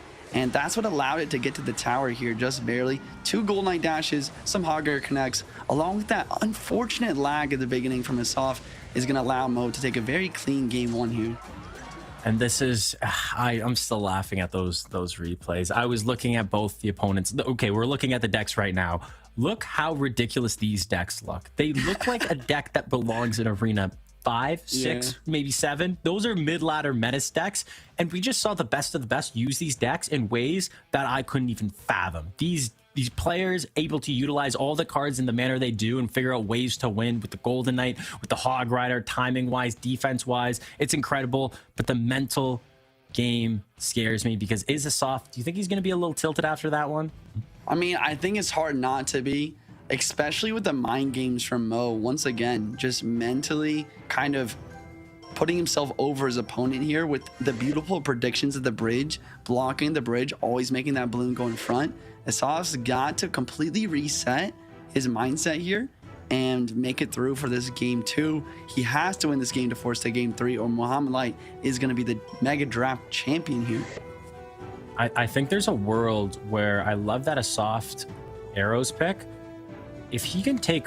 No, I was going to say, if he can take poison, does he just go crazy with like the minion hordes, do something super off meta, super ridiculous, super matchup dependent, and try to beat Muhammad Light that way? But I think Muhammad Light, he's just sticking to what he does.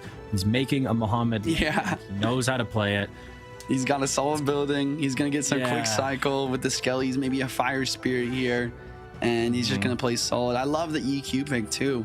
just solid to basically protect his Tesla. Yeah, we know Asaf, he has played Mortar a couple of times, so you kind of cover your base there as well. Are we looking at, for win condition wise, I kind of like the Goblin Barrel, Skeleton Barrel route for Mohamed Light. Most likely he's going to go with the Goblin Barrel. Yeah. But if you're Asaf, is there ways that you can kind of prepare yourself for that? Can you go with this Royal Delivery? Can you... I think Fire Spirit is actually a very underrated idea. Most of these players are going to be... Never. Really? It's got taken. It's too late. But yeah, like I said, he's going to take the Fire Spirit and then he's going to take the Goblin Barrel because now Asaf won't have it. If you guys don't know back at home, you can use the Fire Spirit in combination with any other ground card to basically push the Goblin behind your tower a little bit closer to the other two to allow the Fire Spirit to splash and kill all three. Oh, this is not looking good. I think history is repeating itself. Didn't we see Aslan in his game number 2 go with a Royal Giant Monk deck against Mohamed Light? Yeah. Didn't Mohamed Light make a very similar Goblin Barrel deck? Oh no, JJ, I think history is going to repeat itself. Is there anything Asaf? He has 2 more picks left. Mohamed Light probably just going to go with a Skeleton King or an Archer Queen or guard. Royal Delivery. I would Royal Delivery. I would definitely bet on Royal Delivery right now because it's so good versus the Monk, the Inferno Drag, the big RG pushes. Like the only way Asaf really breaks through is this really huge push, but the Royal Delivery is going to kind of just prevent anything like that happening. And I like, okay, the Knight's probably a smarter pick. I didn't mind the mini P.E.K.K.A at all. Sure. There is no Fisherman to yeet it away. I like the combo of the Royal Delivery Fire Spirit. I'm just trying to think of like what else, what does Mohamed Light add to this deck to really just put the cherry on top? Dark Gob comes from Asaf. Here's the cherry on top right here. I mean, maybe we'll see like some Spear Gobs. No, he already has Skellies. Maybe Skelly Dragons. No, he just goes to the Archer Queen, simple. Yeah. The 3-card cycle activated. I think that's a great pick. And Another wait, balloon. what? Another balloon. Royal Giant. I mean, we said it before. Asaf's got to make a crazy deck, right? Maybe that will be enough. Maybe the balloon plus Monk combo is enough to break through a Tesla plus Archer Queen. I don't know. Find out next time, next episode. No, I'm just kidding. We're going to find out right I imagine now. we just stop it now. Yeah, it's funny because we said, hey, is history going to repeat itself? Well, Asaf, he put history into his own hands. He said, no, this isn't history. This is the future. I'm not making a Royal Giant deck. No, I'm making a Royal Giant balloon deck. And I don't know if it's going to pay off. I don't love the Archer Queen into the Monk. That's always an interaction, a matchup that it seems like it favors the Monk a little bit more. And we see a very aggressive balloon. Monk isn't over the bridge as well. So this should be very easy. Wait, is it not that easy to take out? Balloon gets taken out. Dark Goblin's still alive. And nope, that was the easiest defense I've ever seen. I don't even think Mohamed Light even flinched. I don't know if you noticed it, but round 1 trillion of Mohamed Light predicting the balloon here with the skeletons of the bridge, making it so that that balloon went in front. I kind of gasped when I saw the Dark Goblin lock on the Tesla there, but the delivery made it no issue. Yeah, and that's one of those things where if I was playing, I would be spending elixir. I'd see a Dark Goblin getting shots, getting value. I'd think, oh, I have to play something. I have to play something. Mohamed Light, calm. He has elixir, but he trusts in his card. He plays a card with a purpose, and he gets that purpose, and every card he plays has a purpose. And it always seems to just get maximum value. And Mohamed Light already into a lead. Here comes a Goblin Barrel, and not having arrows in cycle. That means those goblins are going to get damage. A lot of damage, in fact. That Goblin taken all the way down to 1590. Monk on the counter push. I would not be surprised to see another block at the bridge. But that is the mind games that I'm talking about today. Asaf not even going for the balloon this time because he was just like, okay, last time he blocked at the bridge and I got nothing. The Tesla was already there. He decides to just go RG in the back, and it works out great for Monk. This should be an easy defense for Mo too, because yeah, Tesla's out of cycle, but I don't even think he needs it. He's going to go with the Goblin Barrel, force out the arrows. No, I like not using arrows and using cards. Yes, you take a little bit of damage, but now you have a counter push. That Royal Giant, I mean, what Royal Giant? It's already gone. Dark Goblin, I like how he's spreading out his units, but probably won't matter. Dark Goblin goes down the right side, so this Royal Delivery won't get too much value. Balloon coming in behind. Monk is not going to be in front, but the balloon is going to get pulled by the second Tesla. The second Tesla. This is something we've seen Mohamed do twice. Like you said, history kind of repeating itself, but going for the Tesla. Where's Asaf's tower? Where's the soft? What did we miss? Why is this tower at 348? I think we missed like 900. I think we missed a Gom barrel coming. And maybe a soft hit as well because that tower is gone. Yeah, Knight comes down for defense. I mean, I don't even know. The Golem Barrel's gonna come through. No areas in cycle. Goblins connect. EQ as well. That is tower down. Muhammad Light with a 2-0 sweep. Your Snapdragon Pro Series Mega Draft champion. GG's, well played. It feels like a simulation. How does he keep doing it? How does he make it look so easy? This was the finals, the best player in the tournament going against Muhammad Light. And he did that. He did that. I want to see these replays because I want to see exactly what happened to Asaf's tower because we saw a little bit of damage come here and there, but where was the big blow? And I think it's here. So we were looking at this attack. Where does the cheeky defense and this Golem barrel? It just went completely undefended. Okay, and that's how much damage? Almost too much. 200 damage? Yeah, okay, too much. That's the answer. I just don't get it because I know he said, guys, I'm human. You don't have to fear me. I know I win every single tournament. He says, I'm human, don't be afraid, and then takes 0 damage from Asaf, takes a clean $1,400 and just destroys in every game mode. Usually we see him dominate in the in-games duels formatting, but then we see him dominate in the out-of-games duels, and then we come into Mega Draft and it's just game over. Yeah.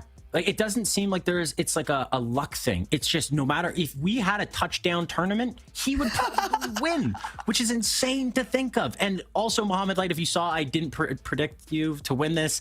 I apologize. If you're not a human, don't attack me with your mind warfare, psychological warfare. I'm not going to be able to take it. You're the champ. I respect it. And he is the champion of this tournament and probably the tournaments we'll see in the future. All right, guys, like Cashman said, there's gonna be more tournaments like this in the future, so please come to the next broadcast. It's gonna be on July 14th. It's gonna be a 2v2 formatting tournament. Also, join the Snapdragon Pro Series Discord, follow their socials, and maybe you guys can have a chance to take Muhammad Light out yourselves in the future. Good luck, because you're gonna need it. He's pretty good at Clash Royale. He's very good at Clash Royale. Thank you all for watching. It was a fantastic broadcast. Hopefully you guys enjoyed the Mega Draft content. We shall see you next time. Thank you so much, and peace out. Thank you guys so much for watching. To me now, let me have a spot, man, it's going down. Gotta get it here, I don't wanna wait. Take what I want, then I go train. Gotta get a win, I won't lose the game. This is my year, I ain't gonna break. Strap in, cause it's gonna be a long ride. Working on me every single day and night.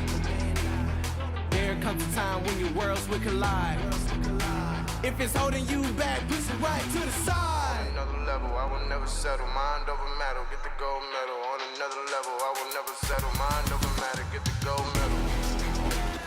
Ain't got no time for no fear. I work too hard to get here. Ain't got no time for no fear. I work too hard to get here. On another level, I will never settle. Mind over matter, get the gold medal. On another level, I will never settle. Mind over matter, get the gold medal. On another level, I will never settle. Mind over matter, get the gold medal. On another level, I will never settle. Mind over matter, get the gold medal.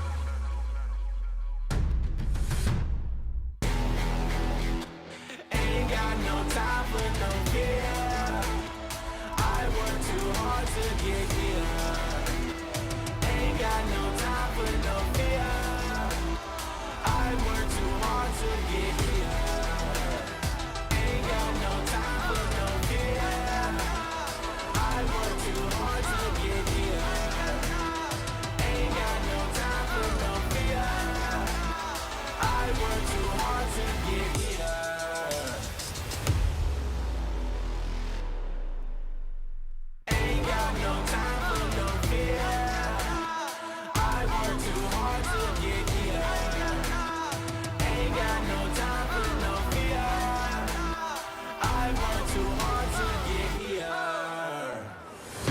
don't got the time, put me in, coach. I've been going hard, time to let it show. Everything raw, give it to me now. Let me have the spot, man, it's going down. Gotta get it here, I don't wanna wait. Take what I want, then I go train. Gotta get a win, I won't lose the game. This is my year, I ain't gonna break.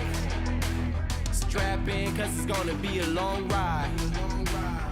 Working on me every single day and night. There comes a time when your worlds will collide. If it's holding you back, push it right to the side. On another level, I will never settle. Mind over matter, get the gold medal. On another level, I will never settle. Mind over matter, get the gold medal.